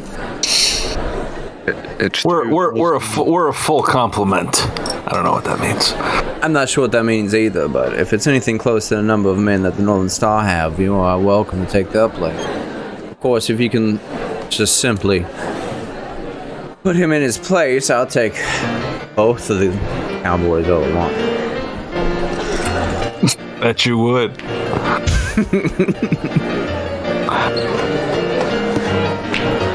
Now, she stands up abruptly. Now that we are all friends, I have to get back to my duties. Please help yourself. Before you go, ma'am, if you don't mind, could you tell us anything else about this Mr. Logan? Do you have any knowledge of what they're doing, or anyone else who might be interested in helping us deal with this predicament, deal with this individual? Oh, you won't find no help here, dear. Everyone's scared of Logan. As far as him, all I can tell you, he's but a rancher. Can you tell us anything about the sheriff? Yeah, where is can we see the sheriff? Is he in the establishment right now? No.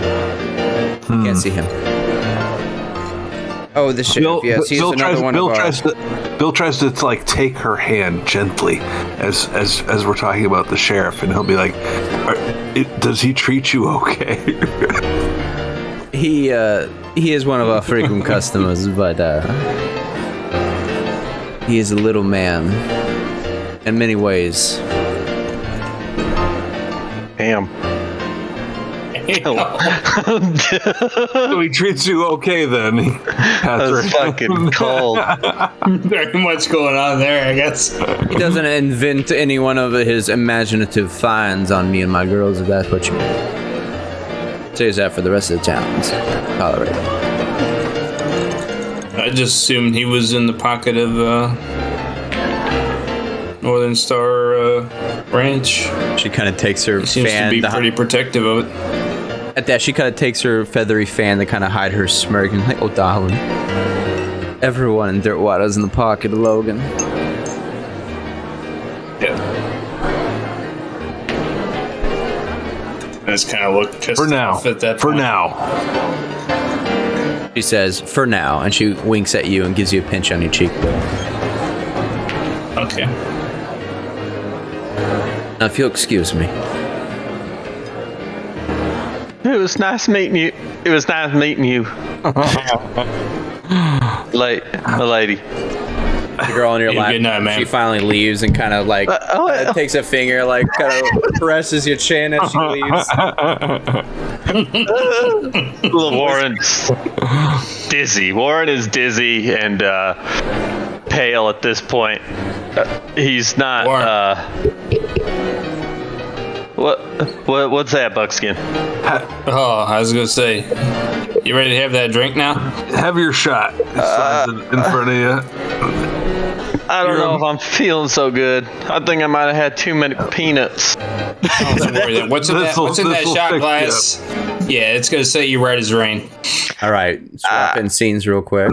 It's called peer pressure. It's good for you. Hold that thought. I gotta go. I gotta use the bathroom. I'll be right back. He's gone for 15 minutes. All right.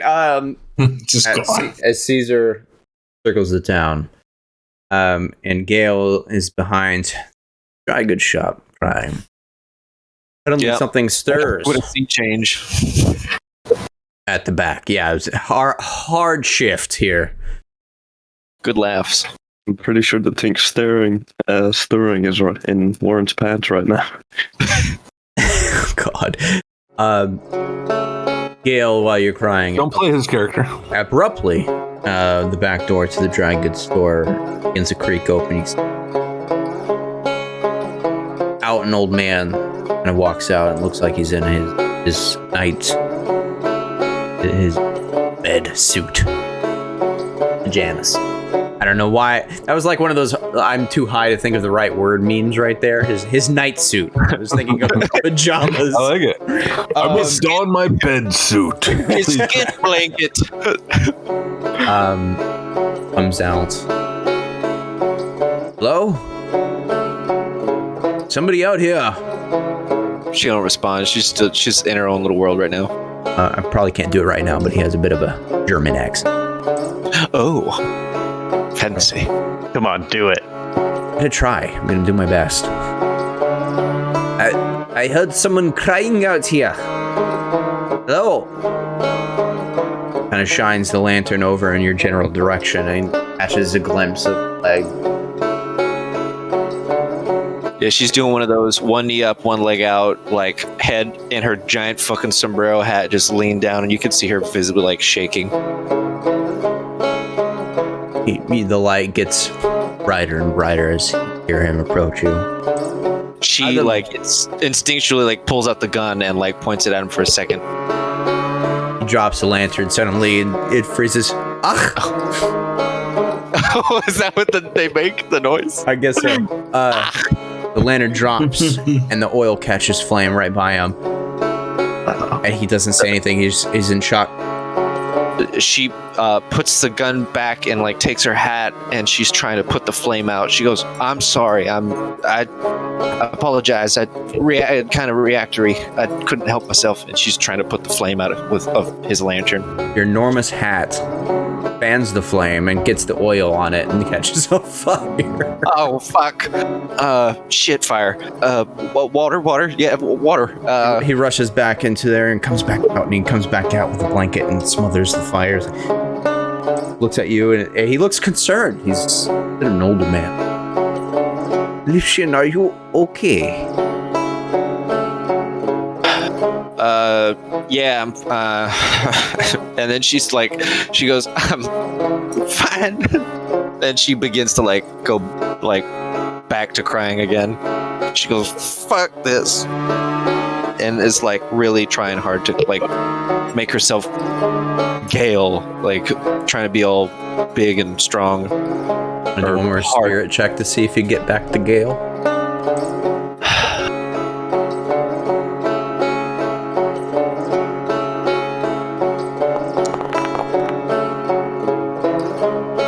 God damn it. I mean, we're at the end here. I'm gonna do Chip. What? That was a success. I thought you said "God damn it." Yeah, because you succeeded. Oh, I thought you were rooting for me, Sheriff or Marshal. I want to see what happens when you fail. Succeed. He kind of tries to comfort you, pats you on the back. She goes, "It'll be all right. It'll be all right." I suppose it will. I don't know. I'm sorry for leaning on your building and causing a ruckus, and then also almost catching your building on fire with your lantern. I'll pay for the lantern. It's quite all right. I sell lanterns for a living. Fine. Oh, all right then. Do you happen to have any booze in that general store of yours? Or anything on? You know what? Fuck it. I'm sorry. Perhaps you should go home. Kind of feels like I don't know where that is anymore. I guess I'll go home. I guess thank you for checking on me. All right. Appreciate your time, Mr. What was your name, sir? My name is Thomas Glauser. Well, Mr. Thomas, this is your general store? Yes. All right. I'll probably be seeing you in the morning. Not a fucking mess. Sorry about your blanket. I can pay for that too if you want me to. You got oil and fire. It's all right. Go to sleep. Go home. Go to sleep. All right then. Good night. Good night. Caesar, been circling for a good while. You feel refreshed. You feel like you've shaken off the edge a bit. It's getting late. Very late. Well, he might have shaken off the booze, but the stress or anger or annoyance, whatever it is, from Gale trying to shoot him is, if anything, him having time to think has made it worse. So he returns back towards the bar, just ties up his horse, throws off the armor, like completely just in normal clothes now, and walks towards Big Lucy's. Just his clothes is all like loose because he did not take time to take the armor at all. You can see the tattoos on his chest visible and everything, and just throws open the doors to Big Lucy's and is like, "I need to relax." Shouting, just walks straight in. Literally, you see a heavy-set woman see you enter like this has happened many times. Fingers. A couple women approach you and begin guiding you upstairs. He goes ahead. All right. For one, it's $5, and have how many you want there. Caesar has money to burn. What do the other three of you do for the rest of the evening as you see Caesar go upstairs? I acknowledge him, Buck does, and I'm gonna be making my leave from the table since we got a little bit of information here, something to work with. But we ain't gonna be doing nothing until the morning, until we get our supplies, and then figure out kind of the next steps. Bill's with Buckskin. He's following his lead. Sounds about right. Okay. I just tip my hat to Caesar as he walks in, as we're. It's like, well, I'm like, good luck. All right, are y'all camping out, or are you? No, we're gonna go to the hotel. I'm gonna go to the hotel. I don't know what everyone else is doing. Hotel. Okay. Hotel. You see Gale walking like out of that alleyway. I'm going to the hotel too. Right. Vulcan. Oh, hi, Gale. Oh, Gale. You all right? Listen, I'm sorry if I said something to upset you. She takes a cigar and slaps it real hard on your chest and goes, "Don't mention it," and just walks towards the hotel. Okay. He looks at Buckskin. That's kind of how she forgives you, I think, but I don't actually know. So. She walks past her. She has like a really fast walk. Damn, she walks fast. She's Don't like, worry about it. Chinatown. I mean, She it's must have Gale. already- It's just how it goes. Have you guys got cigars? Must have already Y'all paid got- for a room, I guess. You guys got chest cigars before? Metaphorically. That's an accurate answer, I think. To be honest, Warren, I got a severed head at one point, so Oh, I think you're actually doing pretty good. I got off easy, I guess. One time she bought me a drink with just gave her a head nod and she just bought me a drink like it was super cool. dude, it was so cool. So you go into the Right, inn. so cool. Immediately, there's a counter right at the front. It's a butterball of a man with a bowler cap. Standing behind of it. Behind him, you see a stairway leading up to several rooms. It continues straight back to a back door, but to the left, it opens up into kind of a common area. You're in. He's fully shaven, but again, kind of a butterball man, double chin. Oh, some late arrivals. Rooms tonight? Yeah, how many you got? Oh, are you up there too? I'm sorry. Go ahead. Fast walk. She was walking a little faster. Okay. Right. Damn, how's she already in here? How much for a room? It's $5. God damn. All right. She puts $5 down. She walks back there. Do I get a bath too or no? That is extremely expensive. No bathroom here, no. $5 for a fucking room. I don't get a bath. Well, you'd have to go to Lucy's for a bath. She just goes, just takes the $5 and goes to her room, and I will deduct $5. Does Lucy's have rooms? Not the sleeping kind. Help! There you go. Suffice it to say, Caesar may be up all night. Let's go. You want a vigor check for that? Let's fuck. Oh! Sure, just give you a vigor check for that. Right. You two gentlemen as well is $5. I believe there's 3 of us. Oh, right. He looks behind you and sees the man with the Ghostbuster backpack. Right. Excuse me. $5 per room. Oh, there's 3 of us, I thought. Ghostbuster. Oh, he's talking about Warren. Okay, all right. We just need beds. We don't need rooms. How many beds per room? 1.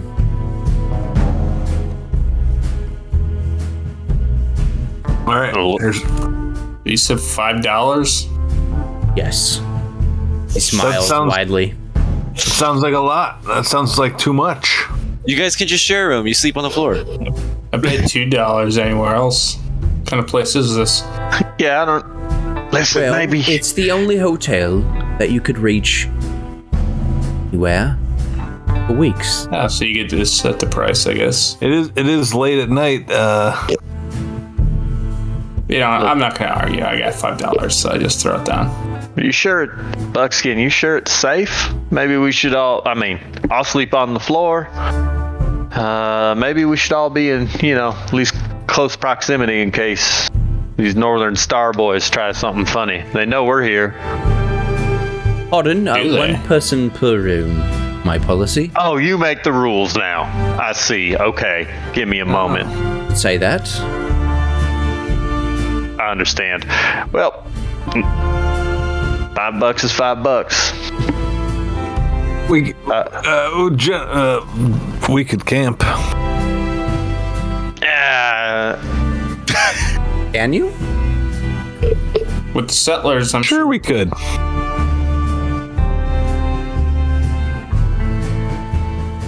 I pay the $5 for the room. Outside of town. All right. we'll bite. I'll pay the $5 for the room. I don't think Bill even has a bedroll.